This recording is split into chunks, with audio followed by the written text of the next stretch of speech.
നമസ്കാരം. Very good evening to all of you. അപ്പോ ഇന്നത്തെ നിങ്ങളെല്ലാവരും ഒരുപാട് ആൾക്കാർ ജോയിൻ ആയിട്ടുണ്ട്. ഇത്രയൊന്നും ആൾക്കാർ ലൈവ് ജോയിൻ ചെയ്യാന്ന് പറയുന്നത് എക്സ്പെക്ട് ചെയ്തിട്ടുണ്ടായിരുന്നില്ല. എനിവേ നിങ്ങളുടെ വാല്യുബിൾ ടൈം ഇതിൽ ജോയിൻ ആക്കിയതിൽ സന്തോഷവും നന്ദി അറിയിക്കുന്നു.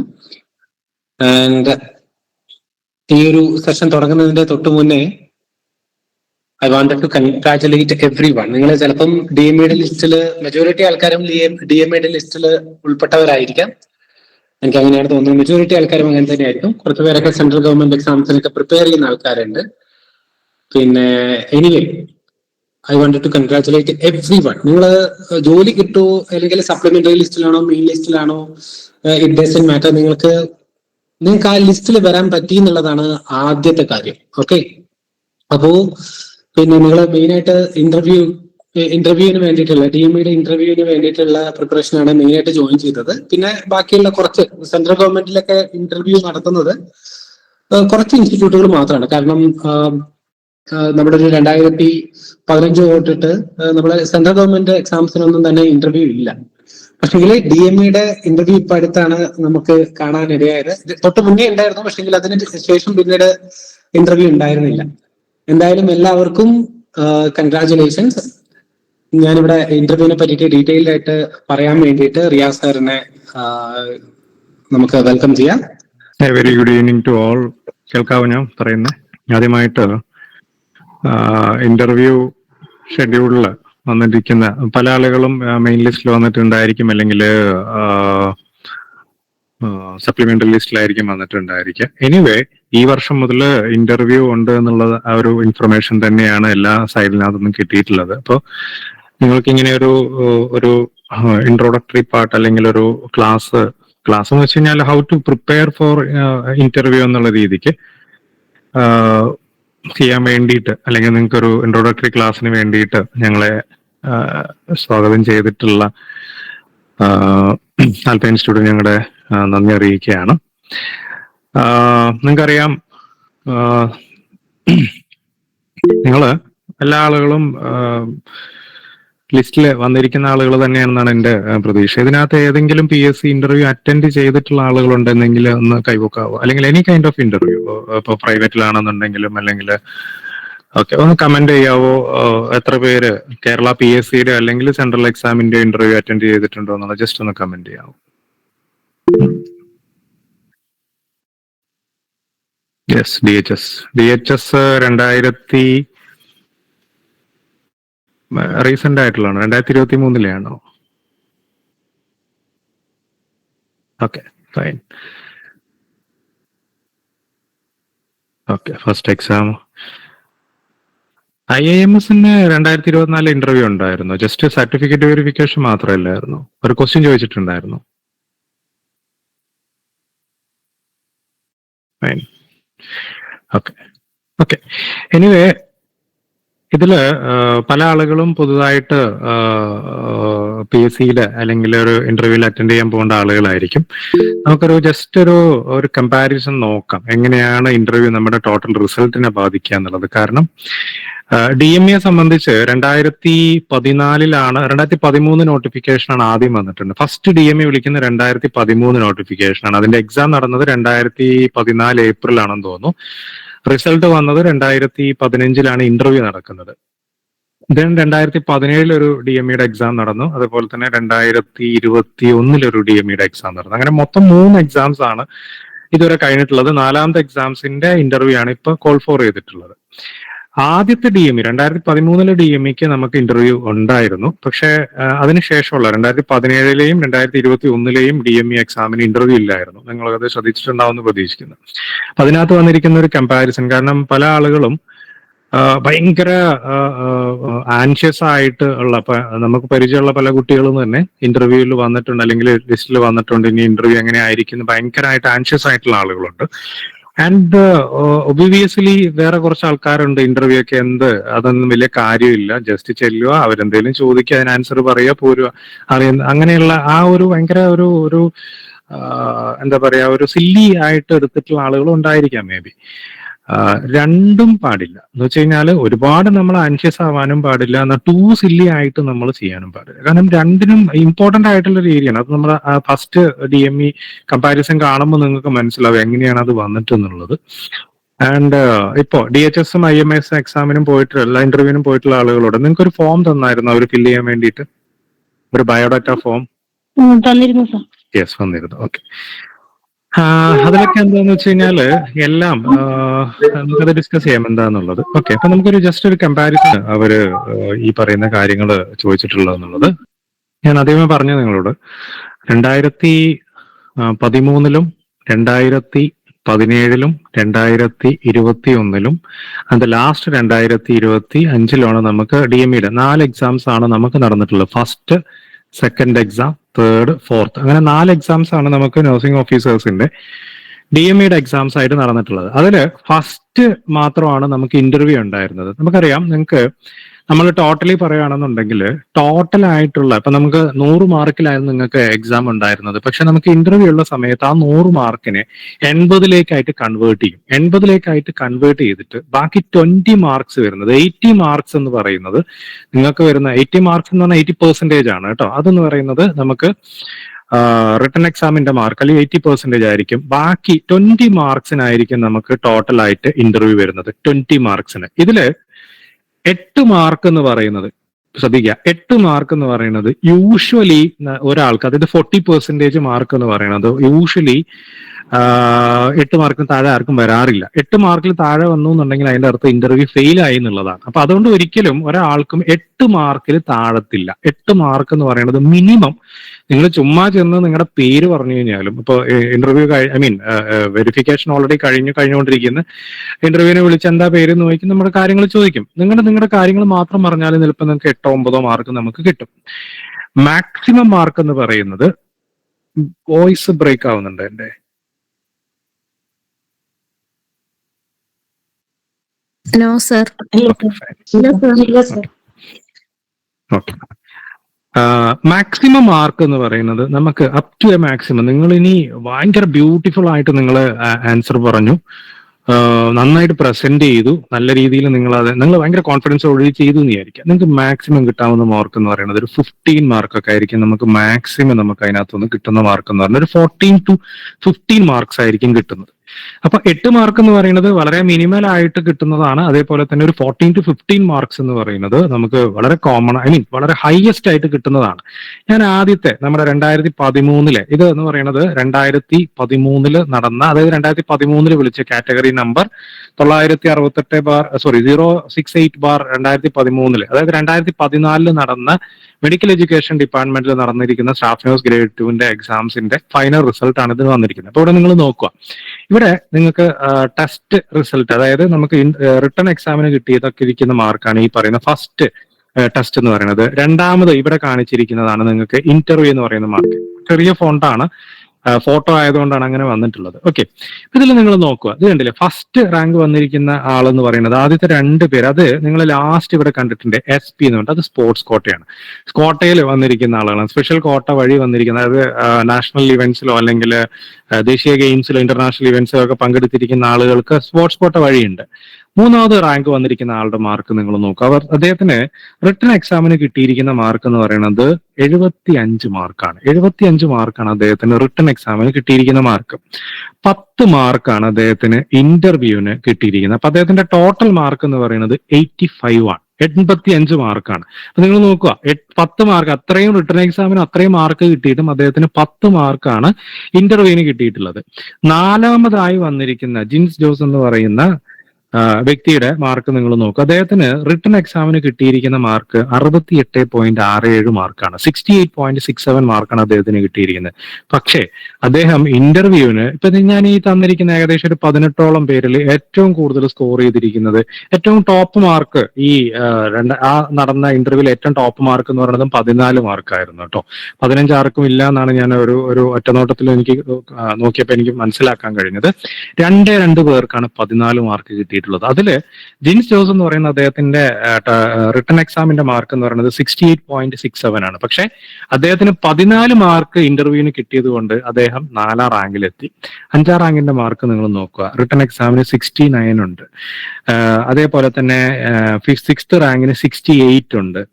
ദെൻ 7th റാങ്കിന് 67 പോയിന്റ് സംതിങ് ഉണ്ട്. അതേപോലെ തന്നെ നിങ്ങൾ ഏറ്റവും താഴേക്ക് വന്നു കഴിഞ്ഞാൽ 18ാമത്തെ റാങ്ക് കിടക്കുന്ന ആൾക്കാരുള്ള റിട്ടൺ എക്സാമിന്റെ മാർക്ക് എന്ന് പറയുന്നത് 69 ആണ്. 17ാമത്തെ റാങ്കിന്റെ മാർക്കും റിട്ടൺ എക്സാമിന്റെ മാർക്ക് എന്ന് പറയുന്നത് 69 ആണ്.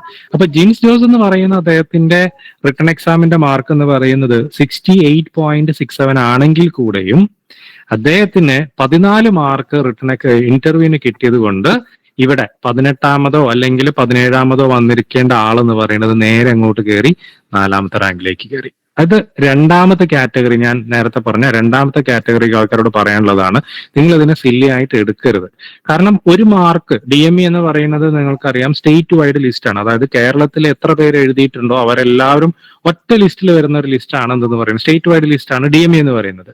ഒരു മാർക്ക് എന്ന് പറയുന്നത് മിനിമം നിങ്ങൾക്കൊരു 50 to 100 റാങ്കിൽ ഡിഫറൻസ് ഉണ്ടായിരിക്കും. മിനിമം ഒരു 50 to 100 ഒക്കെ നമുക്ക് പ്രതീക്ഷിക്കാം. ചിലപ്പം കുറയാം, നിങ്ങൾക്ക് നിങ്ങളുടെ നിർഭാഗ്യം പോലെ ഇരിക്കും. എന്ന് വെച്ച് കഴിഞ്ഞാൽ നിങ്ങൾക്ക് ഭാഗ്യം ഉണ്ടെങ്കിൽ ചിലപ്പം 10 റാങ്കോ അല്ലെങ്കിൽ ഒരു 15 റാങ്കോ ഒക്കെ താഴോട്ട് വരാം. ഒരു മാർക്ക് കുറഞ്ഞു കഴിഞ്ഞാൽ ചിലപ്പോൾ അതൊരു 50 ആയിരിക്കാം. അത് നമുക്ക് പ്രിഡിക്റ്റ് ചെയ്യാൻ പറ്റില്ല. അത് ഡിപ്പെൻഡ്സ് ആ ഒരു ക്ലോസ് പ്രോക്സിമിറ്റി അനുസരിച്ച്. അത് ആ ലിസ്റ്റ് വരുന്നത് വരെ നമുക്ക് ആർക്കും അത് പ്രിഡിക്റ്റ്, ഒരു മനുഷ്യനും അത് പ്രിഡിക്റ്റ് ചെയ്യാൻ പറ്റില്ല. നിങ്ങൾ 100 റാങ്കിൽ താഴെയാവുന്നോ, 50 റാങ്കിൽ താഴെയാവുന്നോ, 10 റാങ്കിൽ താഴെയാവുന്നോ നമുക്ക് ഒരാൾക്കും പറയാൻ പറ്റില്ല. പക്ഷെ ജനറലി നമുക്കൊരു 10 to 15 റാങ്കെങ്കിലും നിങ്ങൾ താഴത്തോട്ട് വരും ഒരു മാർക്കിന്റെ ഡിഫറൻസിൽ. അപ്പൊ അതുകൊണ്ട് രണ്ടാമത്തെ കാറ്റഗറി എന്ന് വെച്ച് കഴിഞ്ഞാൽ ഇന്റർവ്യൂ ചുമ്മാ പോയി അറ്റൻഡ് ചെയ്ത് കഴിഞ്ഞാലും ജോലി കിട്ടുമെന്ന് പ്രതീക്ഷിച്ചിരിക്കുന്ന ആൾക്കാരോട് എനിക്ക് പറയാനുള്ളത്, ഇന്റർവ്യൂ അത്രയും ഇമ്പോർട്ടന്റ് ആയിട്ടുള്ള ഒരു കാര്യം തന്നെയാണ്. നിങ്ങൾ എവിടെ ഇരിക്കണം എന്ന് തീരുമാനിക്കുന്നത്. ഇപ്പൊ ഈ ഒരു മൈക്ക് ഓഫ് ചെയ്യണേ, മൈക്ക് ഓൺ ചെയ്യരുത് പ്ലീസ്. നമുക്ക് ഇന്ററാക്റ്റീവ് സെഷൻ ഞാൻ ടൈം തരാം, നിങ്ങൾക്ക് ഡൗട്ട് ചോദിക്കാനുണ്ടെങ്കിൽ നമുക്ക് ചോദിക്കാം. മൈക്ക് ഓഫ് ചെയ്യാൻ ശ്രദ്ധിക്കാം. അപ്പൊ നമ്മൾ പറഞ്ഞുകൊണ്ടിരിക്കുന്നത് റിട്ടൺ എക്സാമിന്റെ അതേപോലെ ഇമ്പോർട്ടൻസ് തന്നെ നിങ്ങൾ എന്തിനും കൊടുക്കണം, ഇന്റർവ്യൂവിന് നിങ്ങൾ കൊടുത്തിരിക്കണം. കാരണം 1 മാർക്ക് 2 മാർക്കിന്റെ ഡിഫറൻസ് ഇപ്പൊ ഇവിടെ ഞാൻ ഈ പറഞ്ഞത് തന്നെ നിങ്ങൾ നോക്കുക. ഇനി വേറെ നോക്കുകയാണെന്നുണ്ടെങ്കിലും 68.67 അല്ലെങ്കിൽ 69 ഉള്ള മാർക്കുള്ള ആളുകൾക്കും 10 മാർക്കാണ് ഇന്റർവ്യൂവിന് കിട്ടിയിട്ടുള്ളത്. പക്ഷെ ഫസ്റ്റ് റാങ്കിന് 75 മാർക്കുള്ള അദ്ദേഹത്തിന് 10 മാർക്ക് കിട്ടിയിട്ടും അദ്ദേഹം ഫസ്റ്റ് വരാൻ കാരണം എന്താന്ന് വെച്ച് കഴിഞ്ഞാൽ അത്രയും ടോപ്പിലായിരുന്നു. അപ്പോൾ റിട്ടൺ എക്സാമിന് നല്ല മാർക്ക് ഇപ്പൊ നിങ്ങൾ ഏകദേശം നിങ്ങൾ കൂട്ടി വെച്ചിട്ടുണ്ടായിരിക്കും. നല്ല മാർക്ക് 39.67 ആണ് നമ്മുടെ കട്ട് ഓഫ് വന്നിരിക്കുന്നത്. നിങ്ങൾക്ക് ഒരു 60 അല്ലെങ്കിൽ ഒരു 70 അബവ് ഒക്കെ മാർക്ക് ഉള്ളതാണെന്നുണ്ടെങ്കിൽ ഇനിയിപ്പോ നിങ്ങൾക്ക് ഇന്റർവ്യൂവിന് ഒരു 4, 5, 3 മാർക്ക് കുറഞ്ഞാലും വലിയ ഇഷ്യൂസ് വരില്ല. നിങ്ങൾ ആ ഒരു മെയിൻറ്റെയിൻ ചെയ്യും. പക്ഷേ റിട്ടൺ എക്സാമിന് ഒരു 40-45 റേഞ്ച് ഒക്കെ ഉള്ള ആളുകളാണെന്നുണ്ടെങ്കിൽ നിങ്ങൾ ഒന്നും കൂടെ ഇന്റർവ്യൂവിന് വേണ്ടിയിട്ട് നന്നായിട്ട് പ്രിപ്പയർ ചെയ്യണം. ഒരു മിനിമം 55 എബെങ്കിലും ഉണ്ട് എന്നുണ്ടെങ്കിൽ എല്ലാവരും നന്നായിട്ട് പ്രിപ്പയർ ചെയ്യണം. ഈ 55 താഴെയുള്ള ആളുകൾ ഒന്നും കൂടെ നന്നായിട്ട് പ്രിപ്പയർ ചെയ്യണം. കാരണം എന്താണെന്ന് വെച്ച് കഴിഞ്ഞാൽ ഓരോ മാർക്കും നമുക്ക് വളരെ ഇമ്പോർട്ടന്റ് ആയിട്ടുള്ള കാര്യമാണ്. റിട്ടൺ എക്സാമിന് നല്ല വെയിറ്റേജ് ഉണ്ടെന്നുണ്ടെങ്കിൽ നിങ്ങൾ അങ്ങനെ അങ്ങ് കയറിപ്പോവും. പക്ഷേ റിട്ടൺ എക്സാം എന്ന് പറയുന്ന ഒരു മിഡിൽ ലെവലിലുള്ള റിട്ടൺ എക്സാം മാർക്ക് ആണെന്നുണ്ടെങ്കിൽ നമ്മൾ ഇന്റർവ്യൂ അത്രയും നന്നായിട്ട് അറ്റൻഡ് ചെയ്തിരിക്കണം. നമ്മുടെ ഒരു ടാർഗറ്റ് എന്ന് പറയുന്നത് ഒരു 12 to 14 മാർക്സ്, 12 മാർക്ക് അല്ലെങ്കിൽ ഒരു അബവ് 11 മാർക്സ് എങ്കിലും നമ്മൾ സ്കോർ ചെയ്തിരിക്കണം. എങ്കിൽ മാത്രമാണ് നമുക്ക് നല്ല രീതിയിൽ മുന്നോട്ട് പോകാൻ പറ്റുള്ളൂ. ഓക്കെ, അപ്പൊ അതുകൊണ്ട് ആ ഒരു കാര്യം നിങ്ങൾ ശ്രദ്ധിക്കുക. ഇവിടെ രണ്ടാമത്തെ ഒരു ലിസ്റ്റ് ഞാൻ കാണിക്കാം. 2017 DME എക്സാമിന്റെ ഇത് ഇവിടെ കണ്ടോ. ഇവിടെ നിങ്ങൾക്ക് റിട്ടൺ എക്സാമിന്റെ മാർക്ക് മാത്രമേ ഉള്ളൂ. ഇത് കണ്ടോ, ഫസ്റ്റ് മാർക്ക് വന്നിരിക്കുന്നത് 71.67 ആണ്. അതേ ഉള്ളൂ. വെയിറ്റേജ് എന്ന് പറയുന്നത് സ്പെഷ്യൽ കോട്ട വഴി വന്നിരിക്കുന്ന ആളുകൾക്ക് മാത്രമേ ഉള്ളൂ. ബാക്കിയുള്ള ആളുകൾക്കെല്ലാം റിട്ടൺ എക്സാം മാത്രമേ ഉള്ളൂ. അപ്പൊ അതുകൊണ്ട് തന്നെ ആ റിട്ടൺ എക്സാമിന്റെ മാർക്ക് മാത്രമേ അദ്ദേഹത്തിന് വന്നുള്ളൂ. ഇവിടെ നിങ്ങൾ ഇവിടെ ഇതൊന്നും നോക്കണ്ട, 27.67 മാർക്കുള്ള ആളുണ്ട്. പക്ഷെ അദ്ദേഹത്തിന് വെയിറ്റേജ് ഉണ്ട്. ആ വെയിറ്റേജ് എന്ന് പറയുന്നത് പ്രോബബ്ലി SP സ്പെഷ്യൽ കോട്ട വഴിയായിരിക്കും വരുന്നത്. പക്ഷെ ബാക്കിയെല്ലാം നോക്കുകയാണെന്നുണ്ടെങ്കിൽ നമുക്ക് റിട്ടൺ എക്സാമിന് കിട്ടിയ മാർക്ക് തന്നെയാണ് വരുന്നത്. അപ്പൊ അതുകൊണ്ട് വെരി ഇമ്പോർട്ടന്റ് ആയിട്ടുള്ള ഒരു കാര്യം എന്ന് പറയുന്നത് റിട്ടൺ എക്സാമിന് നിങ്ങൾ കൊടുത്തിരിക്കുന്ന അതേ ഇമ്പോർട്ടൻസ് തന്നെ നിങ്ങൾ എന്തിനു കൊടുത്തിരിക്കണം, നമ്മുടെ ഈ ഇന്റർവ്യൂവിന് നിങ്ങൾ കൊടുത്തിരിക്കണം. അത് മസ്റ്റ് ആയിട്ടുള്ള കാര്യമാണ്, മറന്നു പോകരുത്. ഓക്കെ, അപ്പൊ ഇനി രണ്ടാമത്തെ കാറ്റഗറി, ഫസ്റ്റ് കാറ്റഗറിക്കാരോട് എനിക്ക് പറയാനുള്ളത്, അതായത് ഭയങ്കര ആൻഷ്യസ് ആയിരിക്കുന്ന ആൾക്കാരോട് പറയാനുള്ളത്, ജസ്റ്റ് ലൈക്ക് നിങ്ങൾ ഇത് തലപോകുന്ന കേസ് ഒന്നുമല്ല. ഇപ്പോ 2010 മുതൽ നടന്നിരിക്കുന്ന, അതായത് 2010 DHS exam, 2014 DME exam, then അതുപോലെ തന്നെ 2011 ട്രിവാൻഡ്രം, 2011 കണ്ണൂർ, ദെൻ അതുപോലെ തന്നെ 2009 ട്രിവാൻഡ്രം എക്സാം, ഇത്രയും എക്സാം എഴുതിയിരിക്കുന്ന റാങ്ക് ലിസ്റ്റിൽ വന്നിരിക്കുന്ന ഒരാളെന്ന രീതിയിലാണ് ഞാൻ നിങ്ങളോട് സംസാരിക്കുന്നത്. ഇന്റർവ്യൂ എന്ന് പറയുന്നത് അത്ര കടുകെട്ടി സംഭവങ്ങളൊന്നുമല്ല. പക്ഷെ ഈ പരീക്ഷകളെല്ലാം 2017 മുതലാണ് ശരിക്കും നമുക്ക് ഇന്റർവ്യൂ ഒഴിവാക്കിയിട്ടുള്ളത്. DHS-ലൊന്നും ഉണ്ടായിരുന്നില്ല. പിന്നെ വീണ്ടും അത് വന്നിരിക്കുന്നത്. കാരണം നമ്മൾ പ്രൊഫഷണൽസ് ആണ്. അപ്പൊ പ്രൊഫഷണൽസിന് ഇന്റർവ്യൂ വേണമെന്നുള്ളൊരു ഇതുകൊണ്ടാണ് കഴിഞ്ഞ DHS-ഉം അതിപ്പോ നടന്ന DHS അതുപോലെ തന്നെ IMS എക്സാമിനൊക്കെ അവർ ഇന്റർവ്യൂ വെച്ചിട്ടുണ്ടായിരുന്നത്. 2017 മുതലുള്ള എക്സാംസിനൊന്നും ഇന്റർവ്യൂ ഉണ്ടായിരുന്നില്ല. അപ്പൊ ഈ 4-5 PSC കിട്ടിയ ഒരാളായതുകൊണ്ടും ഈ 5 PSC എക്സാമിലും ഇന്റർവ്യൂ ഉള്ളത് കൊണ്ടും ആ ഒരു എക്സ്പീരിയൻസിലും കൂടിയാണ് ഞാനും അതുപോലെ തന്നെ ഫസൽ സാറിനും 3 PSC-യോളം അദ്ദേഹം അച്ചീവ് ചെയ്തിട്ടുണ്ട്. And is working in central government. അദ്ദേഹം സെൻട്രൽ ഗവൺമെന്റിലാണ് ജോലി ചെയ്യുന്നത്. ഞാൻ കേരള PSC-യിൽ തന്നെയാണ് ജോലി ചെയ്യുന്നത്. അപ്പോൾ രണ്ടുപേരുടെ ഒരു എക്സ്പീരിയൻസിന്റെ ബേസിസിലും കൂടിയാണ് നമ്മൾ എങ്ങനെയാണ് നിങ്ങൾക്കത് ചെയ്യാം. നമുക്കങ്ങനെ ഒരുപാട് പേടിക്കുന്ന രീതിയിലൊന്നും വേണ്ട. നമുക്ക് അറിയാവുന്ന കാര്യങ്ങൾ പറയുക എന്നുള്ളത് മാത്രമേ ഉള്ളൂ അവിടെ വരുന്നത്. അപ്പൊ എങ്ങനെയൊക്കെയാണ് വരുമോ എന്നുള്ളത് ഒരു കാര്യം നിങ്ങൾ അറിഞ്ഞിരിക്കണം. സാധാരണയായിട്ട് കേരള PSC-യിൽ നമുക്ക് 4 പേരായിരിക്കും പ്രോബബിളി ഒരു ഇന്റർവ്യൂ ബോർഡിൽ ഉണ്ടാവുക. 2 പേര് സബ്ജക്ട് എക്സ്പേർട്ടുകളായിരിക്കും. എന്ന് വെച്ച് കഴിഞ്ഞാൽ നഴ്സിംഗിലെ അസിസ്റ്റന്റ് പ്രൊഫസേഴ്സോ അല്ലെങ്കിൽ അസോസിയേറ്റ് പ്രൊഫസേഴ്സോ അല്ലെങ്കിൽ പ്രൊഫസേഴ്സോ ആയിരിക്കും. അതും ഗവൺമെന്റ് കോളേജ് ഓഫ് നഴ്സിംഗിൽ പഠിപ്പിക്കുന്ന ടീച്ചേഴ്സ് ആയിരിക്കും. ചിലപ്പം ഗവൺമെന്റ് സ്കൂൾ ഓഫ് നഴ്സിംഗിൽ പഠിപ്പിക്കുന്ന വൈസ് പ്രിൻസിപ്പൾ, അതല്ലാന്നുണ്ടെങ്കിൽ സീനിയർ ലെക്ചേഴ്സ് ആയിട്ടുള്ള ട്യൂട്ടേഴ്സും അവിടെ വരാം സബ്ജക്ട് എക്സ്പേർട്ടുകളായിട്ട്. ഡോക്ടേഴ്സ് ഞാൻ ഇതുവരെ കണ്ടിട്ടില്ല, അങ്ങനെ വരാറില്ല. സാധാരണയായിട്ട് സബ്ജക്ട് എക്സ്പേർട്ടുകളായിട്ട് നമ്മുടെ തന്നെ പ്രൊഫഷനിലുള്ള അസിസ്റ്റന്റ് പ്രൊഫസേഴ്സിനോ അല്ലെങ്കിൽ നഴ്സിംഗ് ട്യൂട്ടേഴ്സിനായിരിക്കും അവർ വരിക. 2 പേരെന്ന് പറയുന്നത് PSC-യുടെ ബോർഡിലുള്ള ആളുകളായിരിക്കും. അതായത് നമുക്കറിയാം ഇപ്പോ PSC-യുടെ ബോർഡ് മെമ്പേഴ്സ് ഉണ്ടായിരിക്കും. ആ ബോർഡ് മെമ്പേഴ്സിൽ ഏതെങ്കിലും 2 പേര്, ചിലപ്പോൾ അത് 3 ആവാം കേട്ടോ. അതായത് 2 സബ്ജക്ട് എക്സ്പേർട്ടുകളും ഒരു PSC മെമ്പറും ആവാം. ചിലപ്പോൾ 2 PSC മെമ്പറും ഒരു സബ്ജക്ട് എക്സ്പേർട്ടും ആയിരിക്കാം. അപ്പൊ അതുകൊണ്ട് ഇതാണ് ഇന്റർവ്യൂ ബോർഡിന്റെ ഒരു പൊതുവായിട്ടുള്ള സ്ട്രക്ചേഴ്സ്, നമ്മുടെ നഴ്സിംഗ് ഓഫീസേഴ്സിന്റെ പൊതുവായിട്ടുള്ള സ്ട്രക്ചർ എന്ന് പറയുന്നത്. ഇതില് ഇവർ ചോദിക്കുന്ന എല്ലാ ചോദ്യങ്ങളും നിങ്ങളുടെ അറിവ് അളക്കാൻ വേണ്ടി മാത്രമായിരിക്കില്ല. അതാണ് ഏറ്റവും ഇമ്പോർട്ടന്റ് ആയിട്ട് നിങ്ങൾ അറിഞ്ഞിരിക്കേണ്ടത്. നിങ്ങളുടെ ആറ്റിറ്റ്യൂഡും കൂടെ നോക്കുക എന്നുള്ളതും കൂടെ, അല്ലെങ്കിൽ നിങ്ങളുടെ ആറ്റിറ്റ്യൂഡ് അറിയാന്നുള്ള ഒരു കാര്യം കൂടെ ഇതിനകത്ത് വരുന്നുണ്ട്. അത് ഭയങ്കര ഇമ്പോർട്ടന്റ് ആയിട്ടുള്ള കാര്യമാണ്. അപ്പൊ അതുകൊണ്ട് ചില കാര്യങ്ങൾ നമ്മൾ ശ്രദ്ധിച്ചിട്ട് വേണം ഈ അത്തരത്തിലുള്ള ഇന്റർവ്യൂസ് നമ്മൾ അറ്റൻഡ് ചെയ്യാൻ വേണ്ടിയിട്ട്. അപ്പൊ അതില് വളരെ കോമൺ ആയിട്ട് നമ്മൾ ഇന്റർവ്യൂവിൽ അറ്റൻഡ് ചെയ്യേണ്ട മെയിൻ ആയിട്ടുള്ള ഒരു കാര്യം എന്ന് പറയുന്നത് we have to understand the job and employer. അതായത് നിങ്ങളുടെ എംപ്ലോയർ ആരാണ്, നിങ്ങളുടെ ജോബ് എന്താണെന്നുള്ളത്. അതായത് നിങ്ങളുടെ ജോബിനെ കുറിച്ച്, ജോബ് ഡിസ്ക്രിപ്ഷൻ എന്ന് പറഞ്ഞാൽ നിങ്ങൾക്ക് അറിയാം നിങ്ങളുടെ ഡ്യൂട്ടീസ് ആൻഡ് റെസ്പോൺസിബിലിറ്റീസ് ആണ് അല്ലെ. ആസ് എ നഴ്സിംഗ് ഓഫീസർ എന്നുള്ള രീതിയിൽ ഗവൺമെന്റ് സെക്ടറിൽ നിങ്ങളുടെ ഡ്യൂട്ടീസ് ആൻഡ് റെസ്പോൺസിബിലിറ്റീസ് ചോദിച്ചുകൂടായില്ല. നിങ്ങളുടെ ഡ്യൂട്ടീസ് എന്താണ്, നിങ്ങളുടെ റെസ്പോൺസിബിലിറ്റീസ് എന്താണെന്ന് ചോദിച്ചു കഴിഞ്ഞാൽ വളരെ കൃത്യമായിട്ടുള്ള ഒരു ആൻസർ നമ്മൾ അവിടെ കൊടുത്തിരിക്കണം.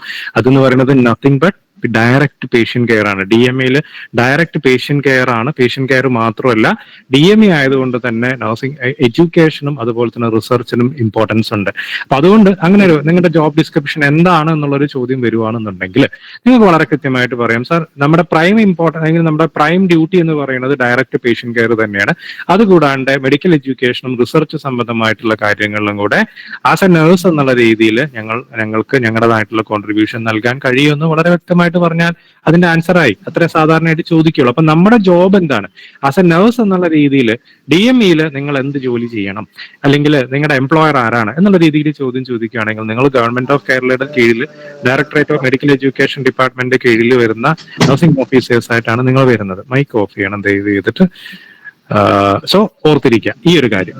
രണ്ടാമത് ധരിക്കേണ്ടത് നിങ്ങളുടെ ഒരു ഡ്രസ് പ്രൊഫഷണലി എന്നുള്ളതാണ്. എന്ന് വെച്ച് കഴിഞ്ഞാല് കൃഷ്ണ മൈക്ക് ഒന്ന് ഓഫ് ചെയ്യണേ. Thank you. ഡ്രസ് പ്രൊഫഷണലി എന്ന് പറഞ്ഞു കഴിഞ്ഞാൽ വില കൂടിയ ഡ്രസ്സ് അങ്ങനെയൊന്നുമില്ല. വളരെ ക്ലീൻ ആയിട്ടുള്ള, നീറ്റ് ആയിട്ടുള്ള, സിമ്പിൾ ഫോർമൽ ഡ്രസ്സിൽ, ഇപ്പൊ ഫീമെയിൽസിനെ സംബന്ധിച്ചാണെന്നുണ്ടെങ്കിൽ വൃത്തിയുള്ള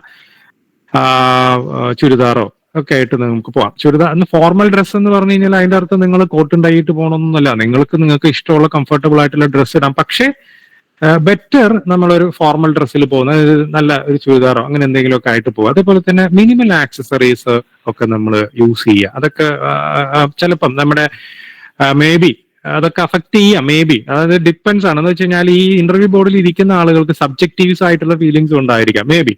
അപ്പൊ അതുകൊണ്ട് തന്നെ വളരെ ഫോർമൽ ആയിട്ടുള്ള, സിമ്പിൾ ആയിട്ടുള്ള, നീറ്റ് ആൻഡ് ക്ലീൻ ആയിട്ടുള്ള ഡ്രസ്സ് ധരിക്കുക എന്നുള്ളത് വളരെ ഇമ്പോർട്ടന്റ് ആയിട്ടുള്ള ഒരു കാര്യമാണ്. രണ്ടാമത്തെ കാര്യം എന്ന് പറയുന്നത് പ്ലസന്റ് ആയിട്ടുള്ള സ്മൈലും നിങ്ങളുടെ body language, that is very important. നിങ്ങൾ ചെന്നിരിക്കുന്ന സമയത്ത് ഇപ്പൊ നിങ്ങളൊരു റൂമിലേക്ക് കയറി ചെല്ലുവാണെന്നുണ്ടെങ്കിൽ നമ്മൾ ഡോറിൽ നോക്ക് ചെയ്ത് മേ ഐ കം ഇൻ. നിങ്ങൾ ഇംഗ്ലീഷിൽ തന്നെ പറയണമെന്നില്ല, സാർ അകത്തോട്ട് വന്നോട്ടെ, ഒരു മാഡം അകത്തോട്ട് വന്നോട്ടെ എന്ന് പറയുകയാണെന്നുണ്ടെങ്കിൽ അവർ ഹാപ്പി ആയിരിക്കും. അപ്പൊ അവർ അകത്തോട്ട് വരുമെന്ന് പറയും. നിങ്ങൾ വിഷ് ചെയ്യണം, ഇരിക്കുന്നതിന് മുന്നേ വിഷ് ചെയ്യണം. അത് വിഷ് ചെയ്യുന്നത് ലേഡീസിനോടാണ് ഫസ്റ്റ് നിങ്ങൾ വിഷ് ചെയ്യേണ്ടത്. നിങ്ങളുടെ ആ ഒരു ഇന്റർവ്യൂ ബോർഡിൽ ലേഡീസ് ഉണ്ടെന്നുണ്ടെങ്കിൽ നിങ്ങൾ ആദ്യം ഗുഡ് മോർണിംഗ് മാഡം, ദെൻ അതും മുഖത്ത് നോക്കിയിട്ട്. മുകളിലൊക്കെ പല ആളുകൾക്കും പേടിയുണ്ട്, ചിലപ്പോൾ അവർ മുകളിലേക്കൊക്കെ നോക്കും, ചിലപ്പോൾ മുഖത്ത് നോക്കില്ല. അങ്ങനെ വളരെ കോൺഫിഡന്റ് ആയിട്ട് ആ ബോഡി ലാംഗ്വേജ് തന്നെ സ്ട്രൈറ്റ് ആയിട്ട്, സ്പൈൻ ഷുഡ് ബി സ്ട്രൈറ്റ് എന്നൊക്കെ പറയാം. എന്ന് വെച്ചാൽ നിങ്ങൾ വളരെ നിവർന്നു നിന്ന് വളരെ പ്ലസന്റ് സ്മൈലോട് കൂടിയിട്ട് അവിടെ ഇരിക്കുന്ന ആളുകൾ നിങ്ങൾ വിഷ് ചെയ്യുക, good morning madam or good morning sir എന്ന് പറയാം. അവർ ഇരിക്കാൻ പറയുമ്പോൾ മാത്രമേ നമ്മൾ അവിടെ ഇരിക്കും എന്ന് പറയുമ്പോൾ നമ്മൾ എന്താണെന്ന് വെച്ചാൽ വലിയ വലിയ ഇന്റർവ്യൂലൊക്കെ പറയുന്നത് എന്താണെന്ന് വെച്ച് കഴിഞ്ഞാൽ ചെയർ സൗണ്ട് ഇല്ലാണ്ട് നീക്കണമെന്നൊക്കെയാണ്. അങ്ങനെയൊന്നും വേണമെന്നില്ല, പക്ഷെ എന്നാലും വളരെ ശ്രദ്ധിച്ച് തന്നെ നിങ്ങൾ ഇരിക്കുക. അപ്പൊ അത് ഭയങ്കര ഇമ്പോർട്ടന്റ് ആയിട്ടുള്ള കാര്യമാണ്. നിങ്ങളുടെ ബോഡി ലാംഗ്വേജ്, അതുപോലെ തന്നെ നിങ്ങളുടെ smile, eye to eye contact എന്ന് പറയുന്നത് ഭയങ്കര ഇമ്പോർട്ടന്റ് ആണ്. നിങ്ങളോട് ഒരാൾ ചോദ്യം ചോദിക്കുകയാണെന്നുണ്ടെങ്കിൽ അദ്ദേഹത്തിന്റെ മുഖത്ത് നിങ്ങൾ നോക്കിയിരിക്കണം. അപ്പൊ നിങ്ങളുടെ റൈറ്റ് സൈഡിൽ ഇരിക്കുന്ന ആളാണ് നിങ്ങളോട് ചോദ്യം ചോദിക്കുന്നുണ്ടെങ്കിൽ ലെഫ്റ്റ് സൈഡിൽ ഒരാളെ നോക്കിക്കഴിഞ്ഞ് കഴിഞ്ഞാൽ അദ്ദേഹത്തിന് ചിലപ്പോൾ അതൊരു ബാഡ് ഇംപ്രഷൻ ആയിട്ട് വരാം. അപ്പൊ അതുകൊണ്ട് റൈറ്റ് സൈഡിൽ ഇരിക്കുന്ന ആളാണ് നിങ്ങളോട് ചോദ്യം ചോദിക്കുന്നുണ്ടെങ്കിൽ you can make an eye contact with eye contact. അത് അദ്ദേഹത്തിനോട് ഫേസ് ചെയ്തിട്ട് വേണം നിങ്ങൾ ആൻസർ പറഞ്ഞു തുടങ്ങുന്ന സമയത്ത് നിങ്ങൾ എന്ത് ചെയ്യുന്നത് വെച്ചാൽ അദ്ദേഹത്തിന്റെ മുഖത്ത് നോക്കിയിട്ട് തന്നെ പറയാം. കൂട്ടത്തിൽ മറ്റുള്ള ആളെയും കൂടി ഒന്ന് നോക്കുക, മറ്റുള്ള ആളുകളും കൂടെ നോക്കുക.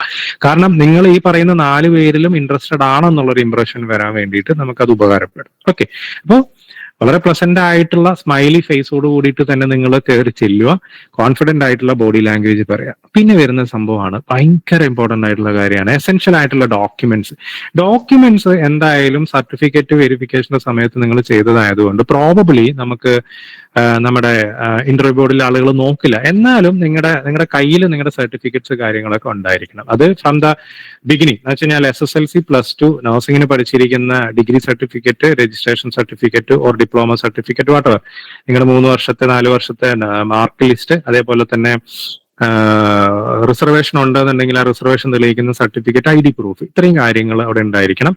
എക്സ്പീരിയൻസിന് നിലവിൽ വലിയൊരു ഇമ്പോർട്ടൻസ് ഇല്ല. ഇപ്പൊ അയ്യോ എനിക്ക് പിന്നെ ഒരു ചെറിയ സെന്ററിലാണല്ലോ അല്ലെങ്കിൽ ഒരു താലൂക്ക് ഹോസ്പിറ്റലിലാണല്ലോ എക്സ്പീരിയൻസ്, വേറൊരാൾക്ക് ജില്ലാ ആശുപത്രി അല്ലെങ്കിൽ മെഡിക്കൽ കോളേജിലാണല്ലോ എക്സ്പീരിയൻസ്. അവിടെ എക്സ്പീരിയൻസ് എന്ന് പറയുന്നത് ഒരു ഫാക്ട് അല്ല. നിങ്ങളോട് ചോദിക്കുന്ന കാര്യങ്ങൾക്ക് നിങ്ങൾ പ്രോപ്പറായിട്ട് വളരെ വ്യക്തമായിട്ട് ആൻസർ പറയുകയാണെന്നുണ്ടെങ്കിൽ അവിടെ എക്സ്പീരിയൻസിന് വലിയ വിലയില്ല. ഒരു എക്സാമ്പിൾ പറയുകയാണെന്നുണ്ടെങ്കിൽ കോഴ്സ് കഴിഞ്ഞ് 6 മന്ത് കഴിഞ്ഞ ഉടൻ തന്നെ PSC വിളിച്ചിട്ട് ആളുകൾ ഉണ്ടായിരിക്കും ഈ ലിസ്റ്റിനകത്ത്. അവരും 10 വർഷമായിട്ട് ജോലി ചെയ്യുന്ന ഒരാളും ചെന്ന് കഴിഞ്ഞ് കഴിഞ്ഞാലും റിട്ടൺ എക്സാമിന് നല്ല മാർക്ക് ഈ 6 മന്ത് കഴിഞ്ഞിട്ടുള്ള ആൾക്കാണെന്നുണ്ടെങ്കിൽ ഒബിവിയസ്ലി അവർ നന്നായിട്ട് പെർഫോം ചെയ്ത് അവർക്ക് തന്നെ കിട്ടുള്ളൂ. അവിടെ 10 വർഷത്തെ എക്സ്പീരിയൻസ് അല്ല, എന്നാൽ ഗ്രേസ് മാർക്ക് എന്ന് പറഞ്ഞ് എക്സ്പീരിയൻസിന് ഗ്രേസ് മാർക്കോ മറ്റു കാര്യങ്ങളോ ഇല്ല. അപ്പൊ അതുകൊണ്ട് എക്സ്പീരിയൻസ് കുറവുള്ള ആളുകൾ അല്ലെങ്കിൽ കുഞ്ഞു ഹോസ്പിറ്റലുകളിലെ എക്സ്പീരിയൻസ് ഉള്ള ആളുകൾ ഒരു വിധത്തിലും പേടിക്കേണ്ട കാര്യമില്ല. എക്സ്പീരിയൻസ് എന്ന് പറയുന്നത് ഇവിടെ ഒരു മാറ്റർ അല്ല എന്ന് ഞാൻ പറഞ്ഞത്, മാറ്റർ ആണ് അല്ല എന്നല്ല, പക്ഷെ നിങ്ങൾക്ക് അതിൽ പ്ലസ് പോയിന്റുകളില്ല. എന്ന് വെച്ച് കഴിഞ്ഞാൽ ഗ്രേസ് മാർക്കുകളില്ല. 10 വർഷം വർക്ക് ചെയ്ത ആൾക്ക് അന്ന് അദ്ദേഹം 10 വർഷം വർക്ക് ചെയ്തല്ലേ 2 മാർക്ക് എന്ന് പറഞ്ഞിട്ട് ആരും അവിടെ കൊടുക്കില്ല. അത് ഇമ്പോർട്ടന്റ് ആണ്. അപ്പൊ അതുകൊണ്ട് എക്സ്പീരിയൻസ് കുറഞ്ഞ ആളുകളും അല്ലെങ്കിൽ ചെറിയ ഹോസ്പിറ്റലിൽ എക്സ്പീരിയൻസ് ഉള്ള ആളുകളും പ്രത്യേകിച്ച് പേടിക്കേണ്ട കാര്യമില്ല. രണ്ടാമത് ചില ആളുകൾ നമ്മളോട് ചോദിച്ചിരിക്കുന്നത്, എന്നോട് പേഴ്സണലി വിളിച്ച് ചോദിച്ചൊരു ചോദ്യമാണ്, എനിക്ക് ഗ്യാപ്പ് ഉണ്ട് സാർ, പക്ഷെ ഞാൻ ലിസ്റ്റിൽ വന്നിട്ടുണ്ട്, ഗ്യാപ്പ് ഒരു ഇഷ്യൂ ഉള്ള കാര്യമില്ല, അതൊക്കെ പുറത്തു പോകുന്ന ആളുകൾക്കുള്ളതാണ്. എന്ന് വെച്ച് കഴിഞ്ഞാൽ ഗൾഫ് കൺട്രീസിലൊക്കെ 6 മന്തിൽ കൂടുതൽ ഗ്യാപ്പ് പാടില്ല എന്നുള്ളതാണ്. കേരള PSCയെ സംബന്ധിച്ച് അതിന് ഗ്യാപ്പ് ഒന്നും ഇഷ്യൂസ് ഇല്ല. പക്ഷെ നിങ്ങളോട് ചോദിക്കും എന്തുകൊണ്ട് ജോലി ചെയ്യുന്നില്ല എന്നെങ്കിൽ വളരെ സത്യസന്ധമായിട്ട് നിങ്ങൾ ആൻസർ പറയും. അത് ഞാൻ പറയുന്നുണ്ട് എന്താണെന്നുള്ളത്, നമ്മുടെ ആൻസേഴ്സിൽ എന്താ ശ്രദ്ധിക്കേണ്ടതെന്നുള്ളത്. അപ്പൊ എസെൻഷ്യൽ ആയിട്ടുള്ള ഡോക്യുമെന്റ്സ്, അതേപോലെ തന്നെ ഭയങ്കര ഇമ്പോർട്ടന്റ് ആയിട്ടുള്ള ഒരു കാര്യമാണ്, നിങ്ങൾക്ക് എന്തായാലും കൃത്യമായിട്ടുള്ള വെന്യൂവും ടൈമും ഡേറ്റും തന്നിട്ടുണ്ടായിരിക്കും. 15 to 20 മിനിറ്റ്സ് മുന്നെങ്കിലും 9 മണിക്ക് നിങ്ങൾ റിപ്പോർട്ട് ചെയ്യണം എന്ന് പറഞ്ഞാൽ നിങ്ങളൊരു ഹാഫ് ആൻ അവർ ബിഫോർ എങ്കിലും അവിടെ എത്തുന്ന രീതിക്ക് നിങ്ങൾ എത്തിയിരിക്കണം. നിങ്ങൾ അവിടെ ഒരു 8:30 നിങ്ങൾ എത്തിയിരിക്കണം. അപ്പൊ അതിനനുസരിച്ച് നിങ്ങൾ എന്ത് ചെയ്യണം, വീട്ടിൽ നിന്ന് യാത്ര തിരിച്ചിരിക്കണം. കുറച്ച് ദൂരെയൊക്കെയാണ് കിട്ടുന്നുണ്ടെങ്കിൽ ബെറ്റർ നിങ്ങൾ തലേ ദിവസം തന്നെ ചെന്ന് അവിടെ താമസിക്കുക. ഒരു ദിവസത്തെ ചിലപ്പോൾ ഒരു എക്സ്പെൻഡിച്ചർ ആകുമായിരിക്കും, പക്ഷെ അതിൽ കുഴപ്പമില്ല. കാരണം ഒരു കാരണവശാലും ഒരുപാട് ദൂരം ഒരു 3 hours ഒക്കെ നമുക്ക് ഇപ്പോഴും ലിസ്റ്റ് വന്നിട്ടില്ല. ഇപ്പൊ പ്രോബബിളി ഇപ്പൊ എല്ലാവർക്കും ഇന്റർവ്യൂ ഈ സർട്ടിഫിക്കറ്റ് വെരിഫിക്കേഷൻ നടക്കുന്നത് ട്രിവാൻഡ്രത്താണ്. അപ്പൊ ട്രിവാൻഡ്രത്ത് തന്നെയാണ് ചിലപ്പം ഇന്റർവ്യൂ വരിക, പറയാൻ പറ്റില്ല. ചിലപ്പം അതത് ജില്ലാ സെന്ററുകളിൽ വരും. എവിടെയാണെന്നുണ്ടെങ്കിലും ഹാഫ് ആൻ അവർ ബിഫോർ എങ്കിലും നമ്മളവിടെ എത്തിയിരിക്കണം. അത് ഭയങ്കര ഇമ്പോർട്ടന്റ് ആയിട്ടുള്ള കാര്യമാണ്. ഓൺലൈൻ്റെ കാര്യം ഞാൻ പറയുന്നില്ല, ഓൺലൈൻ എക്സാം ആയിരിക്കില്ല, ഓൺലൈൻ ഇന്റർവ്യൂ ആയിരിക്കില്ല, നമുക്ക് ഫിസിക്കൽ ഇന്റർവ്യൂ തന്നെ ആയിരിക്കും. പിന്നെ ശ്രദ്ധിക്കാനുള്ള കാര്യം എന്ന് പറയുന്നത് കുറച്ച് ദൂരത്താണെന്നുണ്ടെങ്കിൽ തലേ ദിവസം തന്നെ അവിടെ എത്തുന്ന രീതിക്ക് എത്തുക. നിങ്ങൾ ട്രെയിനെ ഡിപ്പെൻഡ് ചെയ്യാമില്ല എന്നല്ല, പക്ഷെ നമ്മുടെ ഒരു നിർഭാഗ്യം അങ്ങനെയൊക്കെ ഉണ്ടായിട്ടുണ്ട്. നമ്മുടെ ഒരു നിർഭാഗ്യം കൊണ്ട് ട്രെയിൻ കുറച്ച് വൈകിയൊക്കെ ആണെന്നുണ്ടെങ്കിൽ നമുക്ക് ടെൻഷൻ ആവും. അന്ന് നിങ്ങൾക്ക് അവിടെ എത്താൻ കഴിഞ്ഞു എന്നുണ്ടെങ്കിൽ ആ ഇന്റർവ്യൂന്ന് പുറത്താക്കാനുള്ള സാധ്യത ഒന്നുമില്ല. അന്ന് എത്തുവാണെന്നുണ്ടെങ്കിൽ നിങ്ങൾ ചെയ്യിപ്പിക്കും. പക്ഷെ നമുക്കതൊരു മെന്റൽ സ്ട്രെയിൻ ആണ്. പിന്നെ നമുക്ക് പ്രോപ്പറായിട്ട് ചിലപ്പോൾ അറ്റൻഡ് ചെയ്യാൻ പറ്റിയെന്ന് വരില്ല. നമ്മുടെ ആ ഒരു ടെൻഷനും കൊണ്ട് കാര്യങ്ങളൊക്കെ മറന്നു പോകും. അങ്ങനെയുള്ള കാര്യങ്ങളൊക്കെ വരും. അപ്പൊ അതുകൊണ്ട് ഏർലി നിങ്ങൾ എത്താൻ വേണ്ടിയിട്ട് ശ്രമിക്കുക. രണ്ടാമത്തെ കാര്യം, അപ്പോൾ പോയി നിൽക്കുന്ന ആളുകൾ, നിങ്ങൾ ആ സ്ഥലം, അത് ഞാൻ നമ്മൾ അറിയുന്ന ആൾക്കാരോടൊക്കെ പറയുന്നത് തന്നെയാണ്. നമ്മൾ ഏർലി എത്തിയെന്ന് വിചാരിച്ച് നിങ്ങൾ സ്ഥലം എക്സ്പ്ലോർ ചെയ്യാനോ ഫുഡ് എക്സ്പ്ലോർ ചെയ്യാനോ ദയവ് ചെയ്തിട്ട് പോകരുത്. ഇൻ കേസ് നിങ്ങൾക്ക് ട്രിവാൻഡ്രത്താണ് എക്സാം അല്ലെങ്കിൽ ട്രിവാൻഡ്രത്താണ് ഇന്റർവ്യൂ എന്നുണ്ടെങ്കിൽ തലേ ദിവസം എത്തുന്ന ആളുകൾ ഞങ്ങൾ നമുക്ക് ഇറങ്ങിയിട്ട് വരാം എന്നൊക്കെ പറഞ്ഞു പോകും, അല്ലെങ്കിൽ ഫുഡ് എക്സ്പ്ലോർ ചെയ്യും. ഒരു കാരണവശാലും ചെയ്യരുത്. കാരണം നമുക്ക് പറയാൻ പറ്റില്ല ഇഫ് സംതിങ് ഹാപ്പൻസ്, മീൻസ് വല്ല ഫുഡ് പോയ്സണിങ് ഒക്കെ വരുവാണെന്നുണ്ടെങ്കിൽ നമ്മുടെ ആ ഒരു നമ്മൾ ഇത്രയും കാലം പ്രിപ്പയർ ചെയ്തതും നമ്മൾ ഇത്രയും കാലം വെയിറ്റ് ചെയ്തായിട്ടുള്ള കംപ്ലീറ്റ് കാര്യങ്ങളും പോകും. നിങ്ങൾ ഇന്റർവ്യൂ കഴിഞ്ഞിട്ട് എവിടെയെന്ന് വെച്ചാൽ എക്സ്പ്ലോർ ചെയ്ത് എന്തെന്ന് വെച്ചാൽ കഴിച്ചോ, നോ വറീസ്. പക്ഷെ അതുവരെ ഈ പറയുന്ന കാര്യങ്ങൾ ഭയങ്കരമായിട്ട് ശ്രദ്ധിക്കുക. ഓക്കെ, ചിലപ്പം നിങ്ങളോട് ഞാൻ പറഞ്ഞു, നിങ്ങളോട് ചോദിക്കുന്ന ചോദ്യങ്ങൾ എന്ന് പറയുന്നത് എല്ലാം നിങ്ങളുടെ അറിവ് അളക്കാൻ വേണ്ടിയിട്ടായിരിക്കില്ല. ചിലപ്പോൾ നിങ്ങളോട് ചോദിക്കുന്നത് tell me about your self എന്നായിരിക്കും. അത് മിക്കവാറും ചോദിക്കുന്നതെന്ന് പറയുന്നത് ഈ പറയുന്ന PSCയുടെ ബോർഡ് മെമ്പേഴ്സ് ആയിരിക്കും. നിങ്ങളെ കുറിച്ച് ഒന്ന് പറയൂ എന്ന് പറയുമ്പോൾ നിങ്ങളെ കുറിച്ചുള്ള കാര്യങ്ങൾ മാത്രം പറഞ്ഞാൽ മതി. നിങ്ങളുടെ പേരെന്താണ്, പിന്നെ നിങ്ങൾ എവിടെ നിന്ന് വരുന്നു, നിങ്ങൾ മാരീഡ് ആണെന്നുണ്ടെങ്കിൽ ഹസ്ബൻഡിന്റെ പേര് ഇന്നതാണ്, മക്കളുണ്ടെങ്കിൽ ഇത്രയുണ്ട്, എന്താണ് പഠിച്ചിരിക്കുന്നത്, PSC ആണെങ്കിൽ PSC, പോസ്റ്റ് ബേസിക് ആണെങ്കിൽ പോസ്റ്റ് ബേസിക്, GNM ആണെങ്കിൽ GNM, MSc ആണെങ്കിൽ MSc, PhD ആണെങ്കിൽ PhD, വാട്ടവർ, ഏത് കോളേജിലാണെന്നുള്ളത് വരയ്ക്കുക. കറന്റ് ഇന്ന സ്ഥലത്ത് ഇത്ര സ്ഥലത്ത് വർക്ക് ചെയ്തിട്ടുണ്ട്. വളരെ നീറ്റായിട്ട് I-to-I കോൺടാക്റ്റോട് കൂടിയിട്ട് വളരെ കോൺഫിഡൻസോട് കൂടിയിട്ട് തന്നെ നിങ്ങൾ ക്ലിയർ ആയിട്ട് കൺസൈസ്ഡ് ആയിട്ട് സംസാരിക്കുക. That is very important. അപ്പോൾ അങ്ങനെയുള്ള ചോദ്യം ചോദിക്കാം. അല്ല, നിങ്ങളോട് ചോദിക്കുകയാണ് നിങ്ങൾ എന്തുകൊണ്ട് നഴ്സിംഗ് തിരഞ്ഞെടുത്തു, സത്യസന്ധമായിട്ടുള്ള ആൻസർ നിങ്ങൾ പറയണം. എനിക്ക് മാനവരാശിയെ സേവിക്കാൻ വേണ്ടിയിട്ടാണെന്നുള്ള ആൻസർ എന്ന് പറഞ്ഞാലൊന്നും അവിടെ ആരും നിങ്ങളിൽ ഇംപ്രസ്ഡ് ആവില്ല. കാരണം ജോബ് ഓറിയന്റഡ് ആയിട്ടുള്ള ഒരു പ്രൊഫഷൻ ആണെന്നുള്ള കാര്യം എല്ലാവർക്കും അറിയാം. നമ്മളെല്ലാവരും എംപതറ്റിക് ആണ്. ഇതൊക്കെ പയറ്റിയത് കൊണ്ടാണ് ഞാൻ ഈ പറയുന്നത് കേട്ടോ. ഇങ്ങനെയുള്ളതൊന്നും ആരും കണക്കാക്കില്ല. നിങ്ങൾ എന്തുകൊണ്ട് നഴ്സിംഗ് ചൂസ് ചെയ്തു എന്ന് വെച്ച് കഴിഞ്ഞാൽ 95 ഇൻക്ലൂഡിങ് മീ, ഞാൻ അടക്കമുള്ള 95% ആളുകൾ, 5% കാര്യം എനിക്കറിയില്ല, നല്ലൊരു ജോലി നമുക്ക് പെട്ടെന്ന് കിട്ടും, നല്ല വർത്തായിട്ടുള്ള, അത് നിങ്ങൾക്ക് പറയാം, നല്ല വർത്തായിട്ടുള്ള ഒരു ജോബാണ്. നമുക്ക് ഇന്ത്യക്കകത്തും പുറത്തും ഒരുപോലെ ജോബ് ഓപ്പർച്യൂണിറ്റീസ് ഉള്ള നല്ല ജോലിയാണ് എന്നുള്ള രീതി. നല്ല ശമ്പളമുള്ള ജോലി എന്നും പറയണമെന്നില്ല, നല്ല ജോലി ആയതുകൊണ്ട് തിരഞ്ഞെടുത്തു. അല്ലാണ്ട് ഞാൻ സേവനം അനുഷ്ഠിക്കാൻ വേണ്ടി വന്നതെന്നൊന്നും പറഞ്ഞ് വെറുതെ നിങ്ങൾ ഇംപ്രഷൻ ഉണ്ടാക്കാൻ നടക്കരുത്. അത് ബാഡ് ഇംപ്രഷനേ ഉണ്ടാവുകയുള്ളൂ. ഓക്കെ, ചിലപ്പം ചോദിക്കുന്നതായിരിക്കും നിങ്ങളുടെ സ്ട്രെങ്ത് എന്താണ്, നിങ്ങളുടെ വീക്ക്നെസ് എന്താണെന്നുള്ളത്. അപ്പൊ നിങ്ങൾ എപ്പോഴും ശ്രദ്ധിക്കേണ്ട കാര്യം, നിങ്ങൾ തുടങ്ങുന്നത് വീക്ക്നെസ്സിലാവരുത്, നിങ്ങളുടെ സ്ട്രെങ്ത് ആയിരിക്കണം. അത് നിങ്ങൾ പ്രിപ്പയർ ചെയ്ത് എന്റെ സ്ട്രെങ്ത് എന്ന് പറയുന്നത് ഇന്നതാണ് എന്ന്, അത് നിങ്ങൾക്ക് പല ഇന്റർവ്യൂ യൂട്യൂബിലൊക്കെ തെരഞ്ഞാൽ നമുക്ക് കിട്ടും. അത് നിങ്ങൾ കുറച്ച് കാണാപ്പെടും. ഇപ്പോൾ ഒരു എക്സാമ്പിൾ പറയുകയാണെങ്കിൽ നിങ്ങളുടെ സ്ട്രെങ്ത് എന്താണെന്ന് ചോദിക്കുമ്പോൾ ഏത് സാഹചര്യത്തിലും സാർ ഞാൻ ജോലി ചെയ്യാം, അല്ലെങ്കിൽ എനിക്ക് ജോലി ചെയ്യാൻ കഴിയും, ഏത് പിന്നെ ഡിപ്പാർട്ട്മെന്റിലാണെന്നുണ്ടെങ്കിലും ഞാൻ അത് പഠിച്ചെടുത്ത് ജോലി ചെയ്യാൻ ശ്രമിക്കും എന്നുള്ള രീതിയിൽ പറയാം. നിങ്ങളുടെ വീക്ക്നെസ്സിന് നിങ്ങൾ ഒരുപാട് ഇമ്പോർട്ടൻസ് കൊടുക്കരുത്. അതായത് ഞാൻ ഇന്ന രീതിയിൽ ഇന്നതിൽ വീക്കാണ്, ഞാൻ ഭയങ്കര പാനിക് ആവും, ഞാൻ ബ്ലഡ് അങ്ങനെയൊന്നും പറയണമെന്നില്ല. സാർ ഒരു വീക്ക്നെസ് എന്താന്ന് ചോദിച്ചു കഴിഞ്ഞാൽ നിങ്ങളുടെ വീക്ക്നെസ് എന്താന്നുള്ള കാര്യം വളരെ കൃത്യമായിട്ട് 1-2 വീക്ക്നെസ്, ഒരുപാട് വീക്ക്നെസ് ഉള്ള ആളുകൾ ഉണ്ടായിരിക്കാം, മേ ബി എല്ലാം കൂടെ ഒന്നും പറയാൻ നിൽക്കരുത്. ഒരു വീക്ക്നെസ് ഒക്കെ ജസ്റ്റ് ഒരു ഫോർമാലിറ്റി എന്നുള്ള രീതിക്ക് വരാം. ഞാൻ പറഞ്ഞല്ലോ, ഇതിലൊന്നും പ്രത്യേകിച്ച് മാർക്കില്ല. നിങ്ങൾക്ക് നിങ്ങളുടെ സ്ട്രെങ്ത് എന്താണ്, വീക്ക്നെസ് എന്താണെന്നൊക്കെ ചോദിക്കുന്ന ഒരു ഐസ് ബ്രേക്കിംഗ് ക്വസ്റ്റ്യൻ ആയിരിക്കും. ഐസ് ബ്രേക്കിംഗ് എന്ന് നിങ്ങൾക്കറിയാം, നമ്മുടെ കോൺവെർസേഷൻ തുടങ്ങുന്നതിന് മുന്നേ നമുക്ക് പരിചയമില്ലാത്ത ഒരാളാണെങ്കിൽ hi, hello, how are you, സുഖമാണോ, ചായ കുടിച്ചോ എന്നൊക്കെ നമ്മൾ ചോദിക്കില്ല. അതേപോലെ തന്നെ ചോദിക്കുന്ന ചോദ്യങ്ങളാണ്. എല്ലാം നിങ്ങളുടെ അറിവ് പരിശോധിക്കാൻ വേണ്ടിയിട്ടായിരിക്കില്ല. പിന്നെ അതേപോലെ തന്നെ ചിലപ്പോൾ നിങ്ങളോട് ചോദിക്കുന്നതായിരിക്കും explain an emergency situation you manage. നിങ്ങളുടെ ഒരു എക്സ്പീരിയൻസിൽ നിങ്ങൾ മാനേജ് ചെയ്തിരിക്കുന്ന ഒരു എമർജൻസി സിറ്റുവേഷൻ ഒന്ന് പറയാവോ എന്ന് ചോദിച്ചു കഴിഞ്ഞാൽ അതിന് നിങ്ങൾക്ക് ഒരു ആൻസർ ഉണ്ടായിരിക്കണം. ഓക്കെ, നിങ്ങൾ മാനേജ് ചെയ്യാത്ത ഒരു എമർജൻസി ദയവ് ചെയ്ത് നിങ്ങൾ പറയരുത്.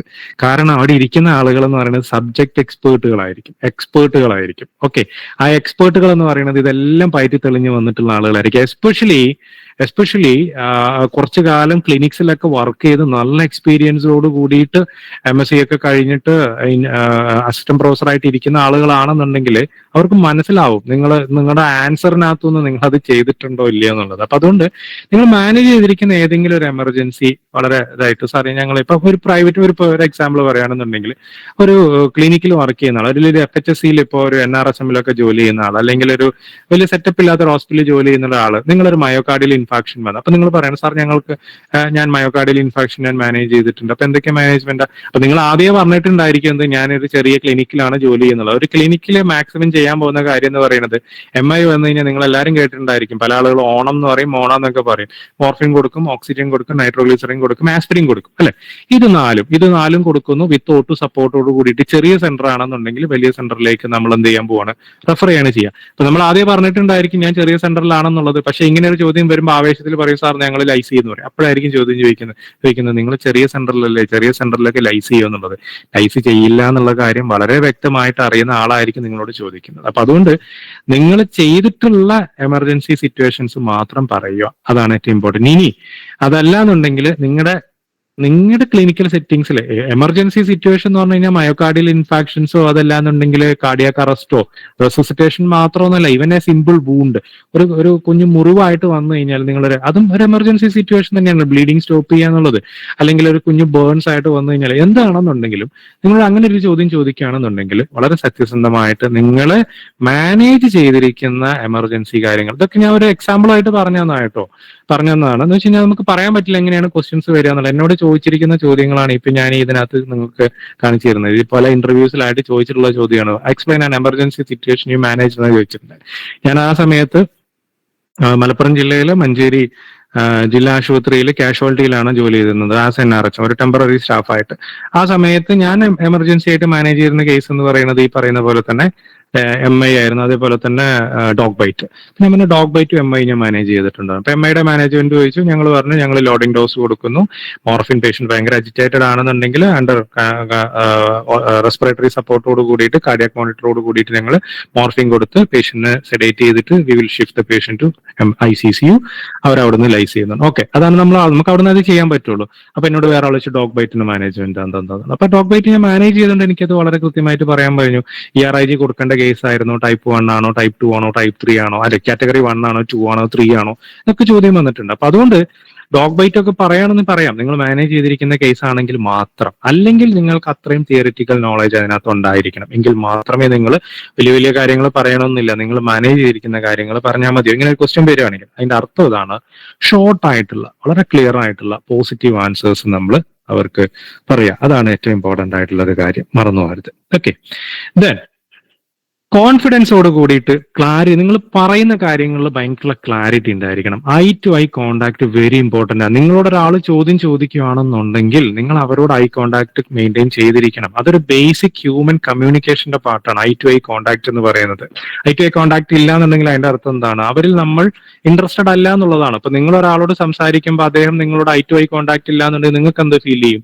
നമുക്ക് സെയിം തന്നെ ആയിരിക്കും അല്ലെ. ആ പറയുന്ന ആൾക്ക് നമ്മളോട് അത്ര വലിയൊരു ഇൻട്രസ്റ്റ് ഇല്ല എന്നുള്ള രീതിക്കായിരിക്കും. അപ്പൊ അതുകൊണ്ട് eye to eye contact, sit straight, very important ആണ്. ഇങ്ങനെ ഒടിഞ്ഞുകൂത്തിയിരിക്കുന്ന ആളുകളൊക്കെ ഉണ്ടായിരിക്കും. ഇപ്പൊ തന്നെ ഈ ക്ലാസ്സിൽ ഇപ്പൊ നിങ്ങളുടെ വീടുകളിൽ ഇപ്പൊ 450ഓളം കുട്ടികളുണ്ട്. ഇതിനകത്ത് പല ആളുകളും പല പൊസിഷനിലായിരിക്കും ഇരിക്കുന്നത്. സ്ട്രേറ്റ് ആയിട്ടിരിക്കുക, സിറ്റ് സ്ട്രേറ്റ് എന്ന് വെച്ച് കഴിഞ്ഞാൽ സ്പൈനൊക്കെ നേരെയാക്കി വളരെ കോൺഫിഡന്റോട് കൂടിയിട്ട് ഇരിക്കുക. ഈ ഒടിഞ്ഞുകൂത്തിയിരിക്കുന്ന ആളെ കണ്ടാൽ തന്നെ അറിയാം കോൺഫിഡൻസ് ഇല്ലാണ്ട് ഇരിക്കുക എന്നുള്ളത്. അപ്പൊ അതുകൊണ്ട് തന്നെ വളരെ കോൺഫിഡൻസോട് കൂടിയിട്ട് സ്ട്രേറ്റ് ആയിട്ട് നിങ്ങൾ ഇരിക്കുക. ദെൻ വെരി ഇമ്പോർട്ടന്റ് ആയിട്ടുള്ള കാര്യമാണ് ലിസൺ കംപ്ലീറ്റ്ലി ബിഫോർ ആൻസറിങ്.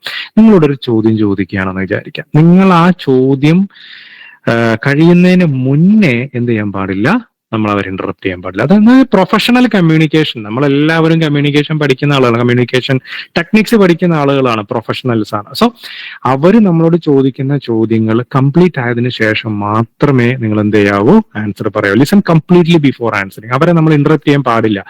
ഇനി നിങ്ങളോട് ഒരു ക്വസ്റ്റ്യൻ ചോദിച്ചു, നിങ്ങൾക്കത് മനസ്സിലായില്ല, അല്ലെങ്കിൽ നിങ്ങൾക്കത് പകുതിയെ നിങ്ങൾക്ക് കേൾക്കാൻ കഴിഞ്ഞുള്ളൂ, നിങ്ങൾക്ക് ധൈര്യമായിട്ട് ചോദിക്കാം, സാർ എനിക്കത് മനസ്സിലായില്ല, ഒരു പ്രാവശ്യം കൂടി ഒന്ന് റിപ്പീറ്റ് ചെയ്യാമെന്ന് വെച്ച് ഞാൻ റിപ്പീറ്റ് ചെയ്യും. അത് പൊളൈറ്റ് ആയിട്ട് ചോദിക്കുക, മനസ്സിലായില്ല. അല്ലാണ്ട് എന്നുള്ള രീതിക്ക് ചില നമ്മളിപ്പോ കോമൺ ആയിട്ട് അവർ ചോദിക്കുമ്പോൾ നമ്മൾ മലയാളീസിൻ്റെതാണ്. ഇപ്പോൾ ഇംഗ്ലീഷുകാർ പറയും sorry I can hear, you can repeat it again എന്നൊക്കെ പറയും. മലയാളീസ് ആകെ ഒറ്റ വേർഡായിരിക്കും അല്ലെങ്കിൽ എന്നായിരിക്കും. അങ്ങനെയുള്ള വേർഡ്സ് അല്ല യൂസ് ചെയ്യുന്നത്. പ്രൊഫഷണൽ കമ്മ്യൂണിക്കേഷൻ അവിടെ യൂസ് ചെയ്യാം. നിങ്ങൾക്ക് ചോദിക്കാം, സാർ എനിക്കത് മനസ്സിലായില്ല, ക്വസ്റ്റ്യൻ മനസ്സിലായില്ല, ഒന്നുകൂടെ, അല്ലെങ്കിൽ സാർ ഓർ മാഡം വാട്ടവർ ഒന്ന് പറയാം, ഒന്നുകൂടെ ഒന്ന് റിപ്പീറ്റ് ചെയ്യാം എന്ന് വെച്ചാൽ അവർ റിപ്പീറ്റ് ചെയ്യും. അതുകൊണ്ട് നിങ്ങളുടെ മാർക്ക് കുറയില്ല, 100% നിങ്ങളുടെ മാർക്ക് കുറയും. അവർക്ക് നിങ്ങളോടുള്ള ഇംപ്രഷൻ കൂടിയുള്ളൂ. കാരണം നിങ്ങൾക്ക് മനസ്സിലാവാത്തൊരു കാര്യം നിങ്ങൾ അവരോട് ചോദിക്കുകയാണ്, എന്താ ആ ക്വസ്റ്റ്യൻ, അതായത് ആൻസർ അല്ല ഞാൻ പറയുന്നത്, എന്താണ് അവർ ഉദ്ദേശിച്ചത് എന്നുള്ളത്. എനിക്ക് ആ ക്വസ്റ്റ്യൻ മനസ്സിലായില്ല എന്ന രീതി രീതിക്ക് നിങ്ങൾക്ക് ചോദിക്കാം. വെരി ഇമ്പോർട്ടന്റ് ആണ്. Okay, avoid negative statement about previous job. അതും ഭയങ്കര ഇമ്പോർട്ടന്റ് ആയിട്ടുള്ള കാര്യമാണ്. നിങ്ങളുടെ പഴയ ജോലി എവിടെയായിരുന്നു? ഇപ്പൊ പല ആളുകളും, ചില ആളുകളൊക്കെ സെൻട്രൽ ഗവൺമെന്റിലൊക്കെ ജോലി ചെയ്യുന്ന ആളുകൾ ഉണ്ടായിരിക്കും.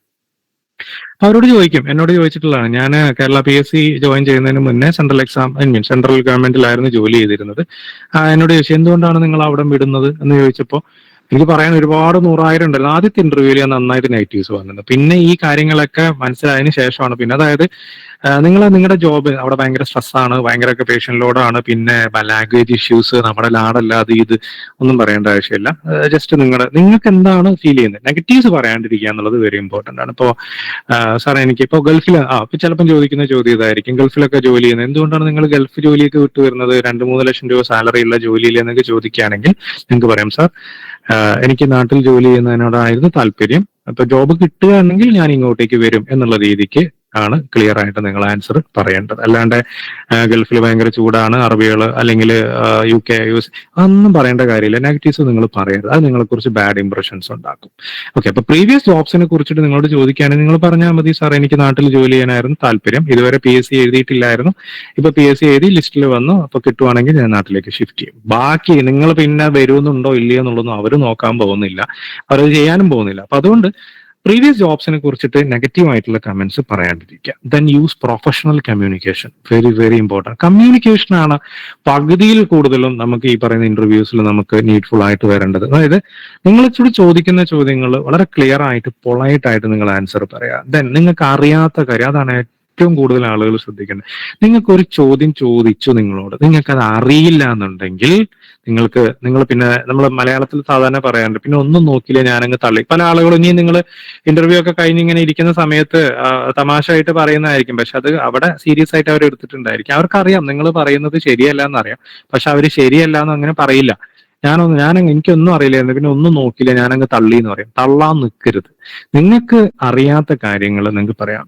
സാർ എനിക്ക് അതിനെക്കുറിച്ച് വ്യക്തമായിട്ട് ധാരണയില്ല, പക്ഷെ എനിക്ക് അറിയാവുന്ന അല്ലെങ്കിൽ ഞാൻ വിശ്വസിക്കുന്നത് ഇന്നതാണ് പറയാം. ഇനി നിങ്ങൾക്ക് അത് പറയാൻ കഴിഞ്ഞില്ല എങ്കിൽ പറയാം, സാർ എനിക്കത് അറിയില്ല, ഞാനത് നോക്കിയിട്ട് പഠിച്ചോളാം, അങ്ങനെ പറയാം. എനിക്ക് അറിയില്ല എന്ന് പറഞ്ഞ് നിങ്ങൾ നിർത്തരുത്. സാർ എനിക്ക് അതിനെക്കുറിച്ച് വ്യക്തമായിട്ട് അറിയില്ല, സോറി പറയാം, നോ വറീസ്, സോറി ഞാനത് നോക്കിയിട്ട് പഠിച്ചോളാം എന്ന് പറയാം. അത് ഭയങ്കര ഇമ്പോർട്ടന്റ് ആയിട്ടുള്ള കാര്യമാണ്. ഇനി അതല്ല, നിങ്ങൾക്ക് കുറച്ചൊക്കെ അറിയാമെന്നുണ്ടെങ്കിൽ നിങ്ങൾ പറയാം, സാർ എനിക്ക് മുഴുവനായിട്ട് മാഡം എനിക്ക് മുഴുവനായിട്ട് അതിനെ കുറിച്ചിട്ടൊരു ധാരണ കുറവാണ്, എങ്കിലും ഞാൻ വിശ്വസിക്കുന്നത് ഇങ്ങനെയാണെന്ന് പറഞ്ഞിട്ട് നിങ്ങൾക്ക് പറയാം. തള്ളാൻ നിൽക്കരുത്, അത് ഇമ്പോർട്ടന്റ് ആണ്. അതായത് നിങ്ങൾക്ക് അറിയാത്തൊരു കാര്യത്തിനെ കുറിച്ച് നിങ്ങൾ എന്ത് ചെയ്യാൻ പാടില്ല, ഒരിക്കലും നിങ്ങൾ ആൻസർ ചെയ്യാൻ പാടില്ല. കാരണം അവർക്ക് വളരെ കൃത്യമായിട്ട് അവരിതൊക്കെ പ്രിപ്പയർ ചെയ്തിട്ടായിരിക്കും വന്നിട്ടുണ്ടായിരിക്കും. അവർ ചിലപ്പം അങ്ങനെ ഒരു ഓൺ ദ സ്പോട്ടിലോ സ്പോണ്ടേനിയസ് ആയിട്ട് ചോദിക്കുന്ന ആളുകളായിരിക്കില്ല, അവർ പ്രിപ്പയർ ചെയ്തിട്ട് വന്നുള്ള ആളുകളായിരിക്കും, അവരെ കയ്യിലെ സാധനം ഉണ്ടായിരിക്കും. അപ്പൊ അവർ ചോദിക്കുന്ന ചോദ്യത്തിന് നിങ്ങൾക്ക് അറിയില്ല എന്നുണ്ടെങ്കിൽ നിങ്ങൾക്ക് അറിയില്ല എന്ന് പറയാം, അല്ലെങ്കിൽ കുറച്ചൊക്കെ അറിയുന്നതാണെങ്കിൽ പറയാം. ഒരിക്കലും നിങ്ങൾ എന്ത് ചെയ്യാൻ പാടില്ല, തെറ്റായിട്ടുള്ള കാര്യം പറയരുത്, അത് നിങ്ങളെ കുറിച്ചുള്ള ഇംപ്രഷൻ പോകും. ഓക്കെ, അങ്ങനെയുള്ള ക്വസ്റ്റ്യൻസ് നിങ്ങൾ ശ്രദ്ധിക്കുക. അതേ പറഞ്ഞത്, നിങ്ങളുടെ അറിവും മാത്രമല്ല നിങ്ങളുടെ ആറ്റിറ്റ്യൂഡും കൂടെ അവിടെ ഇമ്പോർട്ടന്റ് ആയിട്ട്, നിങ്ങളുടെ കോഗ്നിറ്റീവ് സ്കിൽസ് മാത്രമല്ല നിങ്ങളുടെ കൊണേറ്റീവ് സ്കിൽസും കൂടെ അവിടെ ഇമ്പോർട്ടന്റ് ആയിട്ടുള്ള ഒരു കാര്യമാണ്. ഓക്കെ, ദെൻ ഭയങ്കര ഇമ്പോർട്ടന്റ് ആയിട്ടുള്ള കാര്യമാണ്, അവരുടെ ഇന്റർവ്യൂ നിങ്ങൾ ഇന്ററപ്റ്റ് ചെയ്യാൻ പാടില്ല. ഭയങ്കര ഇമ്പോർട്ടൻറ്റ്. അത് ഞാൻ നേരത്തെ പറഞ്ഞു. അതായത് ഒരു ക്വസ്റ്റ്യൻ ചോദിച്ച് തുടങ്ങി, നിങ്ങൾക്ക് അറിയാം, നിങ്ങൾക്ക് വളരെ കൃത്യമായിട്ട് അറിയാം ആൻസർ, അതായത് നിങ്ങൾ പഠിച്ചു പോയ സാധനമാണ്, അത് തന്നെയാണ് ചോദിക്കുന്നുണ്ടെങ്കിൽ ഇടയ്ക്ക് കയറി നിങ്ങൾ പറയരുത്. അവർ മുഴുവനാക്കിക്കോട്ടെ, നിങ്ങൾ അവിടെ സമാധാനത്തിൽ ഇരിക്കുക. അവർ ചോദിച്ചു കഴിഞ്ഞ് കഴിഞ്ഞാൽ അതിന് ആൻസർ പറയാം. ഒരിക്കലും ഇന്റർവ്യൂവർ എന്ത് ചെയ്യാൻ പാടില്ല, നമ്മൾ ഇന്ററപ്റ്റ് ചെയ്യാൻ പാടില്ല, ഏത് ക്വസ്റ്റ്യൻ ആണെന്നുണ്ടെങ്കിലും. അവർ കംപ്ലീറ്റ്ലി ചോദിച്ചോട്ടെ, നമുക്ക് ആവശ്യം പോലെ സമയം അവർ തരുന്നുണ്ട്, ആ സമയത്തിനനുസരിച്ച് നിങ്ങൾക്ക് എന്ത് ചെയ്യാൻ പറ്റും, ആൻസർ ചെയ്യാൻ പറ്റും. അപ്പൊ പ്രൊഫഷണൽ കമ്മ്യൂണിക്കേഷൻ എന്ന് പറയുന്നത് ഭയങ്കര ഇമ്പോർട്ടന്റ് ആയിട്ടുള്ള കാര്യമാണ്. ഓക്കെ, അപ്പൊ എന്ത് ചെയ്യാൻ പാടില്ല, നിങ്ങളോട് ചോദിക്കുന്ന ചോദ്യത്തിന് നിങ്ങൾക്ക് ആൻസർ അറിയില്ല എന്നുണ്ടെങ്കിൽ നിങ്ങൾക്ക് പറയാം, സോറി സാർ എനിക്കത് ധാരണയില്ല, ഞാനത് നോക്കി പഠിച്ചോളാം എന്ന് പറയാം. ഓക്കെ, അപ്പൊ അതുകൊണ്ട് തള്ളാൻ നിൽക്കരുത്, കള്ളം പറയാൻ നിൽക്കരുത്. ഇനി കഴിഞ്ഞു, ഇന്റർവ്യൂ കഴിഞ്ഞു. ഓക്കെ, സോ എന്താ പറയാ, നിങ്ങൾക്ക് ഇനി പോകാം എന്ന് പറയുകയാണെന്നുണ്ടെങ്കിൽ നമ്മൾ എണീറ്റ് നിന്നിട്ട് അങ്ങ് പോകരുത്. നമ്മൾ എന്ത് ചെയ്യണം, നമ്മൾ ആ ഒരു interview you have to end with gratitude എന്ന് വെച്ച് കഴിഞ്ഞാൽ നമുക്ക് പറയാം, thank you sir for the opportunity. മുഴുവൻ കാണാണ്ട് പഠിച്ചു പോകണമെന്ന് നിങ്ങൾക്ക് മലയാളത്തിൽ പറയാം, സാർ വളരെ നന്ദി എന്ന് പറയാം. അതിലൊരു കുഴപ്പമില്ല, അത് അങ്ങനെ പറയണം, അതാണ് ആക്ച്വലി വേണ്ടത്. And with gratitude. ഇതിനൊന്നും ചിലപ്പോൾ മാർക്ക് ഉണ്ടായിരിക്കില്ല, പക്ഷെ നമ്മളെ കുറിച്ചുള്ള ഒരു ഇംപ്രഷൻ. മാർക്ക് ഉണ്ടാവില്ല എന്ന് പറഞ്ഞു കഴിഞ്ഞാൽ നിങ്ങൾ താങ്ക്സ് പറഞ്ഞ ഒരു മാർക്ക് കൂടും, താങ്ക്സ് പറഞ്ഞില്ലെങ്കിൽ ഒരു മാർക്ക് കുറയും, അങ്ങനെയല്ല. ചിലപ്പം നിങ്ങൾക്കൊരു ഒരു 10.5 ഇടാൻ നിന്നിരുന്ന ഒരാള് നിങ്ങളുടെ ആ ഒരു ഗ്രാറ്റിറ്റ്യൂഡ് കാണുമ്പോൾ കൊള്ളാം, പ്രൊഫഷണലി ഹീസ് ഗുഡ് എന്നുള്ളൊരു ആറ്റിറ്റ്യൂഡ് വരുമ്പോൾ 10.5 ചിലപ്പോൾ ഒരു 11 ഒക്കെ ആയിട്ട് മാറാം. അല്ലാണ്ട് താങ്ക്സ് പറഞ്ഞാൽ ഒരു മാർക്ക് കൂടുതൽ, താങ്ക്സ് പറഞ്ഞില്ലെങ്കിൽ ഒരു മാർക്ക് കുറവ്, അങ്ങനെയല്ല. മേ ബി അവർ ഇംപ്രസ്ഡ് ആണെന്നുണ്ടെങ്കിൽ നമുക്കൊരു മാർക്ക് കൂടെ കൂടാം. അതേപോലെ തന്നെ നിങ്ങൾ ഏത് കോൺഫിഡൻസോട് കൂടി, ചില ആളുകളുണ്ടായിരിക്കും നല്ല കോൺഫിഡൻസോടുകൂടി വരും, നമുക്കറിയാത്തൊരു ചിലപ്പോൾ ഒരു 10 ക്വസ്റ്റ്യനകത്തൊരു 2-3 ക്വസ്റ്റ്യൻസ് നമുക്ക് അറിഞ്ഞു എന്ന് വരില്ല. നോ വറീസ്, ഒരു പ്രശ്നമില്ല. എല്ലാ കാര്യങ്ങളും അറിയുന്ന ഒരാളും ഇല്ല. നിങ്ങൾക്ക് അറിയാവുന്ന പല കാര്യങ്ങളും ആ ഇന്റർവ്യൂ ബോർഡിൽ ഇരിക്കുന്ന ആളുകൾക്ക് അറിഞ്ഞോളന്നില്ല. ആ ഇരിക്കുന്ന ആളുകൾ നഴ്സിംഗിന്റെ എല്ലാ കാര്യങ്ങളും പഠിച്ചിട്ട് വന്നിട്ടുള്ളതോ അല്ലെങ്കിൽ ലോകത്തിന്റെ എല്ലാ കാര്യങ്ങളും അറിയുന്ന ആളുകളായിരിക്കില്ല. അപ്പൊ അതുകൊണ്ട് നിങ്ങൾ ഏത് കോൺഫിഡൻഷ്യൽ ആളുകളുണ്ടായിരിക്കും, 2-3 ക്വസ്റ്റ്യൻസ് തെറ്റിപ്പോയി, കയ്യിൽ നിന്ന് പോയി, ഇനി അടുത്ത PSC നോക്കാന്നുള്ള രീതിക്ക് ഭയങ്കരമായിട്ടുള്ള ഒരു ഡസ്പായിട്ട് ഇറങ്ങും. ഒരിക്കലും ചെയ്യരുത്. നിങ്ങൾ ഏത് കോൺഫിഡൻസ് ലെവലിലാണോ ആ റൂമിനകത്തോട്ട് എൻട്രി ചെയ്തിരിക്കുന്നത്, ഏത് കോൺഫിഡൻസ് ലെവലിലാണോ നിങ്ങൾ അവരോട് കമ്മ്യൂണിക്കേറ്റ് ചെയ്തിരിക്കുന്നത്, ആ കോൺഫിഡൻസ് ലെവലോടുകൂടി തന്നെ നിങ്ങൾ അവരോട് എന്ത് ചെയ്തിരിക്കണം, ആ ഒരു കോൺഫിഡൻസ് ലെവലോട് കൂടി തന്നെ നിങ്ങൾ എന്ത് ചെയ്തിരിക്കണം, റൂമിൽ നിന്ന് നിങ്ങൾ പോന്നിരിക്കണം. പക്ഷെ യു ഹാവ് ടു സേ, നിങ്ങൾ അവരോട് താങ്ക് യു പറഞ്ഞിട്ട് വേണം നിങ്ങൾ. അതും ഞാൻ പറഞ്ഞല്ലോ, ലേഡീസ് ഇരിക്കുകയാണെന്നുണ്ടെങ്കിൽ better you say thank you madam, then അതും ഐ ടു ഐ കോൺടാക്റ്റോട് കൂടിയിട്ട് താങ്ക് യു മാഡം, അതുപോലെ തന്നെ ഇപ്പോഴത്തെ മെയിൽസ് ആണെന്നുണ്ടെങ്കിൽ താങ്ക് യു സാർ എന്ന് പറഞ്ഞിട്ട് വളരെ കോൺഫിഡൻസോട് കൂടിയിട്ട് എന്ത് ചെയ്യണമെന്ന് വെച്ച് കഴിഞ്ഞാൽ പോരുക. ഓക്കെ, ഇതാണ് ജനറൽ ആയിട്ട് നമുക്ക് അറിഞ്ഞിരിക്കേണ്ട, ഇന്റർവ്യൂവിൽ അറിഞ്ഞിരിക്കേണ്ട 1-2 കാര്യങ്ങൾ എന്ന് പറയുന്നത്. ഭയങ്കര ഇമ്പോർട്ടന്റ് ആയിട്ടുള്ള കാര്യമാണ്. എന്ന് വെച്ച് കഴിഞ്ഞാൽ വീണ്ടും ഞാൻ പറയുകയാണ്, നിങ്ങൾക്ക് നിങ്ങളുടെ എക്സ്പീരിയൻസ് ചോദിക്കുകയാണെന്നുണ്ടെങ്കിൽ നിങ്ങൾക്ക് എക്സ്പീരിയൻസ് ആയിട്ടുള്ള കാര്യങ്ങളെ കുറിച്ച് മാത്രം നിങ്ങൾ സംസാരിച്ചാൽ മതി. അല്ലാണ്ട് അതായത് ആൻസർ പറഞ്ഞിട്ട് പെട്ടുപോരുത്, അതാണ് ഇമ്പോർട്ടന്റ് ആയിട്ടുള്ളത്. ദെൻ അറിയാത്ത കാര്യം നിങ്ങൾക്ക് അറിയില്ല എന്ന് തന്നെ പറയാം. നിങ്ങൾക്ക് മിനിമം നിങ്ങൾ അറ്റൻഡ് ചെയ്ത് കഴിഞ്ഞാൽ, ഇന്റർവ്യൂ അറ്റൻഡ് ചെയ്ത് കഴിഞ്ഞാൽ 8 മാർക്ക് എന്തായാലും കിട്ടും. 8 മാർക്കിൽ കുറവെന്ന് വെച്ച് കഴിഞ്ഞാൽ നിങ്ങൾ ഇന്റർവ്യൂവിന് തോറ്റുപോയി എന്നുള്ളതാണ്. അങ്ങനെ ഒരിക്കലും വരില്ല. മാക്സിമം നിങ്ങൾക്ക് ഒരു 14 to 15 മാർക്സ് ആയി. അപ്പൊ നമ്മുടെ ഒരു എന്തെന്ന് പറയുന്നത് മിനിമം ഒരു 11 to 12 മാർക്സ് എങ്കിലും നമ്മൾ സ്കോർ ചെയ്യുകയാണെന്നുണ്ടെങ്കിൽ നമുക്ക് നല്ല രീതിയിൽ തന്നെ നമുക്ക് മുന്നോട്ട് എത്താൻ പറ്റും. ഓക്കെ, അപ്പൊ ആ കാര്യങ്ങൾ നിങ്ങൾ നന്നായിട്ട് ശ്രദ്ധിക്കുക. ഇനി വേറൊരു കാര്യം കൂടി ഞാൻ കാണിക്കാം. നിങ്ങൾക്ക് ഈ ഫോം കാണാൻ പറ്റുന്നുണ്ടോ?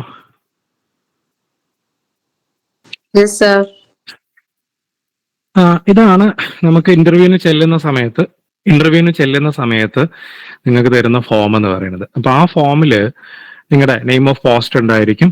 അപ്പോൾ നെയിം ഓഫ് പോസ്റ്റും അതുപോലെ തന്നെ SI നമ്പർ എല്ലാം നമ്മുടെ ഹാൾ ടിക്കറ്റിൽ ഉണ്ടായിരിക്കും. ഹാൾ ടിക്കറ്റ് നിങ്ങൾ എടുത്തിരിക്കണം, ഹാൾ ടിക്കറ്റിൽ ഉണ്ടായിരിക്കും. അത് അതുപോലെ തന്നെ ഫില്ല് ചെയ്യുക.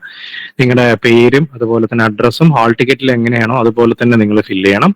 എഡ്യൂക്കേഷൻ ക്വാളിഫിക്കേഷനിൽ from matriculation, that means SSLC മുതൽ നിങ്ങളുടെ ഒന്ന് വെച്ചിട്ട് SSLC എക്സാമിനേഷനോ ഡിഗ്രി എന്നുള്ളത് SSLC എഴുതുക. ഇൻസ്റ്റിറ്റ്യൂഷൻ നിങ്ങളുടെ സ്കൂളിന്റെ പേര് എഴുതുക. ഇയർ എന്ന് പറയുന്നത് നിങ്ങളുടെ എക്സാം നടന്ന ഇയർ എഴുതുക. Name and board of university എന്ന് പറയുന്നത് ബോർഡ് ഓഫ് പിന്നെ ഹൈസ്കൂൾ ഇതായിരിക്കും, ബോർഡ് ഓഫ് എക്സാമിനേഷൻ അങ്ങനെ എന്തോ ആണ് വരുന്നത്. അത് നിങ്ങളുടെ SLC ബുക്കിൽ ഉണ്ടായിരിക്കും. നിങ്ങൾക്ക് കിട്ടിയിരിക്കുന്ന ഡിസ്റ്റിങ്ഷൻ ആണോ അതോ ഫസ്റ്റ് ക്ലാസ് ആണോ സെക്കൻഡ് ക്ലാസ് ആണോ വാട്ട് ഇവിടെ എഴുതുക. രണ്ടാമത് +2 എഴുതുക, ഇൻസ്റ്റിറ്റ്യൂഷൻ ഏത് ഇയർ എഴുതുക. Board of higher secondary examination കേരളത്തിൽ പഠിച്ച ആൾക്കാരാണെങ്കിൽ അങ്ങനെ, അല്ല പുറത്ത് പഠിച്ചാൽ എങ്ങനെയെങ്കിലും നിങ്ങളുടെ സർട്ടിഫിക്കറ്റിലുണ്ടാവും. മൂന്നാമത് ഇപ്പോൾ GNM ആണെങ്കിൽ GNM, BSc ആണെങ്കിൽ BSc, വാട്ടവർ. അത് ശ്രദ്ധിക്കേണ്ട കാര്യം, GNM കഴിഞ്ഞിട്ടുള്ള ആളുകളാണെങ്കിൽ ഇവിടെ GNM, പോസ്റ്റ് ബേസിക് കഴിഞ്ഞിട്ടുള്ള ആളുകളാണെങ്കിൽ ഇവിടെ നിങ്ങൾ GNM എഴുതണം ആദ്യം. ദെൻ നിങ്ങളുടെ നിങ്ങൾ പഠിച്ച സ്ഥാപനത്തിന്റെ പേര്, പാസ് ഇയർ എഴുതുക. അതുപോലെ തന്നെ name of board or university എന്നുള്ളത് GNM ആണെന്നുണ്ടെങ്കിൽ കേരള നഴ്സസ് ആൻഡ് മിഡ്വൈ കൗൺസിൽ, അവരാണ് എക്സാം നടത്തുന്നത്. നിങ്ങൾക്ക് കിട്ടിയിരിക്കുന്ന ക്ലാസ്. ദെൻ പോസ്റ്റ് ബേസിക് ആണെന്നുണ്ടെങ്കിൽ GNM എഴുതിയതിനു ശേഷം പോസ്റ്റ് ബേസിക് BSc നഴ്സിംഗ്, അതുപോലെ തന്നെ ഇൻസ്റ്റിറ്റ്യൂഷന്റെ പേര് എഴുതുക, ഇയറിന്റെ പേര് എഴുതുക. Name of board or university എന്നുള്ളത് 2010 മുന്നേ ആണെന്നുണ്ടെങ്കിൽ നിങ്ങൾക്ക് ഏത് യൂണിവേഴ്സിറ്റി എന്ന് വെച്ചാൽ അത് എഴുതാം. ഇനി കേരളത്തിന് പുറത്താണെന്നുണ്ടെങ്കിൽ ഏത് യൂണിവേഴ്സിറ്റി ആണെങ്കിലും അത് എഴുതാം, നിങ്ങൾക്ക് അത് എഴുതാം. അല്ല 10 ശേഷമാണെങ്കിൽ KUHS ആണ്, KUHS എന്ന് എഴുതിയാൽ മതി. ഇനി അതല്ല ഡയറക്റ്റ് BSc ആണെന്നുണ്ടെങ്കിൽ +2 കഴിഞ്ഞിട്ട് നിങ്ങൾക്ക് BSc എഴുതാം, നിങ്ങളുടെ ഇൻസ്റ്റിറ്റ്യൂഷൻ ഏതാ ഇയർ എഴുതാം. Name of board of university ഞാൻ പറഞ്ഞ പോലെ തന്നെ ക്ലാസ് എഴുതാം. MSc ആണെന്നുണ്ടെങ്കിൽ BSc കഴിഞ്ഞ് ഡയറക്റ്റ് BSc കഴിഞ്ഞ് MSc ആണെന്നുണ്ടെങ്കിൽ BSc കഴിഞ്ഞതിന് ശേഷം MSc എഴുതാം. അല്ല GNM കഴിഞ്ഞിട്ട് പോസ്റ്റ് ബേസിക് കഴിഞ്ഞിട്ട് MSc ആണെന്നുണ്ടെങ്കിൽ, ഇപ്പൊ ഞാൻ അങ്ങനെ ഒരു ഉള്ള ഒരാളാണ്, ഞാൻ GNM ആണ് ആദ്യം, പിന്നെ പോസ്റ്റ് ബേസിക്, പിന്നെയാണ് MSc ചെയ്തിട്ടുള്ളത്. അപ്പൊ എനിക്ക് ആദ്യം GNM എഴുതണം, ദെൻ രണ്ടാമത് പോസ്റ്റ് ബേസിക് എഴുതണം, മൂന്നാമത് നമ്മൾ എന്ത് ചെയ്തിരിക്കണം, നമ്മുടെ MSc ചെയ്തിരിക്കണം. ഇതിങ്ങനെയാണ് എഴുതാറുള്ളത്. ഈ സർട്ടിഫിക്കറ്റ് എല്ലാം നമ്മൾ വൺ ടൈമിനകത്ത് നമ്മൾ വെരിഫൈ ചെയ്തിരിക്കണം. അത് ഇമ്പോർട്ടന്റ് ആണ് കേട്ടോ. Then are you current employed എന്നുള്ളടത്ത് നിങ്ങൾ എന്താണെന്ന് വെച്ച് കഴിഞ്ഞാൽ നിങ്ങൾ കറന്റ് എംപ്ലോയിഡ് ആണെന്നുണ്ടെങ്കിൽ നിങ്ങൾക്ക് എഴുതാം. ഇപ്പൊ നിങ്ങൾ NRHM ആണെങ്കിൽ കൂടെ നിങ്ങൾക്ക് എഴുതാം. പക്ഷെ ശ്രദ്ധിക്കേണ്ട കാര്യം അണ്ടർ നോട്ട് NRH NHM ആണല്ലോ, ഇപ്പൊ നാഷണൽ ഹെൽത്ത് മിഷൻ ആണ്. അപ്പൊ അത് എഴുതാം, NHM അണ്ടർ NHM എന്ന് എഴുതാം. അതല്ല നിങ്ങൾ ഏതെങ്കിലും സെൻട്രൽ ഗവൺമെന്റിലാണ് ജോലി ചെയ്യുന്നുണ്ടെങ്കിൽ നിങ്ങൾ അത് എഴുതിയിരിക്കണം. നിങ്ങൾ ഏത് ഗവൺമെന്റ് സെക്ടറിലാണോ ജോലി ചെയ്യുന്നുണ്ടെങ്കിൽ, അല്ലെങ്കിൽ ഇപ്പൊ ഇവൻ പ്രൈവറ്റ് സെക്ടറിലാണെങ്കിൽ നിങ്ങൾക്ക് എഴുതാം എന്ത്, ആ എംപ്ലോയറുടെ പേര് എഴുതാം, അതുപോലെ തന്നെ എത്ര വർഷമായിട്ട് അവിടെ ജോലി ചെയ്യുന്നത് എഴുതാം. പ്രീവിയസ് ജോബ് എക്സ്പീരിയൻസ് അത് ഉണ്ടെന്നുണ്ടെങ്കിൽ അവിടെ നിങ്ങൾക്ക് എഴുതാം. അത് ഞാൻ പറഞ്ഞല്ലോ, ഈ പ്രീവിയസ് ജോബ് എക്സ്പീരിയൻസ് കൂടി എന്ന് വിചാരിച്ച് 10 വർഷത്തെ എക്സ്പീരിയൻസ് ഉള്ള ആൾക്ക് 2 മാർക്ക് കൂടുതൽ എന്നുള്ളത് ഇല്ല PSC-യിൽ. പക്ഷെ ജോബ് നിങ്ങൾക്ക് എക്സ്പീരിയൻസ് എഴുതുന്നത് നല്ലതാണ്. കാരണം നിങ്ങളോട് ചോദിക്കുമ്പോൾ ഈ ഫോം അവരുടെ കയ്യിലെത്തും. നിങ്ങൾ ഓരോരുത്തർ കയറുമ്പോഴും അവരുടെ കയ്യിൽ ഈ ഫോം ഉണ്ടായിരിക്കും. അപ്പോൾ നിങ്ങളോട് ചോദിക്കും എവിടെയാണ് എക്സ്പീരിയൻസ് എന്ന് ചോദിക്കുമ്പോൾ ഇവിടെ കാഷ്വാലിറ്റി അല്ലെങ്കിൽ എമർജൻസി ഡിപ്പാർട്ട്മെന്റ് എന്ന് എഴുതിയിട്ട് പിന്നെ ആരോ പറഞ്ഞു അയ്യോ എമർജൻസി ഡിപ്പാർട്ട്മെന്റ് ഭയങ്കര ചോദ്യങ്ങളായിരുന്നു കേട്ടോ, എന്നാൽ പിന്നെ മാറ്റിക്കളയാന്നുള്ള രീതിയിൽ പിന്നെ പോയിട്ട് സർജറി വാർഡെന്നോ അല്ലെങ്കിൽ വേറെ ഒന്നും പറയരുത്. നിങ്ങൾ ഇതിനകത്ത് എന്താണ് എഴുതിയിരിക്കുന്നത് വെച്ചാൽ അത് തന്നെയാണ് അവരോട് പറയാം. കാരണം നിങ്ങൾ മാറ്റി പറഞ്ഞാൽ അവർ ചോദിക്കും. അപ്പൊ തന്നെ നമ്മളുള്ള ട്രസ്റ്റ് അവർക്ക് പോകും. എന്ന് വെച്ച് കഴിഞ്ഞാൽ ഇവിടെ നിങ്ങൾ എമർജൻസി ഡിപ്പാർട്ട്മെന്റ് എന്നാണ് എഴുതിയിരിക്കുന്നത്, പിന്നെ ഇപ്പൊ മാറുന്നത് ചോദ്യം ചോദിക്കും. അപ്പൊ അതുകൊണ്ട് ഒരു കാരണവശാലും നിങ്ങൾ എഴുതിയതിനകത്തൊന്നും മാറ്റി പറയരുത്. Okay. Then are you current included in rank list or published by Kerala PC ഉണ്ടെന്നുണ്ടെങ്കിൽ നിങ്ങൾ എഴുതിയാൽ മതി. ആ ഡീറ്റെയിൽസ് ഇവിടെ എഴുതിയാൽ മതി. അതൊക്കെ അവർ വളരെ കൃത്യമായിട്ട് പറഞ്ഞുതരും. ഒക്കുപേഷനോ മദർ ഫാദർ സ്പൗസ് ഇതൊക്കെ നിങ്ങൾക്ക് എഴുതാവുന്നതേ ഉള്ളൂ. Then are you convinced by a court of law എന്ന് വെച്ച് കഴിഞ്ഞാൽ നിങ്ങൾക്കെതിരെ കേസ് ഉണ്ടായിരുന്നു, നിങ്ങൾ കോടതിയിൽ നിങ്ങൾ വിചാരണ ചെയ്തോ എന്നുള്ളതാണ്. അവിടെ കൊണ്ട് കേസ് ഒന്നും എഴുതരുത് കേട്ടോ. Then if there is any criminal charges against U ഉണ്ടെന്നുണ്ടെങ്കിൽ ഉണ്ടെന്ന് എഴുതി കഴിഞ്ഞാൽ പിന്നെ പ്രത്യേകിച്ച് തീരുമാനമാകും. നോ തന്നെ എഴുതുക. യുവർ ഹോബീസ് ഇവിടെയാണ് ഇമ്പോർട്ടൻറ്റ്. യുവർ ഹോബീസ്, നിങ്ങൾക്ക് ഇല്ലാത്ത ഒരു ഹോബീസിനെ കുറിച്ച് ദയവ് ചെയ്ത് എഴുതരുത്. അതാണ് പറയാനുള്ളത്. നിങ്ങൾക്ക് ഇല്ലാത്ത ഹോബീസ് ഇപ്പൊ മിക്കവാറും ആൾക്കാർ എഴുതുന്ന ഒരു ഹോബിയാണ് ഇവിടെ എഴുതുന്നതാണ്. ഒന്നില്ലെങ്കിൽ റീഡിംഗ് എന്ന് എഴുതും, അല്ലെങ്കിൽ ഗാർഡനിങ് എന്ന് എഴുതും, അല്ലെങ്കിൽ വാച്ചിങ് സിനിമ, ഡാൻസിങ് എന്നൊക്കെ പറഞ്ഞ് ഭയങ്കരമായിട്ട് എഴുതും. പക്ഷെ അതൊന്നും ചെയ്യാത്ത ആളുകളായിരിക്കും. ഹോബീസ് എന്ന് എഴുതിയിട്ട് പറയാണ് റീഡിംഗ് നോവൽസ് അല്ലെങ്കിൽ റീഡിംഗ് എന്ന്. അപ്പൊ ചോദ്യം അവർ ഉറപ്പായിട്ട് ചോദിക്കുക. അവിടെ ഇരിക്കുന്ന ആളുകൾ അത്ര മോശക്കാരൊന്നുമല്ല. അവർ ചോദിക്കും എന്ത് തരം ബുക്സ് ആണ് വായിക്കുക, പെട്ടില്ലേ? ചോദിക്കും. ബുക്ക് വായിക്കാത്ത ഒരാളായിരിക്കും. അപ്പൊ ആരോട് ചോദിക്കുകയാണ്, ആകെ നഴ്സിംഗിന്റെ അല്ലെങ്കിൽ ഈ പറയുന്ന പ്രൊഫഷണൽ ബുക്സ് വായിക്കുന്ന ഒരാളോട് ഏത് ബുക്കാണ് ചോദിച്ചെന്ന് വെച്ച് കഴിഞ്ഞാൽ മെഡിക്കൽ സർജിക്കലാണ് അല്ലെങ്കിൽ പീഡിയാട്രിക്സ് ആണ് സാർ ഞാൻ ലാസ്റ്റ് വായിച്ചത്, അതല്ല നിങ്ങളുടെ ഹോബീസ് എന്ന് പറയേണ്ടത്. ലേറ്റസ്റ്റ് റീഡ് ചെയ്ത ബുക്ക് ചോദിക്കുക. ഒരു 100% ഷുവറാണ് നിങ്ങളോട് ചോദിക്കും. അപ്പൊ നിങ്ങൾ പറയുവാണ് അങ്ങനെയൊന്നും ഇല്ലാന്ന് പറയാൻ പാടില്ല. ഇനി നിങ്ങൾ ഉണ്ടെന്നുണ്ടെങ്കിൽ, അതായത് പിന്നെ അതാ പല കമന്റുകൾ നിങ്ങൾ ഉണ്ടല്ലോ, ഞാൻ പാട്ട് പാടുന്ന് പറഞ്ഞാൽ ചിലപ്പോൾ നിങ്ങളോട് പറയുന്ന ഒരു പാട്ട് പാടിക്കുക പറയും. കുടുങ്ങിയില്ലേ? അപ്പൊ പാട്ട് പാടാത്ത ആളുകള് അല്ലെങ്കിൽ അങ്ങനെ നിങ്ങൾക്ക് ഇല്ലാത്ത ഹോബീസ് ഒന്നും നിങ്ങൾ പറയണ്ട. ലാസ്റ്റ് വായിച്ച ബുക്ക് ഏതാന്ന് ചോദിച്ചു കഴിഞ്ഞാല് ചിലപ്പോ ഇപ്പൊ ഈ ഇന്റർവ്യൂ ഒക്കെ നിങ്ങൾ ഈ ടിപ്സ് ഒക്കെ കേട്ടിട്ട് പിന്നെ നിങ്ങൾ ലേറ്റസ്റ്റ് വായിച്ച ബുക്കിന്റെ പേരൊക്കെ പഠിച്ചിട്ട് പോകും. അപ്പൊ ചിലപ്പോൾ നിങ്ങളുടെ നിർഭാഗ്യവശാലേ ഈ ബുക്ക് വായിച്ചിട്ടുള്ള ഒരാളായിരിക്കും മുന്നിലിരിക്കുന്നത്. അപ്പൊ അദ്ദേഹം ചോദിക്കുകയാണ് ഓക്കെ അങ്ങനെയാണെന്നുണ്ടെങ്കിൽ ആ ബുക്കിന്റെ ഒരു കഥാതന്ത്വം അല്ലെങ്കിൽ ഒരു ഇത് എന്താണെന്ന് ഒന്ന് പറഞ്ഞുതരാമോ എന്ന് വെച്ച് കഴിഞ്ഞാൽ വായിക്കാത്ത ബുക്കിനെ കുറിച്ച് വല്ലതും നിങ്ങൾക്ക് പറയാൻ പറ്റൂല്ല.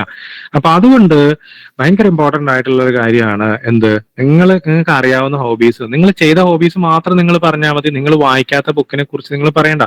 ഇപ്പൊ വളരെ ഫേമസ് ആയിട്ടുള്ള ഒരുപാട് ബുക്സ് ഉണ്ട് അല്ലെ.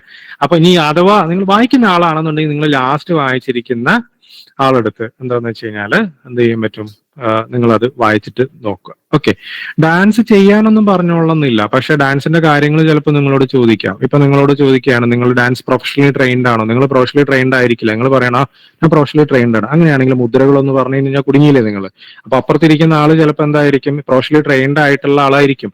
അദ്ദേഹം ചോദിക്കുകയാണ് അങ്ങനെയാണെന്നുണ്ടെങ്കിൽ ഡാൻസിലെ കുറച്ച് മുദ്രകൾ പറഞ്ഞെന്ന് പറഞ്ഞു കഴിഞ്ഞാൽ നമുക്കെന്ത് മുദ്രകൾ പറയാൻ പറ്റില്ല. അപ്പൊ അതുകൊണ്ട് നിങ്ങൾക്ക് അറിയാത്ത അല്ലെങ്കിൽ നിങ്ങൾ ചെയ്യാത്ത അല്ലെങ്കിൽ നിങ്ങൾക്ക് ഇല്ലാത്ത ഹോബീസിനെ കുറിച്ച് നിങ്ങൾ എഴുതണ്ട. ഒരു ഹോബി ഇല്ലാത്ത ഒരാൾ ഉണ്ടാവില്ല. അത് ഇമ്പോർട്ടന്റ് ആണ്. നിങ്ങൾ ചെയ്തിരിക്കുന്നത്, നിങ്ങൾ ഡാൻസ് എന്നോ അല്ലെങ്കിൽ പാട്ടോ ഞാൻ വായിക്കും, നിങ്ങൾ നന്നായി വായിക്കുന്ന എഴുതി വെച്ച് കഴിഞ്ഞാൽ നിങ്ങൾക്ക് പ്രത്യേകിച്ച് മാർക്ക് കൂടാനൊന്നും പോകുന്നില്ല. പക്ഷെ നിങ്ങൾക്ക് അതിനെക്കുറിച്ച് അവർ ചോദിക്കും. അത് ഇമ്പോർട്ടന്റ് ആയിട്ടുള്ള ഒരു കാര്യമാണ്. Okay. Your interest or participation or achievement, അതായത് നിങ്ങൾക്ക് നിങ്ങളുടെ പാർട്ടിസിപ്പേഷൻ, ഇപ്പൊ നിങ്ങൾ ചിലപ്പം പല ആളുകളും പിന്നെ ഇതായിരിക്കും, എന്തായിരിക്കും, ചില സംഘടനകൾ അംഗമായിരിക്കും, TNI പോലെയുള്ള സംഘടനകൾ അംഗമായിരിക്കും. അപ്പൊ നിങ്ങൾക്ക് അത് എഴുതാം, കുഴപ്പമില്ല. നിങ്ങൾക്ക് എന്തെങ്കിലും പ്രൊഫഷണൽ അച്ചീവ്മെന്റ് വല്ലതും കിട്ടിയിട്ടുണ്ടെങ്കിൽ അത് നിങ്ങൾക്ക് എഴുതാം. നിങ്ങളുടെ പഠിക്കുന്ന സമയത്ത് നിങ്ങൾക്ക് റാങ്ക് ആയിരുന്നു, അല്ലെങ്കിൽ നിങ്ങൾക്ക് ഇന്ന പോലെ ഇത് കിട്ടിയിട്ടുണ്ട്, അല്ലെങ്കിൽ ഒരു ബെസ്റ്റ് നഴ്സ് അവാർഡ് കിട്ടിയിട്ടുണ്ട്, best performer of the month or year or what ever, അങ്ങനെയൊക്കെ കിട്ടിയിട്ടുണ്ടെന്നൊക്കെ എഴുതാം. സ്പോർട്സ് ആക്ടിവിറ്റി ഉണ്ടെങ്കിൽ മാത്രം നിങ്ങൾ എഴുതിയാൽ മതി, അല്ലെങ്കിൽ എഴുതണ്ട. കൾച്ചറൽ ആക്ടിവിറ്റീസ് ഞാൻ നേരത്തെ പറഞ്ഞല്ലോ, and even social activities also. Social activities ഒക്കെ നിങ്ങൾ ചെയ്യുന്നുണ്ടെങ്കിൽ മാത്രം നിങ്ങൾ എഴുതിയാൽ മതി. ഇതിലൊന്നും പ്രത്യേകിച്ച് നമുക്ക് മാർക്കില്ല. അതൊക്കെ നമ്മുടെ ആറ്റിറ്റ്യൂഡും അതുപോലെ തന്നെ നിങ്ങൾക്ക് ഇത്തരത്തിലുള്ള ആക്ടിവിറ്റീസ് നിങ്ങൾ ചെയ്തിട്ടുണ്ടോ എന്ന് അറിയാൻ വേണ്ടിയിട്ട് മാത്രമുള്ളതാണ് ഈ ഇത്തരത്തിലുള്ള കാര്യങ്ങൾ. നിങ്ങൾ ഈ പറയുന്ന ഇത്, അതായത് യുവർ ഇൻട്രസ്റ്റ് സ്പോർട്സിലാണെന്നുണ്ടെങ്കിൽ, ഇപ്പൊ സ്പോർട്സിലാണ് ഇൻട്രസ്റ്റ് എന്ന് വിചാരിക്കുക, നിങ്ങൾ എഴുതിയ ഇൻട്രസ്റ്റഡ് ഇൻ സ്പോർട്സ് എന്ന് എഴുതിയേക്കാം. അപ്പൊ ചോദിക്കുക ഏത് തരം സ്പോർട്സ് ആണെന്നുള്ളത്. സ്പോർട്സ് ചാനൽ കണ്ടാൽ അല്ലെങ്കിൽ പേപ്പറിൽ ആ ഒരു ന്യൂസ് കണ്ടാൽ മറിച്ചു പോകുന്ന ആളുകളായിരിക്കും നമ്മൾ. സ്പോർട്സ് ദൈവം ഇതിപ്പോ കൾച്ചറൽ ആക്ടിവിറ്റീസും സോഷ്യൽ ആക്ടിവിറ്റീസും ഒന്നും ഇല്ലല്ലോ, എന്നാ പിന്നെ സ്പോർട്സ് എടുക്കട്ടെ എന്ന് വെച്ചിട്ട് എഴുതാൻ നിൽക്കരുത്. അങ്ങനെയൊക്കെ ആണെന്നുണ്ടെങ്കിൽ ചിലപ്പോൾ അവർ ചോദ്യം ചോദിക്കും. അപ്പോൾ ക്രിക്കറ്റ് ആണ് ഇഷ്ടം എന്ന് വെച്ച് കഴിഞ്ഞാൽ ചോദിക്കുക ഏത് ക്രിക്കറ്ററാണ് നിങ്ങൾക്ക് ഏറ്റവും കൂടുതൽ ഇഷ്ടം. അപ്പൊ വിരാട് കോഹ്ലി ഇപ്പൊ കളിക്കുന്നുണ്ടോ എന്ന് വെച്ച് കഴിഞ്ഞാൽ വിരാട് കോഹ്ലിനെ കുറിച്ച് കേട്ടിട്ടുണ്ടെന്നല്ലാണ്ട് അദ്ദേഹം ഇപ്പൊ കളിക്കുന്നുണ്ടല്ലോ എന്ന് നമുക്കറിയില്ല. പക്ഷെ ക്രിക്കറ്റിന്റെ ഡൈഹാർഡ് ഫാൻ ആയിരിക്കും ഓപ്പോസിറ്റ് ഇരിക്കുന്നത്. ഓക്കെ, അപ്പൊ അതുകൊണ്ട് ഇംപ്രഷൻ ഉണ്ടാക്കാൻ വേണ്ടിയിട്ട് നിങ്ങൾക്ക് ഇല്ലാത്ത കാര്യങ്ങൾ നിങ്ങൾ അദ്ദേഹത്തിനോട് പറയേണ്ട കാര്യമില്ല, ഞങ്ങൾക്ക് പറയാം. Okay, then please mention briefly about the motivating factors for your aspiration to become a civil servant. എന്ന് വെച്ച് കഴിഞ്ഞാൽ ഗവൺമെന്റ് സർവീസിലേക്ക് നിങ്ങൾക്ക് ജോയിൻ ചെയ്യാൻ അല്ലെങ്കിൽ നിങ്ങൾ പ്രിപ്പയർ ചെയ്യാനുണ്ടായിട്ടുള്ള കാരണം എന്താണ് എന്നുള്ളൊരു ചോദ്യമാണിത്. ഇതിന് നിങ്ങൾ ഞാൻ പറഞ്ഞല്ലോ സേവനമൊന്നും അതൊക്കെ എഴുതുന്നുണ്ട്, കുഴപ്പമൊന്നുമില്ല. പക്ഷെ പൊളൈറ്റ് ആയിരിക്കണം. നിങ്ങൾക്ക് അങ്ങനെയാണെന്നുണ്ടെങ്കിൽ നിങ്ങൾക്ക് പൊളൈറ്റ്ലി പറയാം. അതല്ല എന്നുണ്ടെങ്കിൽ നിങ്ങൾക്ക് അതിനനുസരിച്ചിട്ടുള്ള ജോബ് സെക്യൂരിറ്റി ഭയങ്കര ഇമ്പോർട്ടന്റ് ആയിട്ട് നിങ്ങൾ പറയാം. നിങ്ങൾ പൊളൈറ്റ് ആയിട്ട് പറയണം, സാർ ഇതിനൊരു ജോബ് സെക്യൂരിറ്റി ഉണ്ട്, അതുപോലെ തന്നെ ഫൈനാൻഷ്യൽ സെക്യൂരിറ്റി ഉണ്ട്, ഫൈനാൻഷ്യൽ ഫ്രീഡം ഉണ്ട് എന്ന് പറയുകയാണെന്നുണ്ടെങ്കിൽ ഓക്കെ, അത് മതി. അതിലിപ്പോ ഫൈനാൻഷ്യൽ സെക്യൂരിറ്റി ഉണ്ടല്ലേ എന്നുള്ള രീതിക്കൊന്നും അവര് നിങ്ങളെ ക്രോസ് ചെയ്യാനൊന്നും വരുന്നില്ല. Okay, mention your strength and weakness. എപ്പോഴും ശ്രദ്ധിക്കേണ്ട കാര്യം, ആദ്യം നിങ്ങൾ നിങ്ങളുടെ സ്ട്രെങ്ത് ആണ് നിങ്ങൾ എഴുതേണ്ടത്. സ്ട്രെങ്ത് നിങ്ങൾ എഴുതണം. വീക്ക്നെസ് ഒരുപാട് ഉണ്ടായിരിക്കാം, നിങ്ങൾക്ക് അറിയായിരിക്കാം, പക്ഷെ അത് അവരെ നിങ്ങൾ ഒരുപാട് അറിയിക്കണം എന്നില്ല. ഏതെങ്കിലും ഒരു വീക്ക്നെസ് മാത്രം എഴുതി വെക്കുക. Then your ambition to become a good nurse എന്നൊക്കെ ചില ആൾക്കാരെ എഴുതി വെക്കും. നിങ്ങളുടെ ഇഷ്ടം, അത് എഴുതുന്നുണ്ട്, ഇഷ്യൂസ് ഒന്നുമില്ല. പക്ഷെ സത്യസന്ധമായിട്ടുള്ള ആൻസർ നിങ്ങൾക്ക് എഴുതാം. Your ambition to get the job in government sector എന്ന് എഴുതുന്നുണ്ട്, ഒരു പ്രശ്നമില്ല. അത് തന്നെ, അതാണല്ലോ നമ്മുടെ അംബിഷൻ. അത് വേണ്ടിയിട്ട് തന്നെയാണ് നമ്മൾ എന്ത് ചെയ്തിട്ടുള്ളത്, നമ്മൾ ഈ പറയുന്ന ഇന്റർവ്യൂവിനും റിട്ടൺ എക്സാം ഒക്കെ എഴുതിയിട്ടുള്ളത്. Then date signature of the candidate, ഇതാണ് നമ്മൾ ചെയ്യേണ്ടത്. ഇത് നിങ്ങൾ ഇന്റർവ്യൂവിന് കയറുന്നതിന് മുന്നേ തരുന്ന ഫോമാണ്. അപ്പൊ ആ ഫോമിനകത്ത് നിങ്ങൾക്ക് വളരെ വ്യക്തമായിട്ടുള്ള ധാരണ വേണം നിങ്ങൾ ആ ഫോമിനകത്ത് എന്താണ് എഴുതിയിട്ടുള്ളത് എന്നുള്ളത്. കാരണം നിങ്ങൾ പോകുന്നതിന് മുന്നേ ഈ ഫോം നിങ്ങൾ ഇന്റർവ്യൂ ചെയ്യുന്ന ആളുടെ മുന്നിൽ എത്തിയിട്ടുണ്ടായിരിക്കും. അപ്പൊ അതുകൊണ്ട് വളരെ വ്യക്തമായിട്ടുള്ള ധാരണയോട് കൂടിയിട്ട് തന്നെ വേണം നിങ്ങൾ എന്ത് ചെയ്യാൻ, ഈ പറയുന്ന ആളുകളുടെ മുന്നിലേക്ക് പോകാൻ വേണ്ടിയിട്ട്. അത് ഭയങ്കര ഇമ്പോർട്ടന്റ് ആയിട്ടുള്ള കാര്യമാണ്, മറന്നു പോകരുത്. ഓക്കെ, സോ ബേസിക്കലി നമ്മൾ അറിഞ്ഞിരിക്കേണ്ട കുറച്ച് കാര്യങ്ങൾ മാത്രമേ നമ്മളോട് ഡിസ്കസ് ചെയ്തിട്ടുള്ളതാണ്. നമുക്ക് പറ്റാവുന്ന, അതായത് എന്റെ പേഴ്സണൽ എക്സ്പീരിയൻസിലുള്ള കുറച്ച് കാര്യങ്ങളും കൂടെയാണ് ഞാൻ നിങ്ങളുമായിട്ട് ഷെയർ ചെയ്തിരിക്കുന്നത്. ആദ്യത്തെ ഇന്റർവ്യൂ ഒക്കെ പോകുമ്പോൾ അട്ടർ ബ്ലഫ് ആയിരുന്നു. എന്ന് വെച്ച് കഴിഞ്ഞാൽ എനിക്ക് നേരത്തെ പറഞ്ഞ പോലെ തന്നെ എനിക്ക് അറിയാത്ത ചോദ്യമൊക്കെ ചോദിച്ചിരുന്നു. ഞാൻ അതിനെക്കുറിച്ച് വളരെ ബ്യൂട്ടിഫുൾ ആയിട്ട് തള്ളി. പിന്നെയാണ് അറിഞ്ഞത് ഇതിനെക്കുറിച്ചിട്ടൊക്കെ ഇവർക്ക് വ്യക്തമായിട്ടുള്ള ധാരണയുള്ള ആളുകളാണ് എന്റെ മുന്നിൽ ഇരിക്കുന്നത് എന്നുള്ളത്. അപ്പൊ അതുകൊണ്ട് ആദ്യമായിട്ട് ഇന്റർവ്യൂവിന് പോകുന്ന ആളുകളോട് എനിക്ക് പറയാനുള്ളത്, നിങ്ങൾക്ക് അറിയാവുന്ന കാര്യങ്ങൾ വളരെ വ്യക്തമായിട്ട്, ക്ലിയർ ആയിട്ട്, കൺസൈസ്ഡ് ആയിട്ട്, കോൺഫിഡൻസ് ആയിട്ട് അവരോട് നിങ്ങൾ സംസാരിക്കുക. അത് ഭയങ്കര ഇമ്പോർട്ടന്റ് ആണ്. ഓക്കെ, ദെൻ നിങ്ങളുടെ ഏരിയ ഓഫ് എക്സ്പീരിയൻസ്, അതായത് നിങ്ങളുടെ എക്സ്പീരിയൻസ്ഡ് ആയിട്ടുള്ള area. Mode of language Malayalam Amrita, അതിൽ വേറെ ഒരു ഇഷ്യൂസ് ഇല്ല. നിങ്ങൾ ഇംഗ്ലീഷ് സംസാരിക്കണം എന്നൊരു നിർബന്ധമില്ല. നിങ്ങൾക്ക് മലയാളത്തിൽ സംസാരിക്കാം. ഞാൻ ആ മുന്നിലിരിക്കുന്ന ആളുകളെല്ലാം മലയാളീസ് തന്നെ ആയിരിക്കും ഹോപ്പ്ഫുള്ളി. ഇനി അതല്ല, മലയാളം അറിയാത്ത ഒരാളെന്ന് അവരെന്തായാലും വിളിക്കില്ല. ധൈര്യമായിട്ട് നിങ്ങൾക്ക് മലയാളം പറയാം. ഓക്കെ, ഇനിയിപ്പോൾ കുറച്ച് ഇംഗ്ലീഷ് കയറി ഇനി മുഴുവൻ ഇംഗ്ലീഷ് പറഞ്ഞു കഴിഞ്ഞാലും അതിന്റെ പേരിൽ നിങ്ങൾക്ക് ഈ മുഴുവൻ ഇംഗ്ലീഷ് പറഞ്ഞു കഴിഞ്ഞാൽ ഒരു മാർക്ക് കൂടുതലൊന്നും കിട്ടില്ല കേട്ടോ. നിങ്ങൾക്ക് കംഫർട്ടബിൾ ആയിട്ടുള്ള ലാംഗ്വേജ് ഏതാണ് അതിൽ നിങ്ങൾക്ക് സംസാരിക്കാം. എല്ലാ ചോദ്യങ്ങളും നിങ്ങളുടെ അറിവ് അളക്കാൻ വേണ്ടിയിട്ടായിരിക്കില്ല. അത് നന്നായിട്ട് ശ്രദ്ധിക്കുക. നിങ്ങളുടെ ആറ്റിറ്റ്യൂഡ് എന്താണ്, നിങ്ങൾ എങ്ങനെയാണ് അതിനോട് റെസ്പോണ്ട് ചെയ്യുന്നത് എന്നത് നോക്കാനും കൂടെ വേണ്ടിയിട്ടായിരിക്കും ഇത്തരത്തിലുള്ള ചോദ്യങ്ങൾ നിങ്ങളോട് ചോദിക്കുക. ഓക്കെ, നിങ്ങളുടെ ഏരിയ ഓഫ് എക്സ്പീരിയൻസ് ഇപ്പോൾ പ്രോബബിലി വരുന്നെന്ന് പറയുന്നത് എമർജൻസി ഡിപ്പാർട്ട്മെന്റ്, അതുപോലെ തന്നെ സർജറി, മെഡിസിൻ വാർഡ്, പീഡിയാട്രിക്സ് ആണെന്നുണ്ടെങ്കിൽ പീഡിയാട്രിക് വാർഡിലാണെന്നുണ്ടെങ്കിൽ പീഡിയാട്രിക്സ്, അതുപോലെ തന്നെ ലേബർ റൂം അല്ലെങ്കിൽ OBG ലേബർ റൂം ആയിരിക്കും പ്രോബബിലി വരുന്നത്. അതേപോലെ തന്നെ സൈക്കാട്രി ഒക്കെ കുറവായിരിക്കും, മേ ബി പല ആളുകൾക്ക് ഉണ്ടായിരിക്കും. ദെൻ അതർ എക്സ്പീരിയൻസസ് ഉണ്ടെങ്കിൽ അത് നിങ്ങൾക്ക് ആ ഏരിയാസ് നിങ്ങൾ നന്നായിട്ട് നോക്കിയിരിക്കണം. ഓക്കെ, അപ്പൊ അത് നമ്മൾ വരും ക്ലാസ്സുകളിലൊക്കെ അതിനെ കുറിച്ചിട്ടുള്ള ഡിസ്കഷൻ ഉണ്ടായിരിക്കും. ഓക്കെ, പിന്നെ അപ്പോൾ നിങ്ങളുടെ ഏരിയ ഓഫ് എക്സ്പീരിയൻസ് ഏതാണോ എന്നുണ്ടെങ്കിൽ ആ ഏരിയ ഓഫ് എക്സ്പീരിയൻസ് നിങ്ങൾ ഇപ്പൊ ചിലപ്പോൾ നിങ്ങൾക്ക് ഒരു വർഷം ലേബർ റൂമിലായിരിക്കും, അടുത്ത ഒരു വർഷം നിങ്ങൾക്ക് എമർജൻസി ഡിപ്പാർട്ട്മെന്റിലായിരിക്കും. അപ്പൊ നിങ്ങൾ രണ്ടും കൂടെ എഴുതണമെന്ന് ഞാൻ പറയുന്നില്ല. ഏതെങ്കിലും ഒരു ഡിപ്പാർട്ട്മെന്റ് നിങ്ങൾ കോൺഫിഡന്റ് ആയിട്ട് ആൻസർ പറയാൻ പറ്റുന്ന, ഇപ്പൊ ഒരു 5-6 വർഷം മുന്നേ ആയിരിക്കും നിങ്ങൾ ഒരു വർഷം ലേബർ റൂമിൽ വർക്ക് ചെയ്തിട്ടുണ്ടായിരിക്കുക. അപ്പൊ നിങ്ങൾ ഏതും ലേബർ റൂം 1 ഇയർ, ബാക്കി 4 വർഷം എമർജൻസി വേണമെന്നില്ല. നിങ്ങൾക്ക് എമർജൻസി ഡിപ്പാർട്ട്മെന്റ് നിങ്ങൾ പ്രസന്റ്ലി വർക്ക് ചെയ്യുന്ന ഏത് ഏരിയ ആണെന്ന് ചില ആ ഏരിയ നിങ്ങൾ നോക്കാം. ഞാൻ പറഞ്ഞല്ലോ, ഈ എക്സ്പീരിയൻസ് സർട്ടിഫിക്കറ്റ് ഒന്നും വാല്യൂ ഇല്ല എന്നല്ല, പക്ഷെ വാലിഡേറ്റ് ചെയ്യില്ല. അതിനൊന്നും പ്രത്യേകിച്ച് ഒരു കൂടുതൽ പ്ലസ് പോയിന്റോ കാര്യങ്ങളൊന്നും ഉണ്ടാവില്ല. ഓക്കെ, ഒരാൾക്ക് എത്ര ടൈം എന്ന് വെച്ച് കഴിഞ്ഞാൽ മിനിമം ഒരു 5 to 10 minutes നമുക്ക് എന്തായാലും ഇന്റർവ്യൂ ഉണ്ടായിരിക്കും, അത് ഉറപ്പാണ്. ഒരു 10 minutes ഒക്കെ മാക്സിമം, അതിന്റെ അപ്പുറത്തേക്കൊന്നും പോകില്ല. കാരണം എന്താണെന്ന് വെച്ച് കഴിഞ്ഞാൽ ഒരുപാട് ആളുകളുണ്ട്. ഇപ്പോൾ ഈ പറയുന്ന ആളുകൾക്കും അവരെല്ലാം ഡിസ്പോസ് ചെയ്യണമല്ലോ. അപ്പൊ അതുകൊണ്ട് ഒരു 5 to 10 minutes നമുക്ക് ആ ഒരു ഇന്റർവ്യൂ ഉണ്ടായിരിക്കും. ശ്രദ്ധിക്കേണ്ട കാര്യം ഞാൻ നേരത്തെ പറഞ്ഞ പോലെ തന്നെ വളരെ കോൺഫിഡന്റ് ആയിട്ട്, കൺഫ്യൂസ്ഡ് ആയിട്ട്, ക്ലിയർ ആയിട്ട് അവരോട് കമ്മ്യൂണിക്കേഷൻ ഈസ് വെരി ഇമ്പോർട്ടന്റ്. അതാണ് അതിനകത്ത് ശ്രദ്ധിക്കേണ്ടത്. ഓക്കെ, വളരെ ഷോർട്ട് പീരീഡ് ഓഫ് ടൈമിലാണ് ഇത്രയും കാര്യങ്ങൾ പറഞ്ഞത്. നിങ്ങൾക്ക് എന്തെങ്കിലും ഡൗട്ട്സ് ഉണ്ടെങ്കിൽ ചോദിക്കാം.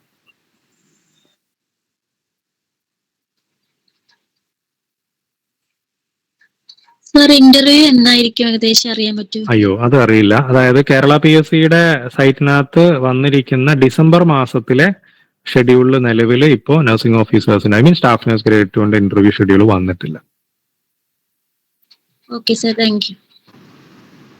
സാറേ, ഒരു ഡൗട്ട് ചോദിച്ചോട്ടെ?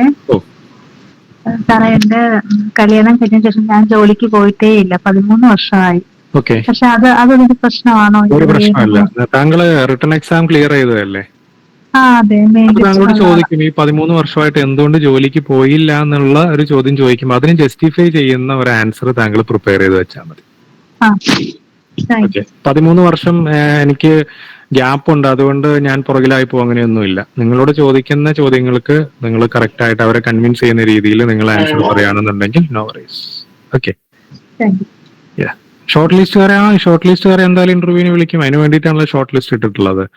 വേറെ ഒരാൾ ചോദിച്ചിട്ടുണ്ടായിരുന്നു പോസ്റ്റ് ബേസിക് ചെയ്യുന്ന ഒരാൾ. പോസ്റ്റ് ബേസിക് ഓക്കെ, എക്സ്പീരിയൻസ് ഇല്ലെങ്കിൽ നിങ്ങൾക്ക് പറയാം, ഞാൻ GNM കഴിഞ്ഞ ഉടനെ പോസ്റ്റ് ബേസിക് എൻട്രൻസ് എഴുതി നേരെ പോസ്റ്റ് ബേസിക്കിനാണ് ഇപ്പൊ പഠിച്ചുകൊണ്ടിരിക്കുന്നത് പറയാം. എക്സ്പീരിയൻസ് ഇല്ല എന്ന് പറഞ്ഞിട്ട് അതിന് വേറെ ഇഷ്യൂസ് ഒന്നുമില്ല. ഓക്കെ, ക്ലിനിക്കൽ ഫീൽഡ് എക്സ്പീരിയൻസ് ഇല്ലെങ്കിൽ ക്വസ്റ്റ്യൻസ് ഏത് ടൈപ്പ് ആയിരുന്നു? അപ്പൊ നിങ്ങളുടെ കറണ്ട് ഫീൽഡ് ഓഫ് എക്സ്പീരിയൻസ് ഏതാണ്? കറന്റ്ലി ക്ലിനിക്കൽ ഫീൽഡ് എക്സ്പീരിയൻസ് ഇല്ല എന്ന് പറഞ്ഞു കഴിഞ്ഞാൽ ഏത് എക്സ്പീരിയൻസ് ആണ് പിന്നുള്ളത്? ടീച്ചിങ് എക്സ്പീരിയൻസ് ആണോ? ടീച്ചിങ് എക്സ്പീരിയൻസ് ആണെന്നുണ്ടെങ്കിൽ നിങ്ങളോട് ചോദിക്കും ഏത് സബ്ജക്റ്റ് ആണ് താങ്കൾ കൈകാര്യം ചെയ്യുന്നതെന്ന് ചോദിക്കും. അപ്പൊ താങ്കൾ പറയുന്ന സബ്ജക്ട് ഏതാണോ അതിനകത്ത് തന്നെ ആയിരിക്കും. പിന്നെ വേറൊരു കാര്യം പറയാനുള്ളത്, ഇന്ന് അല്ലെങ്കിൽ നാളെയുള്ള സബ്ജക്ട് എക്സ്പേർട്ട് ആയിരിക്കില്ല ചിലപ്പോൾ മറ്റന്നാൾ. അതിലൊരു ലക്ക് ഫാക്ടറും കൂടെ ഉണ്ട് കേട്ടോ. ഇപ്പൊ നിങ്ങൾക്ക് എക്സ്പീരിയൻസ് പീഡിയാട്രിക്സ് ആണെന്ന് വിചാരിക്കാം. പീഡിയാട്രിക്കിൽ ഉള്ള സബ്ജക്ട് എക്സ്പേർട്ട് ആണ് അന്ന് ഇന്റർവ്യൂ ബോർഡിൽ ഉണ്ടെന്നുണ്ടെങ്കിൽ പീഡിയാട്രിക് റിലേറ്റഡ് ആയിട്ടുള്ള ക്വസ്റ്റ്യൻ ചോദിക്കാം. പക്ഷേ ആ സമയത്ത് ആ സ്ഥലത്ത് സൈക്കാട്രി അസിസ്റ്റന്റ് പ്രൊഫസർ ആയിട്ടുള്ള ഒരാളാണ് അന്ന് ഇന്റർവ്യൂ ബോർഡിൽ ഉള്ളതെന്നുണ്ടെങ്കിൽ അവർ ചിലപ്പോൾ പീഡിയാട്രിക് റിലേറ്റഡ് ആയിട്ടുള്ള എന്തെങ്കിലുമൊക്കെ ചോദിക്കുമായിരിക്കും. പക്ഷെ മെജോറിറ്റിയും ചിലപ്പം ചോദിക്കുന്നത് സൈക്കാട്രി പോലെ. അപ്പൊ അതുകൊണ്ട് ഒരു ഏരിയ ഓഫ് കൺസേൺ നന്നായിട്ട് നോക്കണം. അതായത് നിങ്ങളുടെ എക്സ്പീരിയൻസ് ഏത് ഫീൽഡാണോ, ഏത് ഏരിയ ആണെന്ന് വെച്ചാൽ ആ ഏരിയ നന്നായിട്ട് നോക്കണം. പക്ഷേ മറ്റ് ഏരിയാസും കൂടെ നമ്മൾ എന്ത് ചെയ്തിരിക്കണം, പഠിച്ചിരിക്കണം. കാരണം എന്താണെന്ന് വെച്ച് കഴിഞ്ഞാല് സബ്ജക്ട് എക്സ്പേർട്ടുകൾ അവർക്കിപ്പോ ഒരാൾ എന്നോട് ഇപ്പൊ എനിക്ക് എക്സ്പീരിയൻസ് ICC ആണ്, കാർഡിയോളജിയിലാണെന്ന് വിചാരിക്കാം. ഞാൻ പറയണ എനിക്ക് കാർഡിയോളജിയാണ് എക്സ്പീരിയൻസ്. അങ്ങനെയാണെങ്കിൽ ഡോഗ് ബൈറ്റിന്റെ മാനേജ്മെന്റ് പറഞ്ഞതെന്ന് വെച്ച് കഴിഞ്ഞാൽ, അല്ലെങ്കിൽ what you mean by hallucination എന്ന് വെച്ച് കഴിഞ്ഞാൽ, ഹാലൂസിനേഷൻ ഒന്നും ICUവിൽ വരില്ല സാർ, അത് എനിക്കറിയില്ല, നമുക്ക് പറയാൻ പറ്റില്ല. അപ്പൊ അതുകൊണ്ട് നമ്മുടെ ഏരിയ ഓഫ് കൺസേൺ അല്ലെങ്കിൽ ഏരിയ ഓഫ് എക്സ്പീരിയൻസ് എവിടെയാണ് അവിടെ നന്നായിട്ട് തന്നെ നിങ്ങൾ നോക്കിയിരിക്കണം. അതിന്റെ കൂട്ടത്തിൽ ബേസിക് ആയിട്ടുള്ള കാര്യങ്ങളോട് അറിഞ്ഞിരിക്കണം. Community is very very important. കമ്മ്യൂണിറ്റിക്കകത്ത് റീസെന്റ് ആയിട്ടുള്ള നിങ്ങൾ അതിനെക്കുറിച്ചൊക്കെ നമ്മൾ ഡിസ്കസ് ചെയ്യുന്നുണ്ട്. Biomedical waste management very important ആണ്. ഏത് ഇൻസ്റ്റിറ്റ്യൂട്ടിൽ ചെന്ന് കഴിഞ്ഞാൽ ഇപ്പൊ നമുക്കുള്ളതാണ് infection control measures, quality assurance, അതുപോലെ തന്നെ വാക്സിൻസ്, ദെൻ റീസെന്റ് ആയിട്ടുള്ള അപ്ഡേറ്റ്സ്, ഇതൊക്കെ നമ്മൾ നന്നായിട്ട് തന്നെ അറിഞ്ഞിരിക്കണം. മെഡിക്കൽ സർജിക്കൽ നോക്കുകയാണെന്നുണ്ടെങ്കിൽ നമുക്ക് അതൊരു കടലായതുകൊണ്ട് തന്നെ നമുക്കത് നിങ്ങളുടെ ഏരിയ ഓഫ് എക്സ്പീരിയൻസ് എവിടെയാണ് അതിനെ ബേസ് ചെയ്തിട്ട് തന്നെ ആയിരിക്കും. പക്ഷെ എന്നാലും എമർജൻസി സിറ്റുവേഷൻ ലൈക്ക് ഇപ്പോൾ ഡോഗ് ബൈറ്റ് എന്നൊക്കെ സ്ട്രൈക്ക് ഡോഗ് ബൈറ്റ് ഒക്കെ ഒരുപാട് വരുന്നുണ്ട്. ഡോഗ് ബൈറ്റിനെ കുറിച്ച് ചോദിക്കാം, ബേൺസിനെ കുറിച്ച് ചോദിക്കാം, then immediate management of severe wound ചോദിക്കാം, അല്ലെങ്കിൽ ട്രോമ റിലേറ്റഡ് ആയിട്ടുള്ള കാര്യങ്ങൾ ചോദിക്കാം, റെസിസിറ്റേഷൻ മെഷേഴ്സ്, CPR, അതുപോലെ തന്നെ BLS-ഉം ACLS-ന്റെ ചെറിയ കാര്യങ്ങളൊക്കെ ചിലപ്പം ചോദിക്കാം. ഡിഫിബിനെ കുറിച്ചിട്ട് വേണമെങ്കിൽ ചോദിക്കാം. സൈക്യാട്രിയിലാണെന്നുണ്ടെങ്കിൽ നമ്മൾ എൻ്റെ ഒരു പേഴ്സണൽ എക്സ്പീരിയൻസിൽ നമ്മൾ ഡിസ്കസ് ചെയ്തതിനകത്തൊന്നും ടെർമിനോളജീസ് ആയിരിക്കും കൂടുതലായിട്ടും ചോദിക്കുക. What is the difference between hallucination and delusion, എന്താണ് ഹാലൂസിനേഷൻ, എന്താണ് ഇന്ന ഡെല്യൂഷൻ എന്നൊക്കെ. അല്ലെങ്കിൽ ചിലപ്പം ചില ഡ്രഗ്സിനെ കുറിച്ച്, ആന്റിസൈക്കോട്ടിക്സ് അല്ലെങ്കിൽ ആന്റിമാനിയാക്ക് പോലുള്ള ഡ്രഗ്സിനെ കുറിച്ചിട്ടുള്ള, അല്ലാണ്ട് ഭയങ്കരമായിട്ടുള്ള ചോദ്യങ്ങളൊക്കെ ചോദിക്കാൻ സാധ്യത കുറവാണ്. പിന്നെ അതുപോലെ തന്നെ പീഡിയാട്രിക്സ് ആണെന്നുണ്ടെങ്കിലും ഡിസീസ് കണ്ടീഷനേക്കാളും കൂടുതലായിട്ട് BFHI പോലുള്ള കേസസ്, അതുപോലെ തന്നെ growth and development, then prevention of accidents, അങ്ങനെ വളരെ കോമൺ ആയിട്ട് നമ്മൾ ചോദിക്കുന്ന കാര്യങ്ങളൊക്കെ ആയിരിക്കും മെയിൻ ആയിട്ട് ചോദിക്കുക. ഓക്കെ, MLSP ഒക്കെ ആയിട്ട് എക്സ്പീരിയൻസ് ഉള്ള ആളുകളോട് എനിക്ക് പറയാനുള്ളത്, നിങ്ങൾ കമ്മ്യൂണിറ്റി അതുപോലെ തന്നെ ആസ് ആൻ MLSP നിങ്ങൾ എന്തൊക്കെയാണ് നിങ്ങൾ ചെയ്യുന്നത് എന്നുള്ള കാര്യങ്ങളെ കുറിച്ചിട്ട് വ്യക്തമായിട്ട് നിങ്ങൾ എഴുതി പ്രിപ്പയർ ചെയ്തിട്ട് തന്നെ നിങ്ങൾ പഠിച്ചിരിക്കണം. കാരണം ചിലപ്പം ചോദിച്ചുകൂടായികയില്ല. ഓക്കെ, പിന്നെ അതുപോലെ തന്നെ GK ക്വസ്റ്റ്യൻസ് ഒന്നും അങ്ങനെയൊന്നും ചോദിക്കാൻ സാധ്യതയില്ല. പിന്നെ ഞാൻ പറഞ്ഞല്ലോ, ഇതൊക്കെ എന്ന് വെച്ച് കഴിഞ്ഞാൽ ഓരോ PSC മെമ്പർ അല്ലെങ്കിൽ ആ ചോദിക്കുന്ന ആളുടെ നമുക്ക് സബ്ജക്റ്റീവ് ആയിട്ടുള്ള കാര്യമാണ്. നമുക്ക് ഒരിക്കലും പ്രിഡിക്റ്റ് ചെയ്യാൻ പറ്റില്ല. ഇന്ന പോലെ തന്നെ ചോദിക്കണമെന്ന് പ്രിഡിക്റ്റ് ചെയ്യാം. ഇപ്പൊ നിങ്ങൾ എമർജൻസി ഡിപ്പാർട്ട്മെന്റ് എന്ന് പറഞ്ഞാലും ചിലപ്പോൾ അതിനകത്ത് തന്നെ ചോദ്യം ചോദിക്കൊള്ളുന്നില്ല. കമ്മ്യൂണിറ്റി MLSP ആയതുകൊണ്ട് തന്നെ, MLSP ആയിട്ട് വർക്ക് ചെയ്യുന്ന ആളുകൾ കമ്മ്യൂണിറ്റി ഫീൽഡിലായതുകൊണ്ട് തന്നെ കമ്മ്യൂണിറ്റി റിലേറ്റഡ് ആയിട്ടുള്ള റീസെന്റ് ആയിട്ടുള്ള അപ്ഡേറ്റ്സ് കാര്യങ്ങൾ അതൊക്കെ ചോദിക്കാൻ സാധ്യതയുള്ളതാണ്. ഭയങ്കര ഇമ്പോർട്ടന്റ് ആയിട്ടുള്ള കാര്യമാണ്. ഓക്കെ, then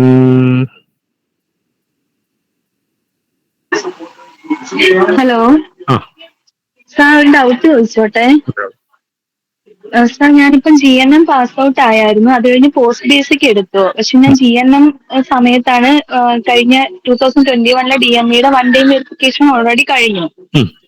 അപ്പം JPHന്റെ ലിസ്റ്റിലും ഉണ്ടായിരുന്നു. പക്ഷെ ഞാൻ പോസ്റ്റ് ബേസിക്കിന്റെ സർട്ടിഫിക്കറ്റ് ആഡ് ചെയ്തിട്ടില്ലായിരുന്നു. ഇതുവരെ ആഡ് ചെയ്തിട്ടില്ല. അപ്പൊ എനിക്ക് പ്രൊഫൈലിൽ നിങ്ങളുടെ ഇപ്പോഴത്തെ DME-യുടെ OTV അത് കുഴപ്പമില്ല. അത് ആ സമയത്ത് എന്തായാലും GNM ക്വാളിഫിക്കേഷനിലാണ് ആക്ച്വലി നമുക്ക് ഇത് വരുന്നത്, ഏത് ഈ പറയുന്ന എക്സാം വരുന്നത്. ഓക്കെ, അപ്പൊ താങ്കൾക്ക് അത് വെച്ചിട്ട് തന്നെ ഇന്റർവ്യൂ അറ്റൻഡ് ചെയ്യാം. അത് BSc ആയത് സാർ ഒരു ഫോർമാറ്റ് കാണിച്ചില്ലായിരുന്നു ഫോമിനകത്ത്. അപ്പൊ പോസ്റ്റ് ബേസിക് അങ്ങനെ വരുന്ന സമയത്ത് നിങ്ങൾക്ക് പോസ്റ്റ് ബേസിക് എഴുതി കഴിഞ്ഞാൽ അതിന്റെ ഒറിജിനൽ സർട്ടിഫിക്കറ്റ് ചിലപ്പോൾ നിങ്ങൾക്ക് അവിടെ നിന്ന് അപ്ലോഡ് ചെയ്യാൻ പറ്റും. അങ്ങനെ ഒരു പ്രൊവിഷൻ അവർ തരും കേട്ടോ. ഇനിയിപ്പോ അതിന് ഡൗട്ട് ഉണ്ടെന്നുണ്ടെങ്കിൽ ഈ ഫോം ഫില്ല് ചെയ്യുന്ന സമയത്ത് നിങ്ങൾക്ക് അവരോട് ഡയറക്റ്റ് ചോദിക്കാം. എന്റെ OTV-യിൽ, അതായത് 1 time വെരിഫിക്കേഷൻ സർട്ടിഫിക്കറ്റിൽ GNM മാത്രമേ ഉള്ളൂ, അപ്പൊ ഞാൻ അത് മാത്രം വെച്ചാൽ മതിയോ അതോ പോസ്റ്റ് ബേസിക്ക് വെക്കണോ എന്ന് ചോദിച്ചു കഴിഞ്ഞാൽ അവർ അതിനെ കൃത്യമായിട്ടുള്ള ആൻസർ തരും. ഞാൻ ഇനി ആഡ് ചെയ്യേണ്ടതുണ്ടോ അപ്പം പോസ്റ്റ് ബേസിക്കിന്റെ സർട്ടിഫിക്കറ്റ്? ആഡ് ചെയ്തു എന്ന് വിചാരിച്ചിട്ട് നമുക്ക് പിന്നെ ജോബില് മുൻതൂക്കം ഒന്നും കിട്ടാൻ പോകുന്നില്ല. മുസ്ലിം സപ്ലിമെന്ററി ഡിപ്പെൻസ് ആണ് സുനി സുബൈർ. എന്ന് വെച്ച് കഴിഞ്ഞാല് നിങ്ങളുടെ റാങ്ക് എത്രയാണോ അതിനനുസരിച്ച് ഓരോ 6 വേക്കൻസി, അതായത് 6, 16, 26, 30, 36, 40, 46, 56, 66, 76, 80, 86, 96 ഇങ്ങനെ ആണ് 13 വേക്കൻസികളാണ്. 100 പേരെ വിളിക്കുകയാണെങ്കിൽ ഈ പൊസിഷനിലായിരിക്കും വിളിക്കുക. അപ്പൊ താങ്കൾ റാങ്ക് ലിസ്റ്റ് വരാണ്ട് നമുക്ക് ഒരിക്കലും താങ്കളുടെ റാങ്ക് എത്രയാണെന്നുള്ളത് പറയാൻ പറ്റില്ല. ചില കേസസിലൊക്കെ എന്താന്ന് വെച്ച് കഴിഞ്ഞാൽ മെയിൻ ലിസ്റ്റിൽ മുസ്ലിംസ് തീരെ കുറവായിരിക്കും. അങ്ങനെ ആവുന്ന സമയത്ത് നമുക്ക് സപ്ലിമെന്റ്, ഇപ്പൊ ഫസ്റ്റ് DME കംപ്ലീറ്റ് മുസ്ലിംസിനെയും മുസ്ലിം കാറ്റഗറിയിലുള്ള ആളുകളെ സപ്ലിമെന്ററി ലിസ്റ്റ് അടക്കമുള്ള ആളുകളെ വിളിച്ചിരുന്നു. ST കാറ്റഗറി നോക്കുകയാണെന്നുണ്ടെങ്കിൽ ഏറ്റവും റയർ ആയിട്ടുള്ള കാറ്റഗറി ST കാറ്റഗറിയാണ്. ST കാറ്റഗറിയിൽ മെയിൻ ലിസ്റ്റിനകത്ത് ഒരാൾ പോലും ഇല്ലായിരുന്നു. അപ്പൊ അതുകൊണ്ട് ഫസ്റ്റ് തന്നെ 10 പേരെന്തോ ആകെ ഉണ്ടായിരുന്നുള്ളൂ ഈ ഇതിനകത്ത്, നമ്മുടെ സപ്ലിമെന്ററിക്കകത്ത്. അവരെല്ലാം ആദ്യത്തിനകത്ത് തന്നെ കയറിപ്പോയി. ഓക്കെ, അപ്പൊ അതുകൊണ്ട് പറയാൻ പറ്റില്ല. Operation theatre experience questions related ആണ്. എനിവേ നിങ്ങൾ പിന്നെ മെത്തേഡ്സ് ഓഫ് സ്റ്റെറിലൈസേഷൻ മസ്റ്റ് ആയിട്ട് നിങ്ങൾ അറിഞ്ഞിരിക്കണം. എക്യുപ്മെന്റ്സിന്റെ കാര്യങ്ങൾ നിങ്ങൾ അറിഞ്ഞിരിക്കണം. ദെൻ നിങ്ങളുടെ മെയിൻ ആയിട്ട് സ്റ്റെറിലൈസേഷൻ ആൻഡ് ഡിസിൻഫെക്ഷൻ ഒക്കെ ആയിരിക്കും അവർ മെയിൻ ആയിട്ട് ക്വസ്റ്റ്യൻസ് ചോദിക്കുക. ഓക്കെ, ഇന്റർവ്യൂ ബോർഡ് മെമ്പേഴ്സിനെ നമുക്ക് അറിയാൻ പറ്റുമോ? അതൊന്നും അറിയാൻ പറ്റില്ല. അതില്ല, അതൊക്കെ അറിയണമെന്നുണ്ടെങ്കിൽ അത് അവർ ആ ഒരു സമയത്ത് മാത്രമേ അവർ അറിയുള്ളൂ. ഏത് ഫീൽഡാണെന്നൊന്നും നമുക്ക് പറയാൻ പറ്റില്ല. ഓക്കെ, ഹലോ സാർ, ഒരു കാര്യം ചോദിച്ചോട്ടെ. 28-ാം തീയതി എന്റെ വെരിഫിക്കേഷൻ ഞാൻ പോയപ്പോ എന്റെ SSLC, ഞാൻ OBC കാറ്റഗറിയിൽപ്പെട്ട ആളാണ്. അപ്പൊ SSLC സർട്ടിഫിക്കറ്റില് TN എന്നും ബാക്കിയുള്ള സർട്ടിഫിക്കറ്റിലൊക്കെ TIA എന്നുമാണ് കാണിച്ചത്. അപ്പൊ അവിടുന്ന് പറഞ്ഞു ഗസറ്റ് നോട്ടിഫിക്കേഷന് വെക്കണം എന്ന്. അപ്പൊ കംപ്ലീറ്റ് ചെയ്തില്ല. അപ്പൊ അതെനിക്ക് സമയം തന്നിട്ടില്ല അവര്. സമയം എന്നോട് പറഞ്ഞു ഇന്റർവ്യൂ നോക്കാൻ നിങ്ങൾ അത് ചെയ്തോളൂ എന്ന് പറഞ്ഞ ഒരു ലെറ്റർ എഴുതി കൊടുക്കാൻ പറഞ്ഞു. മെയിൽ ചെയ്യാം. നിങ്ങളോട് ഒരു സെൽഫ് ഡിക്ലറേഷൻ ചെയ്ത് കൊടുക്കാൻ പറഞ്ഞിട്ടുണ്ടായിരിക്കും. അതായത് ഞാൻ ഇന്ന കാറ്റഗറിയിലാണ് പെടുന്നത് എന്ന് പറഞ്ഞിട്ട് ഒരു സെൽഫ് ഡിക്ലറേഷൻ കൊടുക്കാൻ പറഞ്ഞിട്ടുണ്ടായിരിക്കും അല്ലെ? ഇല്ല, അങ്ങനെ പറഞ്ഞിട്ടില്ല. ലെറ്റർ എഴുതി കൊടുത്താം, എന്താണ് ഇവിടുന്ന് വില്ലേജ് ഓഫീസർ പറഞ്ഞത് എന്നുള്ളൊരു ലെറ്റർ കൊടുക്കുക. എന്നിട്ട് ഗസറ്റ് പബ്ലിഷ് ചെയ്യുന്നവരെ ടൈം ഇന്റർവ്യൂ വരെ നിങ്ങൾക്ക് തരാൻ പറ്റും എന്നുള്ള രീതിയിലാണ് പറഞ്ഞത്. അപ്പൊ എനിക്ക് ഇന്റർവ്യൂ അറ്റൻഡ് ചെയ്യാൻ അത് ബുദ്ധിമുട്ടാവോ? ഇല്ല. ഇനിയിപ്പോ ഇൻ കേസ് നമുക്കിപ്പോ ആ ഒരു സർട്ടിഫിക്കറ്റ് അപ്പൊ പ്രൊഡ്യൂസ് ചെയ്യാൻ പറ്റിയില്ലെങ്കിലും താങ്കളെ ജനറൽ കാറ്റഗറിയിൽ പരിഗണിക്കും. അങ്ങനെയാണ് കണ്ടിട്ടുള്ളത്. അത് മെയിൻ ലിസ്റ്റിലാണെന്നുണ്ടെങ്കിൽ കേട്ടോ. സപ്ലിമെന്ററി ആണെങ്കിൽ ആണെന്നുണ്ടെങ്കിൽ നിങ്ങളെ ഇതിനകത്ത് പരിഗണിക്കുന്നതായിരിക്കും. സപ്ലിമെന്ററി ആണെങ്കിൽ നമ്മളെ തള്ളും. അല്ല, OTV ഒന്നും എനിക്ക് വന്നിട്ടില്ല. വെരിഫിക്കേഷൻ കഴിഞ്ഞിട്ടുണ്ടെങ്കിലും അത് റെഡ് തന്നെയാണ്. അത് താങ്കളൊന്ന് ഫോളോ അപ്പ് ചെയ്യണം. കാരണം എന്താന്ന് വെച്ചാൽ ഇതിലുള്ള ബേസിക് ആയിട്ടുള്ള ഒരു ഇഷ്യൂ എന്താന്ന് വെച്ച് കഴിഞ്ഞാല് ഇൻ കേസ് നിങ്ങൾക്ക് ഫേവറബിൾ ആയിട്ടുള്ള ഒരു സ്റ്റെപ്പ് ഒരു ഇത് അവിടുത്തെ ആ സമയത്ത് വെരിഫൈ ചെയ്ത് ക്ലർക്ക് എടുത്തു എന്ന് വിചാരിക്കാം. സപ്പോസ് അലിഗേഷൻ വരുവാണെന്നുണ്ടെങ്കിൽ താങ്കളെ ആ സമയത്ത് വെരിഫൈ ചെയ്ത് ക്ലർക്കിന്റെ ജോലിയെ ബാധിക്കുന്ന കേസ് ആയിരിക്കും അത്. അപ്പൊ അതുകൊണ്ടാണ് അവരത് വളരെ സ്ട്രിക്റ്റ് ആയിട്ട് പറയുന്നത്.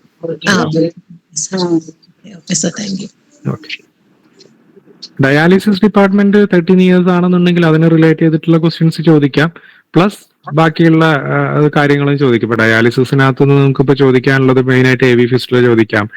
അതല്ലാന്നുണ്ടെങ്കിൽ നിങ്ങൾക്ക് വരുന്ന കോംപ്ലിക്കേഷൻസ് ചോദിക്കാം. അല്ലെങ്കിൽ ഡയാലിസേറ്റോ ഡയാലിസറോ അതല്ലാന്നുണ്ടെങ്കിൽ ഇപ്പൊ നമുക്ക് അതിന്റെ കോംപ്ലിക്കേഷൻസ് നമ്മൾ പറയുന്നുണ്ടല്ലോ. ഡിസിക്വിലിബ്രിയം സിൻഡ്രോം, സ്റ്റീൽ സിൻഡ്രോം എന്നൊക്കെ പറഞ്ഞ കുറെ കാര്യങ്ങൾ നമ്മൾ പറയുന്നുണ്ടല്ലോ. ആ കാര്യങ്ങളൊക്കെ നന്നായി നോക്കിയിട്ട് വേണം പോവാൻ.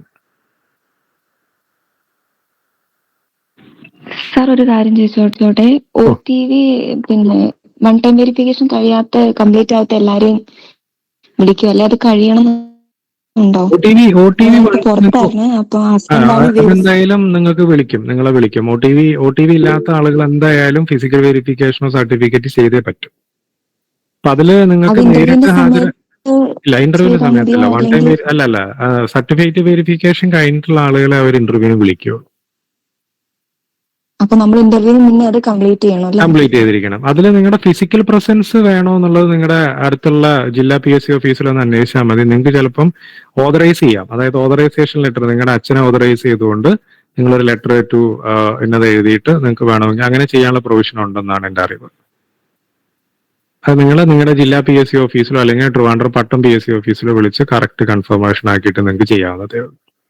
അവിടെ ഹസ്ബൻഡ് ആയിരുന്നു പോയിട്ടുണ്ടായിരുന്നേ. അപ്പൊ ബാക്കി ഫിസിക്കൽ വെരിഫിക്കേഷന്റെ സ്ഥാനത്ത് ഫോട്ടോയും സിഗ്നേച്ചർ അതൊക്കെ ഇന്ത്യ തന്നെ ഇരിക്കുന്നത്. അപ്പൊ അതിനവര് തിരിച്ച് പിന്നെ മെയിലോ ഒന്നും ചെയ്തിട്ടില്ല. വെരിഫിക്കേഷൻ കഴിഞ്ഞു, പക്ഷെ അത് കംപ്ലീറ്റ് ആയിട്ടില്ല. ഇല്ല, കിട്ടിയിട്ടില്ല. ഓക്കെ. അപ്പൊ അതൊന്ന് ഫോളോ അപ്പ് ചെയ്യണേ. കാരണം ഇപ്പോ സ്ട്രിക്റ്റ് ആയിട്ട് നമ്മുടെ സൈനും ഇപ്പൊ ഈ ഇത് വന്നതുകൊണ്ട് ഈ എന്താ പറയാ ജോബിൽ ഇപ്പൊ നിങ്ങൾ കഴിഞ്ഞ 2 വർഷം മുന്നേ ഒരു ഇത് കണ്ടിട്ടുണ്ടായിരിക്കും. ആൾമാറാട്ടം നടത്തിയിട്ടൊക്കെ PSC എഴുതി അങ്ങനെയൊക്കെ കയറുന്ന ഒരു ഇതുള്ളത് കൊണ്ട് ഇതിപ്പോ ഭയങ്കര സ്ട്രിക്റ്റ് ആണ്. 2015 ഞാൻ last Kerala PSC interview attend ചെയ്തിട്ടുള്ളത്. അപ്പൊ ആ ഒരു ഇതിലാണ്. അന്ന് ഇത്രയും സ്ട്രിക്റ്റ് അല്ല. പക്ഷെ എങ്കിലും ഈ പറയുന്ന പോലെ ബേസിക്കലി വേണ്ട ക്വാളിഫിക്കേഷൻ വേണ്ട സർട്ടിഫിക്കറ്റ് ഇല്ലാത്ത ആളുകൾ അവർ തള്ളിയിട്ടുണ്ട്. അപ്പൊ അതുകൊണ്ട് ഇതൊന്നും നന്നായിട്ട് തന്നെ ഫോളോ അപ്പ് ചെയ്യണം കേട്ടോ.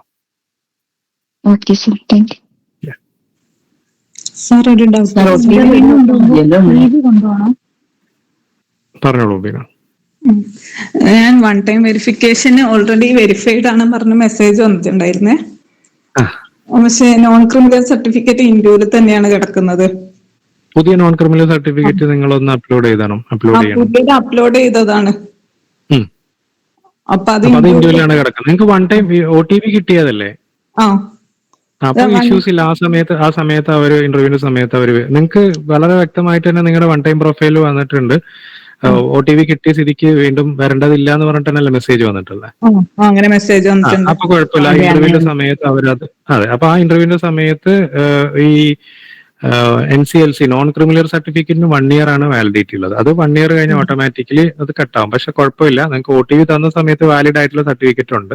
നിങ്ങൾ ഇന്റർവ്യൂവിന് ചെല്ലുന്ന സമയത്ത് 1 yearനകത്ത് എടുത്ത് സർട്ടിഫിക്കറ്റുമായിട്ട് പോയാൽ മതി. ആ സമയത്ത് അവരത് ചെയ്തോളും.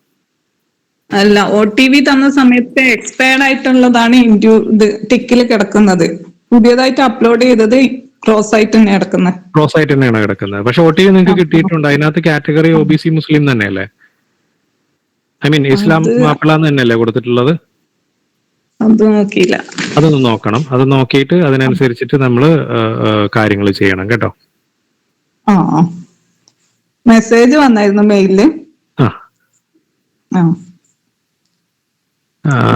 Thank you. കർമ്മിക, നമുക്ക് ICCU ICCU എക്സ്പീരിയൻസ് എന്തായാലും നിങ്ങളോട് ചോദിക്കും, ഞാൻ പറഞ്ഞല്ലോ. പക്ഷെ അതിനകത്ത് തന്നെ ചോദിക്കണമെന്ന് നിർബന്ധമില്ല, മറ്റു ചോദ്യങ്ങളും ചോദിക്കാം. ഗ്യാപ്പ് ഒരു ഇഷ്യൂ അല്ല ഞാൻ ഓൾറെഡി പറഞ്ഞു. ഗ്യാപ്പ് എന്ന് പറയുന്നത് കേരള PSCയെ സംബന്ധിച്ച് ഒരു ഇഷ്യൂസ് ഉള്ള കാര്യമല്ല. നിങ്ങൾക്ക് എന്തുകൊണ്ട് നിങ്ങൾക്ക് ഗ്യാപ്പ് വന്നു എന്നുള്ളൊരു ചോദ്യം അവർ ചോദിക്കുകയാണെങ്കിൽ അതിന് ജസ്റ്റിഫൈ ചെയ്യാനുള്ള ഒരു ആൻസർ നിങ്ങൾ പറഞ്ഞാൽ മതി. Hello sir. പറയൂ. സർ, ഞാൻ കഴിഞ്ഞ 4 വർഷമായിട്ട് പാലിയേറ്റീവ് നഴ്സ് ആയിട്ടാണ് വർക്ക് ചെയ്യണത്. പിന്നെ 2014 ആ ഒരു സമയത്താണ് ഞാൻ ICUലായിരുന്നു എനിക്ക് ഡ്യൂട്ടി. പിന്നെ എനിക്ക് കുറച്ച് ബ്രേക്ക് വന്നിട്ടാണ് പിന്നെ ഞാൻ പാലിയേറ്റീവ് കോഴ്സ് ചെയ്തിട്ട് പാലിയേറ്റീവ് നഴ്സ് ആയത്. അപ്പൊ ഞാൻ പാലിയേറ്റീവ് നഴ്സിനെ കുറിച്ചാണ്. നിങ്ങള് Indian institute of pain and palliative IPPS Kozhikode നിന്നാണ് കോഴ്സ് കഴിഞ്ഞത്? അതെ അതെ.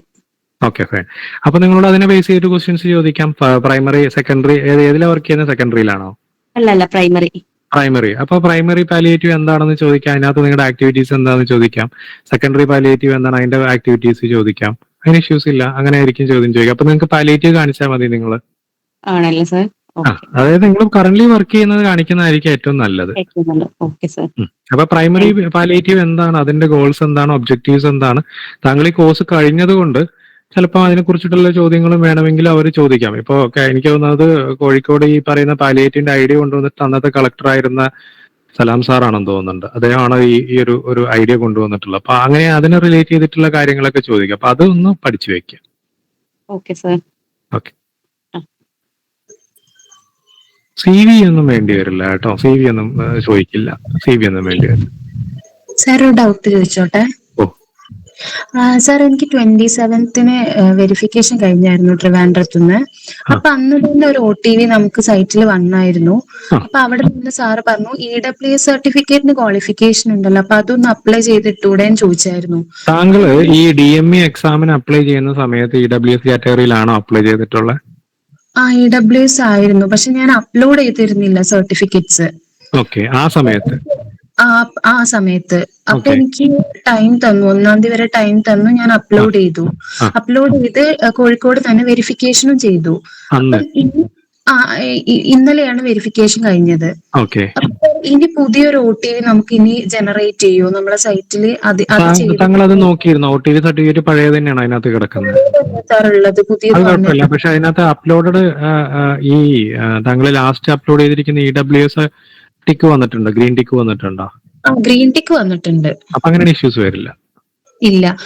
അല്ല, സർട്ടിഫിക്കറ്റിൽ നമ്മൾ വെരിഫൈഡ് എന്നുള്ളതിൽ ഞാൻ ഓൾറെഡി കൊടുത്ത SSLC +2 പിന്നെ രജിസ്ട്രേഷൻ അതൊക്കെ മാത്രമേ നമുക്ക് അതിൽ കാണാൻ പറ്റുന്നുള്ളൂ. ഇത് കാണാൻ പറ്റും. അപ്പൊ അത് അപ്ഡേറ്റ് ആയിട്ടുണ്ടായിരിക്കില്ല, അതുകൊണ്ടായിരിക്കും. അതിൽ ഇഷ്യൂസ് വരില്ല. കാരണം ഓൾറെഡി നമുക്ക് ഇതിനകത്ത് വെരിഫൈ ഈ EWS എന്ന് പറയുന്ന ആ കോളത്തിനകത്ത് നിങ്ങൾക്ക് green tick updated, I mean എന്താ പറയാ, വെരിഫൈഡ് എന്ന് പറഞ്ഞിട്ടുള്ളത് തന്നെയല്ലേ വന്നിട്ടുള്ളത്?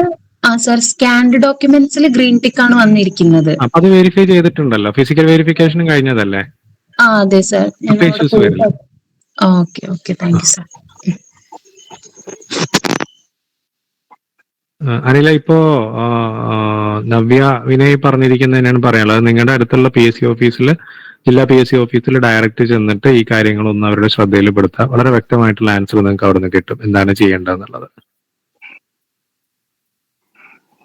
Good evening sir. ഹലോ സാറേ, നമ്മൾ ഇന്റർവ്യൂവിന് പോകുമ്പോൾ ഈ OTV സർട്ടിഫിക്കറ്റിന്റെ പ്രിന്റ് എടുത്തോണ്ട് പോണോ? നല്ലത് കൊണ്ടുപോയാൽ. അല്ലെങ്കിൽ നിങ്ങളുടെ ഇത് അടിക്കുന്ന സമയത്ത് അവർക്ക് അതിനവിടുന്ന് കാണാൻ പറ്റും. പക്ഷെ സർട്ടിഫിക്കറ്റ് കൊണ്ടുപോകുന്നത് നല്ലതാണ്. Okay sir, thank you sir. Hello sir. Hello സാറേ, അത് കഴിഞ്ഞ JPH ലിസ്റ്റിൽ ഉണ്ടായിരുന്നു. അന്നേരം ആ സമയത്ത് വെരിഫിക്കേഷൻ എല്ലാം കഴിഞ്ഞാണ് റാങ്ക് ലിസ്റ്റും വന്നു. പക്ഷെ ഈ OTV സർട്ടിഫിക്കറ്റിന്റെ കാര്യവും അറിയില്ല. രജിസ്ട്രേഷനകത്ത് കയറി കഴിഞ്ഞാൽ അതിനകത്ത് ഒരു ഇതുണ്ടല്ലോ, അതിനകത്ത് കാണാൻ പറ്റും. അത് ഡൗൺലോഡ് ചെയ്ത്. അതെ. പിന്നെ ഈ പ്രാവശ്യം പിന്നെ വെരിഫിക്കേഷന്റെ ആവശ്യമില്ല എന്നുള്ള രീതിയിലുള്ള മെസ്സേജ് വന്ന സ്ഥിതിക്ക് കുഴപ്പമില്ല. പക്ഷെ നിങ്ങളുടെ നോൺ ക്രിമിനൽ സർട്ടിഫിക്കറ്റ് വാലിഡിറ്റി ഉണ്ടോ നോക്കണം.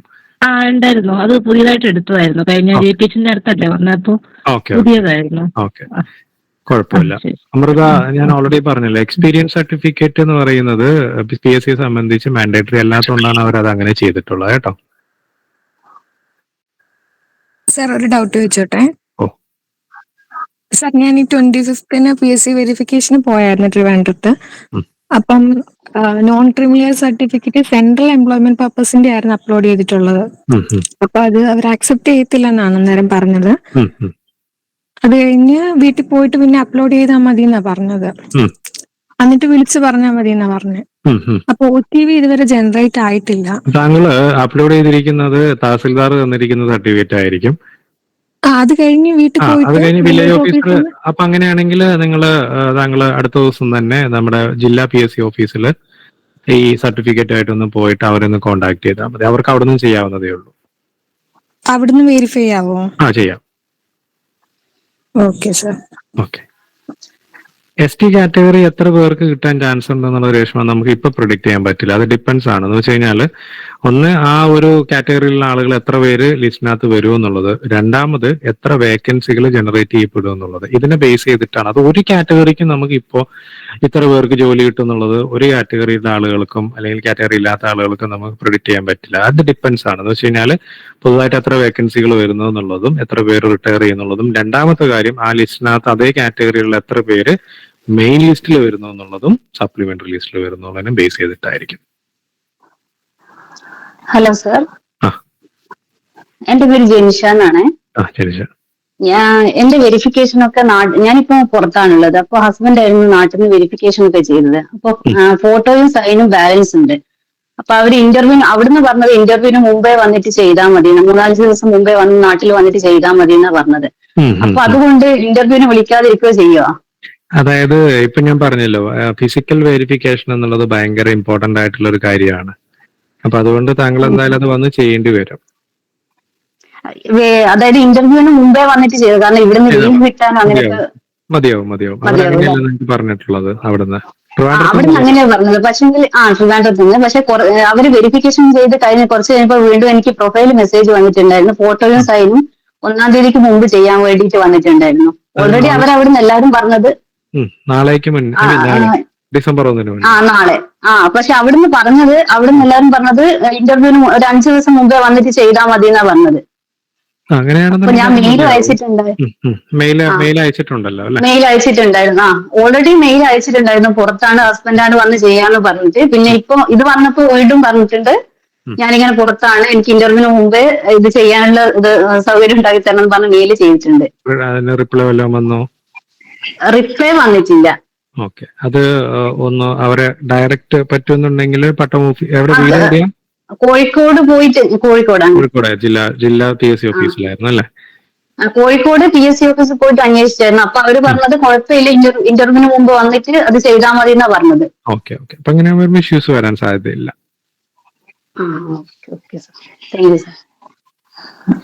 ഹാൾ ടിക്കറ്റ് മസ്റ്റ് ആണോ എന്ന് ചോദിച്ചു കഴിഞ്ഞാൽ ഇല്ല, അതിൽ ഇഷ്യൂസ് ഇല്ല. അത് ഹാൾ ടിക്കറ്റ് നമുക്ക് 1 ടൈമിനകത്തുനിന്ന് വീണ്ടും എടുക്കാലോ. ഐശ്വര്യ സാറേ, എനിക്ക് ഈ EWS ക്ലെയിം ചെയ്തിട്ടുണ്ടായിരുന്നു. പക്ഷെ എനിക്ക് സർട്ടിഫിക്കറ്റ് കിട്ടത്തില്ല എന്നുള്ളത് കൊണ്ട് ഞാൻ അത് അപ്ലോഡ് ചെയ്തില്ലായിരുന്നു. അപ്പൊ അവിടെ ചെന്നപ്പോ അവര് പറഞ്ഞ് ഇയാളൊന്ന് ശ്രമിച്ചു നോക്കൂ എന്ന് പറഞ്ഞിട്ടുണ്ടെങ്കിൽ 29-ാം തീയതി ഹാജരാക്കാന്നുള്ള രീതിയിൽ. എനിക്ക് കിട്ടിയില്ല. അപ്പൊ ഞാൻ അതിന് ഡിക്ലറേഷൻ എഴുതി അപ്ലോഡ് ചെയ്തു. എന്നിട്ട് അവിടെ വിളിച്ചു പറഞ്ഞിട്ട് ആലപ്പുഴ പോയി പറയാനാ പറഞ്ഞത്. അപ്പോ ഞാൻ വിളിച്ചു പറഞ്ഞു ആലപ്പുഴ ചെന്നപ്പോ അവര് ഈ പറഞ്ഞു ഫോൺ ചെയ്ത് അവരോട് പറഞ്ഞത് അവിടെ തന്നെ ചെയ്യാൻ പറ്റുന്നല്ലേ ഉള്ളായിരുന്നു. അതുകൊണ്ട് ഇവരെന്തിനാ ബുദ്ധിമുട്ടിച്ചെന്നൊക്കെ ചോദിച്ചാൽ അങ്ങോട്ട് വിളിച്ച് ഒരു വഴക്ക് പറയുക ചെയ്തത്. അത് ഡിപ്പെൻസ് ആണ്. ഞാൻ പറഞ്ഞില്ല, ഈ നമ്മുടെ ഓരോ ഹ്യൂമൻ ബീയിങ്സും ഡിഫറെന്റ് എന്ന് പറഞ്ഞ പോലെ തന്നെയാണ് വരുന്നത്. ചില ആളുകൾ നമുക്ക് വളരെ പോസിറ്റീവായിട്ട് ചെയ്തു തരുന്ന ആളുകളുണ്ട്. എന്നാൽ ചില ആളുകൾ ആ നിയമം അതിന്റെ വഴിക്ക് തന്നെ നടക്കട്ടെ എന്നുള്ള രീതിയിൽ ചെയ്യുന്ന ആളുകളുണ്ട്.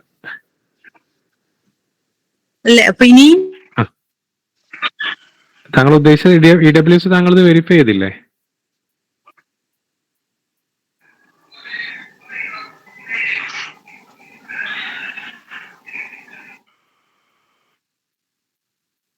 ഇന്റർവ്യൂ ഡേറ്റ് ഞാൻ പറഞ്ഞല്ലോ, നമുക്ക് ഡിസംബർ മാസത്തെ ഷെഡ്യൂളിനകത്ത് ഇതുവരെ വന്നിട്ടില്ല. അപ്പൊ അതുകൊണ്ട് നമുക്ക് ഏത് ഡേറ്റിനാന്നുള്ളത് നമുക്ക് ലിസ്റ്റ് വരാണ്ട് നമുക്ക് ഇന്റർവ്യൂ ഷെഡ്യൂൾ വരാണ്ട് നമുക്ക് പറയാൻ പറ്റില്ല. ഇപ്പോഴും സർട്ടിഫിക്കറ്റ് വെരിഫിക്കേഷൻ നടന്നുകൊണ്ടിരിക്കുകയാണ്. പക്ഷെ ഇതിലൊരു 60% ആളുകൾക്ക് മിക്കവാറും വെരിഫിക്കേഷൻ നടന്നതുകൊണ്ട് വെരിഫിക്കേഷൻ പെട്ടെന്ന് തന്നെ നടക്കുന്നുണ്ട്. ഇപ്പൊ ഡിസംബർ മാസത്തിൽ വേണമെങ്കിൽ അഡീഷണൽ പ്രോഗ്രാം ഷെഡ്യൂൾ എന്ന് പറഞ്ഞിട്ട് വേണമെങ്കിൽ വരാവുന്നതേ ഉള്ളൂ. അത് നമുക്ക് സൈറ്റിൽ വരാണ്ട് നമുക്കത് പ്രെഡിക്റ്റ് ചെയ്യാൻ പറ്റില്ല. സാറേ, ആ EWSന്റെ അതിനി എന്തെങ്കിലും ചെയ്യേണ്ടതുണ്ടോ? വെരിഫിക്കേഷൻ കഴിഞ്ഞതല്ലേ? വെരിഫിക്കേഷൻ അവിടെ അവർ വെരിഫൈ ചെയ്തില്ല. അത് അവർക്ക് അവിടെ തന്നെ ചെയ്യാവുന്നതേ ഉള്ളൂ. നിങ്ങൾ ഡിക്ലറേഷൻ അപ്ലോഡ് ചെയ്തില്ല, അത്രയും മതിയെന്നാ പറഞ്ഞത്. അങ്ങനെ ഒരു മറുപടി ആണെങ്കിൽ ഇഷ്യൂസ് ഇല്ല. താങ്കൾ അപ്ലൈ ചെയ്യുന്ന സമയത്ത് EWS ക്ലെയിം ചെയ്തിട്ടുണ്ടല്ലോ അല്ലെ? അത് പ്രൊഫൈൽ അങ്ങനെയായിരുന്നു, ഞാൻ ചെയ്തതല്ല. ഓക്കെ, അതൊക്കെ നന്നായിട്ട് ശ്രദ്ധിക്കണം. കുഴപ്പമൊന്നുമില്ല. നമ്മൾ എന്താണെന്നറിയാം, ആപ്ലിക്കേഷൻ സമയത്തുള്ള നമ്മുടെ സ്റ്റാറ്റസ് എന്താണോ അതേ അവർ പരിഗണിക്കും. ഇപ്പൊ EWS നമ്മൾ സാധാരണ അങ്ങനെയാണ് കണ്ടിട്ടുള്ളത്. കാരണം അലിഗേഷൻ വരാൻ സാധ്യതയുണ്ട് ചിലപ്പം. അപ്പൊ അതുകൊണ്ട് അങ്ങനെയാണ് കണ്ടിട്ടുള്ളത്. പക്ഷെ ഇപ്പൊ EWS താങ്കൾ അപ്ലൈ ചെയ്തു, EWS താങ്കൾക്ക് കിട്ടിയില്ല എന്ന് വിചാരിക്കുക. താങ്കൾ മെയിൻ ലിസ്റ്റിലാണെന്നുണ്ടെങ്കിൽ ഓട്ടോമാറ്റിക്കലി താങ്കളെ ഓപ്പൺ കോമ്പറ്റീഷനിലേക്ക് വരും. ഈ ഓപ്പൺ കാറ്റഗറി അല്ല കേട്ടോ മനു ആന്റണി. മെയിൻ ലിസ്റ്റിൽ റിസർവേഷൻ കാറ്റഗറിയിൽ ഉള്ളവർ ഓപ്പൺ കാറ്റഗറിയിലും കൺസിഡർ ചെയ്യുമോ? ഓപ്പൺ കാറ്റഗറി അല്ല, OC എന്ന് പറയുന്നത് ഓപ്പൺ കോമ്പറ്റീഷൻ ആണ് കേട്ടോ. അത് പല ആളുകൾക്കുള്ള ഒരു തെറ്റിദ്ധാരണയാണ്. ഓപ്പൺ കോമ്പറ്റീഷൻ ആണ് വരുന്നത്. ഓപ്പൺ കോമ്പറ്റീഷൻ എന്ന് വെച്ച് കഴിഞ്ഞാൽ ഇറസ്പെക്റ്റീവ് ഓഫ് അവരുടെ കാസ്റ്റ് അല്ലെങ്കിൽ അവരുടെ കാറ്റഗറി ഇതൊന്നും നോക്കില്ല. നമുക്ക് 100 വേക്കൻസി ആണെന്നുണ്ടെങ്കിൽ അതിൽ 50 വേക്കൻസി OC ഓപ്പൺ കോമ്പറ്റീഷൻ ആണ്. എന്ന് വെച്ച് കഴിഞ്ഞാൽ റാങ്ക് ലിസ്റ്റ് ഏറ്റവും നല്ല മാർക്ക് കിട്ടിയിട്ടുള്ള ആളുകൾ അവർ ചിലപ്പം പിന്നെ ഷെഡ്യൂൾഡ് കാസ്റ്റ് ആയിരിക്കാം, ഷെഡ്യൂൾഡ് ട്രൈബ് ആയിരിക്കാം, തീയ ആയിരിക്കാം, ഈഴവ ആയിരിക്കാം, മുസ്ലിം ആയിരിക്കാം, വാട്ടവർ.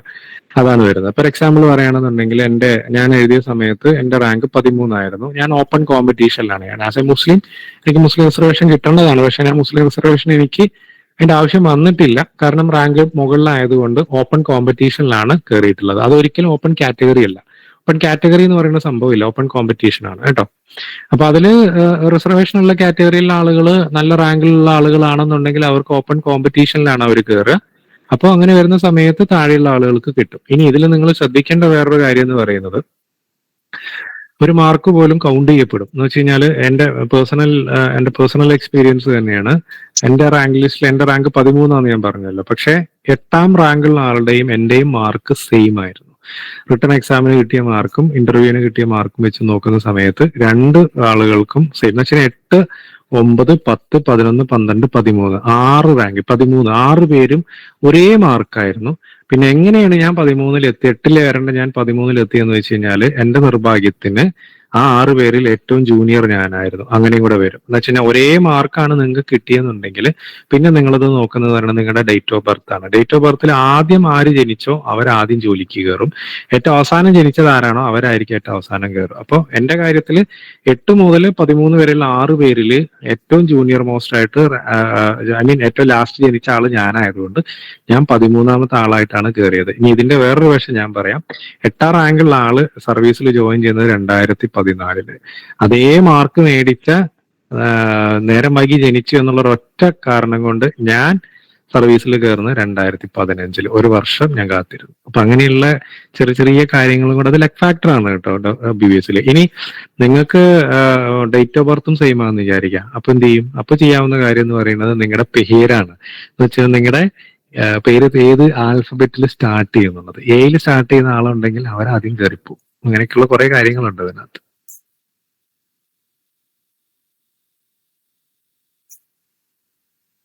ജാനുവരി 31 വരെയാണ് ഇപ്പോൾ ഉള്ള ലിസ്റ്റിന്റെ കാലാവധി എന്ന് പറയുന്നത്. അത് കഴിഞ്ഞാൽ ആണ് സാധാരണയായിട്ട് അടുത്ത ലിസ്റ്റ് വരിക. Hello sir, good evening sir. Good evening Muhammad. സാറേ, ഞാനിപ്പോ വർക്ക് ചെയ്യുന്നത് അബ്രോഡ് ആണ്. അപ്പോ OTV സമയത്ത് ഓതറൈസേഷൻ ലെറ്റർ വെച്ചിട്ട് പാരന്റ് പോയിട്ട് സർട്ടിഫിക്കറ്റ്സ് എല്ലാം വെരിഫൈ ചെയ്തു. നിങ്ങളുടെ സിഗ്നേച്ചറും ഫോട്ടോയും ചെയ്തിട്ടുണ്ടാവില്ല. ഇല്ല ചെയ്തിട്ടില്ല. അപ്പൊ അതിന് അവർ പറഞ്ഞ മറുപടി വന്നിട്ടുണ്ട്. പക്ഷെ ഇന്റർവ്യൂവിന് മുന്നേ ചെയ്താൽ മതി എന്നല്ല അവര് പറഞ്ഞേ. അവര് പറഞ്ഞത് ഇന്റർവ്യൂവിന്റെ സമയത്ത് ചെയ്താൽ മതി എന്നുള്ള രൂപത്തിലാണ് സംസാരിച്ചത്. അതിന് ഇഷ്യൂസ് വരില്ല. എന്താന്ന് വെച്ച് കഴിഞ്ഞാൽ ഇപ്പൊ ഞാനത് ഓൾറെഡി പറഞ്ഞു കഴിഞ്ഞു. ഈ ഫിസിക്കൽ വെരിഫിക്കേഷൻ ഭയങ്കര സ്ട്രിക്റ്റ് ആയിട്ട് ചെയ്യുന്നുണ്ട്. ഈ നിയമന തട്ടിപ്പ് വന്നതിന് ശേഷമേ അത് അവർ ഭയങ്കര സ്ട്രിക്റ്റ് ആയിട്ട് ഫോളോ ചെയ്യുന്നുണ്ട്. അപ്പൊ അതുകൊണ്ട് അതിൽ ഇഷ്യൂസ് ഇല്ല. അവർ അങ്ങനെ ഒരു മറുപടി എന്തായാലും ഒരാളെയും അങ്ങനെ ഒരു കാരണം ഇല്ലാണ്ട് അവർ തള്ളില്ല. അത് കേരള PSC യുടെ ഒരു ഏറ്റവും വലിയ ഗുണമാണ്. എന്ന് വെച്ച് കഴിഞ്ഞാൽ നമ്മൾ ജെന്യൂൻ ആയിട്ടുള്ള കേസ് ആണെന്നുണ്ടെങ്കിൽ അതിന് വേറെ ഇഷ്യൂസ് ഇല്ല കേട്ടോ.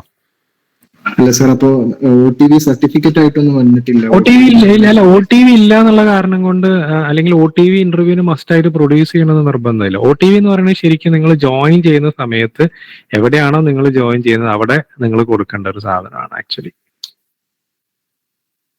ഐ മീൻ PSC കിട്ടിയത്. പോസ്റ്റ് ബേസിക് സർട്ടിഫിക്കറ്റ് അപ്ലോഡ് ചെയ്തില്ല, കുഴപ്പമുണ്ടോ? വേറെ കുഴപ്പമില്ല. നിങ്ങൾ GNM സർട്ടിഫിക്കറ്റ് ചെയ്തതല്ലേ. നിങ്ങൾ പോസ്റ്റ് ബേസിക് ആണെന്നുള്ളത് എക്സാമിന് അപ്ലൈ ചെയ്യുന്ന സമയത്ത് നിങ്ങൾ ക്ലെയിം ചെയ്തിട്ടുണ്ടായിരുന്നോ?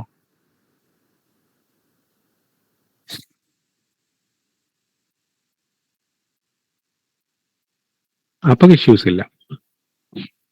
ഇനി നിങ്ങൾ എനിക്ക് ജോലി കിട്ടുവാണെന്നുണ്ടെങ്കിൽ ജോയിൻ ചെയ്തതിന് ശേഷം ഓപ്പൺ സർവീസ് ബുക്ക് ഒക്കെ ഓപ്പൺ ചെയ്തതിന് ശേഷം നിങ്ങൾ അതിനകത്തോട്ട് ആഡ് ചെയ്താൽ മതി. അഡീഷണൽ ക്വാളിഫിക്കേഷൻ എന്ന് പറഞ്ഞിട്ട് അതിന് ഇഷ്യൂസ് ഇല്ല കേട്ടോ.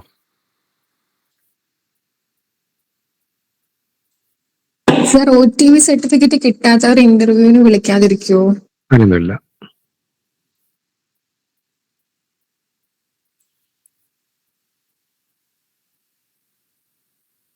നല്ല ചോദ്യം Sonia Sunny. Interview mark add ആകുമ്പോൾ സപ്ലിമെന്ററി ലിസ്റ്റിൽ നിന്നും മെയിൻ ലിസ്റ്റിലേക്ക് കയറാൻ ചാൻസ് ഉണ്ടോ? ഒരു ചാൻസും ഇല്ല.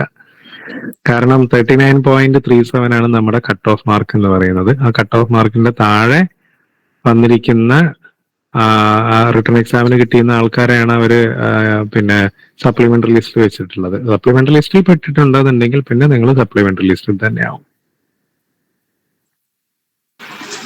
ഹലോ സാർ, ഇപ്പൊ വെരിഫിക്കേഷന് വിളിച്ചപ്പോ ആണ് ഞാൻ എന്റെ പോസ്റ്റ് BSc സർട്ടിഫിക്കറ്റ് ആഡ് ചെയ്തത്. സർട്ടിഫിക്കറ്റ് അപ്ലോഡ് ചെയ്യാൻ വന്നപ്പോ അപ്പൊ വെരിഫിക്കേഷന് വിളിച്ചിട്ടില്ല, കുഴപ്പമുണ്ടോ? ഇല്ല. നിങ്ങള് എക്സാമിന് അപ്ലൈ ചെയ്യുന്ന സമയത്ത് GNM മാത്രമല്ലേ കാണിച്ചിട്ടുള്ളൂ? അതേ ഉള്ളൂ. അപ്പൊ അത് മതി, കുഴപ്പമില്ല. Thank you sir.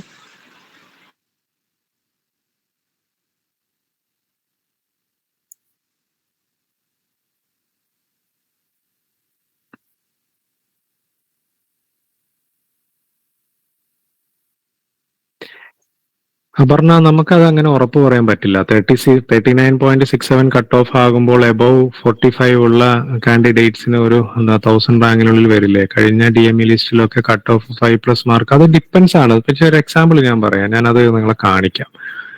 സെക്കൻഡ് അതിനകത്താണെന്ന് തോന്നുന്നുണ്ട്. 1 സെക്കൻഡ്. ഇത് കണ്ടില്ലേ? 2017 നിങ്ങൾക്കത് കാണാൻ പറ്റുന്നുണ്ടെന്ന് ഞാൻ പ്രതീക്ഷിക്കുന്നു. 2017 റാങ്ക് ലിസ്റ്റില് ഫസ്റ്റ് കിട്ടിയ കുട്ടിയുടെ മാർക്ക് നിങ്ങൾ കണ്ടോ? 71.67 മാർക്കാണ്. രണ്ടാമത് റാങ്ക് ലിസ്റ്റിൽ വന്ന കുട്ടിയുടെ മാർക്ക് നിങ്ങൾ കണ്ടോ? 58 മാർക്ക്. അതായത് ഏകദേശം 14 മാർക്ക്, 13.67 മാർക്കിന്റെ ഡിഫറൻസ് ഉണ്ട്. അവിടുന്ന് അങ്ങോട്ട് നിങ്ങൾ താഴോട്ട് നോക്കിക്കേ, ഓൾമോസ്റ്റ് എല്ലാം അടുത്തടുത്ത് തന്നെയാണ് വന്നിട്ടുള്ളത്. അപ്പൊ അതുകൊണ്ട് നമുക്കൊരിക്കലും അങ്ങനെ ഒരു പ്രഡിക്ഷൻ ഒന്നും പറയാൻ പറ്റില്ല. അതായത് ഇത്ര മാർക്കിന് ഇത്ര റാങ്ക് നിങ്ങൾ മുകളിലേക്ക് കയറുമെന്നോ ഇറങ്ങുമോ എന്നുള്ളതോ നമുക്ക് പറയാൻ പറ്റില്ല. പക്ഷെ ജനറലി നമുക്ക് ഉള്ളൊരു അസ്യൂം എന്ന് പറയുന്നത് 1 മാർക്കിന്റെ ഒക്കെ ഡിഫറൻസിൽ ചിലപ്പം ഒരു 10-50 അതിലൊക്കെ, അതും ഞാൻ പറഞ്ഞില്ല, ആ ഒരു ഡിഫറൻസ് ആണ്. ഇപ്പൊ ഫസ്റ്റ് റാങ്കിന് 71 മാർക്കും രണ്ടാമത്തെ റാങ്കിന് 58 മാർക്കുമാണ് വന്നിട്ടുള്ളത്. അതിന്റെ ഇടയിൽ ഒരു മാർക്ക് പോലും ആർക്കും വന്നിട്ടില്ല. അപ്പൊ അതുകൊണ്ട് നമുക്കത് അങ്ങനെ പ്രിഡിക്റ്റ് ചെയ്യാൻ പറ്റില്ല. പക്ഷെ ജനറലി നമ്മൾ കാണുന്ന ഒരു ട്രെൻഡ് എന്ന് പറയുന്നത് താങ്കൾ പറഞ്ഞ പോലെ തന്നെ ഉള്ള ഒരു ഇതാണ്. പക്ഷെ ആദ്യത്തെ 1000-നുള്ളിൽ വരുമോ എന്നുള്ളത് നമുക്ക് പറയാൻ പറ്റില്ല. കാരണം ആദ്യത്തെ 1000-നുള്ളിൽ ഇപ്പോ ഏറ്റവും ടോപ്പ് മാർക്ക് വന്നത് സപ്പോസ് ഒരു 80 മാർക്സ് ആണെന്ന് വിചാരിക്കാം. 80 മുതൽ 60 വരെയുള്ളതിനകത്ത് 1000-ൽ കൂടുതൽ ആൾക്കാരുണ്ടെന്നുണ്ടെങ്കിൽ നമുക്ക് പറയാൻ പറ്റില്ല അത്.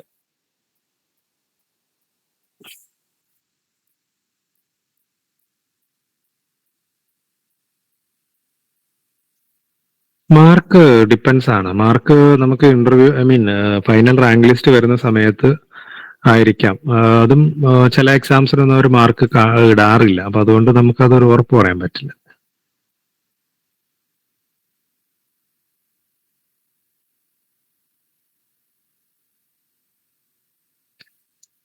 നവനീത്, അത് നമുക്ക് ഉറപ്പ് പറയാൻ പറ്റില്ല. ഞാൻ പറഞ്ഞല്ലോ, അത് ഡിപ്പെൻസ് ആണ്. എന്ന് വെച്ച് കഴിഞ്ഞാൽ 1 ഷെഡ്യൂൾ, 2 ലിസ്റ്റിന്റെ കാലാവധി, 3 ലിസ്റ്റിന്റെ അടിയന്തര പ്രമേയം. അതായത് ഇപ്പൊ നമ്മൾ എമർജൻസി ഡിപ്പാർട്ട്മെന്റുകളാണ് നമ്മൾ. അപ്പൊ അതുകൊണ്ട് അധികം വൈകില്ല എന്നുള്ളത് തന്നെയാണ് നമുക്ക് നമ്മുടെ ഒരു വിശ്വാസം. എന്തായാലും വൈകില്ല, കാരണം പെട്ടെന്ന് തന്നെ ഉണ്ടായിരിക്കും.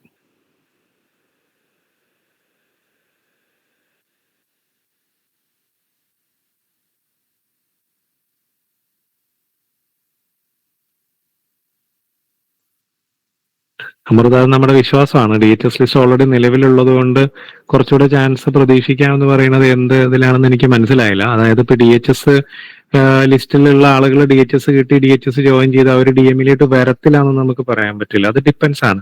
ഇപ്പൊ ചില ആളുകൾ DME പ്രിഫർ ചെയ്യുന്ന ആളുകൾ ഉണ്ടായിരിക്കും. ചില ആളുകൾക്ക് ഇപ്പോൾ DHS കിട്ടിയിരിക്കുന്ന അവരുടെ വീടിന്റെ ഒരുപാട് ദൂരം. ഫോർ എക്സാമ്പിൾ പറയുകയാണെന്നുണ്ടെങ്കിൽ ട്രിവാൻഡ്രം മെഡിക്കൽ കോളേജിന്റെ തൊട്ടടുത്ത് ഇപ്പൊ പട്ടം പോലെയുള്ള സ്ഥലത്ത് വീടുള്ള ഒരാൾക്ക് ചിലപ്പം DHS കിട്ടിയിരിക്കുന്നത് നെയ്യാറ്റിൻകരയാണെന്ന് വിചാരിക്കുക. സപ്പോസ് അങ്ങനെയാണെന്നുണ്ടെങ്കിൽ അവർ OPBSൽ നെയ്യാറ്റിൻകരയെന്ന് റിലീവ് ചെയ്തിട്ട് ട്രിവാൻഡ്രം മെഡിക്കൽ കോളേജ് കിട്ടുകയാണ്, അവിടെ വന്ന് ജോയിൻ ചെയ്യും. അത് നമുക്ക് പറയാൻ പറ്റില്ല. അത് ഓരോരുത്തരുടെ സൗകര്യമാണ്. അവർ ഏത് ലിസ്റ്റിൽ ജോയിൻ ചെയ്യുന്നത് ആ ലിസ്റ്റിലുള്ള ആളുകളുടെ ഒരു ഇതാണല്ലോ. അപ്പൊ അതുകൊണ്ട് നമുക്ക് അങ്ങനെ പറയാൻ പറ്റില്ല. പക്ഷെ എന്നാലും കുറെ ആളുകളൊക്കെ DHS കിട്ടിയ സ്ഥിതിക്ക് ഇനിയിപ്പോ വരുന്നില്ല എന്നുള്ള രീതിക്കും വരാം. അതുണ്ട്, അതൊരു സത്യമാണ്. അത് പക്ഷെ എത്രത്തോളം ഉണ്ട് എന്നുള്ളത് നമുക്ക് പറയാൻ പറ്റില്ല.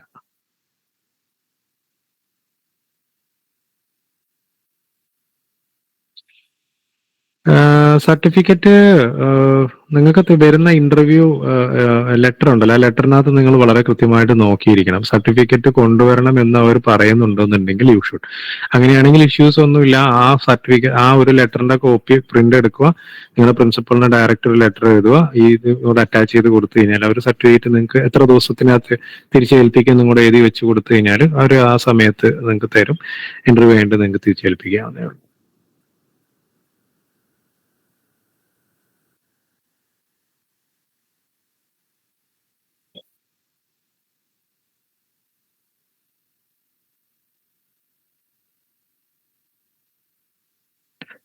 ഓക്കെ, സോ നമുക്ക് സെഷൻ നമുക്ക് വൈൻഡപ്പ് ചെയ്യാനുള്ള സമയമായെന്ന് തോന്നുന്നു. ഏകദേശം കുറച്ചൊക്കെ മനസ്സിലായിട്ടുണ്ടാവും, കുറച്ച് യൂസ്ഫുൾ ആയി എന്ന് ഞാൻ വിശ്വസിക്കുന്നു. കാരണം പ്രോബബിളി ഇങ്ങനെയുള്ള കാര്യങ്ങളൊക്കെ തന്നെയാണ് നമ്മൾ ശ്രദ്ധിക്കേണ്ടത്. ജനറൽ ആയിട്ട് ശ്രദ്ധിക്കേണ്ട കാര്യങ്ങൾ നമ്മൾ പറഞ്ഞു, നിങ്ങൾ എങ്ങനെയാണ് അറ്റൻഡ് ചെയ്യുന്നത്. ശ്രദ്ധിക്കേണ്ട കാര്യം എന്ന് പറയുന്നത് അവരെ ബ്ലഫ് ചെയ്യാൻ ശ്രമിക്കരുത്. നിങ്ങൾ എന്താണോ എന്ന് വെച്ച് കഴിഞ്ഞാൽ അത് അതുപോലെ തന്നെ അവരുടെ മുന്നിൽ പ്രസന്റ് ചെയ്യാം. ഓക്കെ, കോൺഫിഡന്റ് ആയിട്ട്, കൺസൈസ്ഡ് ആയിട്ട്, ക്ലിയർ ആയിട്ട് നിങ്ങൾ പ്രസന്റ് ചെയ്യുക. നിങ്ങളുടെ ഏരിയ ഓഫ് കൺസേൺ അല്ലെങ്കിൽ ഏരിയ ഓഫ് എക്സ്പീരിയൻസ് എവിടെയാണോ അത് നിങ്ങൾ നന്നായിട്ട് തന്നെ നോക്കുക. ബാക്കിയുള്ള കാര്യങ്ങളോട് നോക്കുക. അപ്പൊ ബാക്കിയുള്ള കാര്യങ്ങൾ ഇപ്പോൾ ഏത് ഏരിയ അങ്ങനെയൊക്കെ എന്നുള്ള കാര്യങ്ങളൊക്കെ നമ്മൾ വരും സമയങ്ങളിൽ നമ്മൾ ഡിസ്കസ് ചെയ്യും. Okay, so thank you so much. ഇങ്ങനെ ഒരു ഓപ്പർച്യൂണിറ്റീസ് എനിക്ക് തന്ന ഈ ഒരു ഇൻസ്റ്റിറ്റ്യൂട്ടിനും അതുപോലെ തന്നെ ഇതുവരെ നിങ്ങളെ കേട്ടുകൊണ്ടിരുന്ന നിങ്ങൾക്കും thank you so much. Have a good day.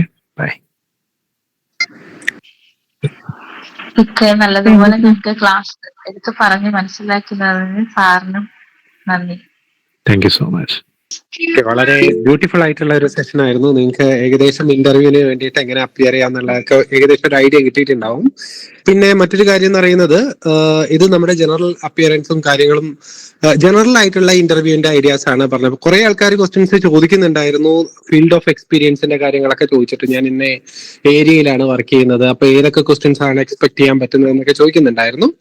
അതിന് വരും ക്ലാസ്സുകളിൽ ഉണ്ടാവും. നമുക്കിത് കുറച്ച് അധികം ക്ലാസ്സുകൾ ഉണ്ടാവും. നിങ്ങൾക്ക് കംപ്ലീറ്റ്ലി ഫ്രീ സെഷൻ ആണ്. അപ്പം അടുത്ത ക്ലാസ്സുകളിൽ നിങ്ങൾ ജോയിൻ ചെയ്യാനായിട്ട് ശ്രമിക്കുക. Thank you everyone. Have A nice day.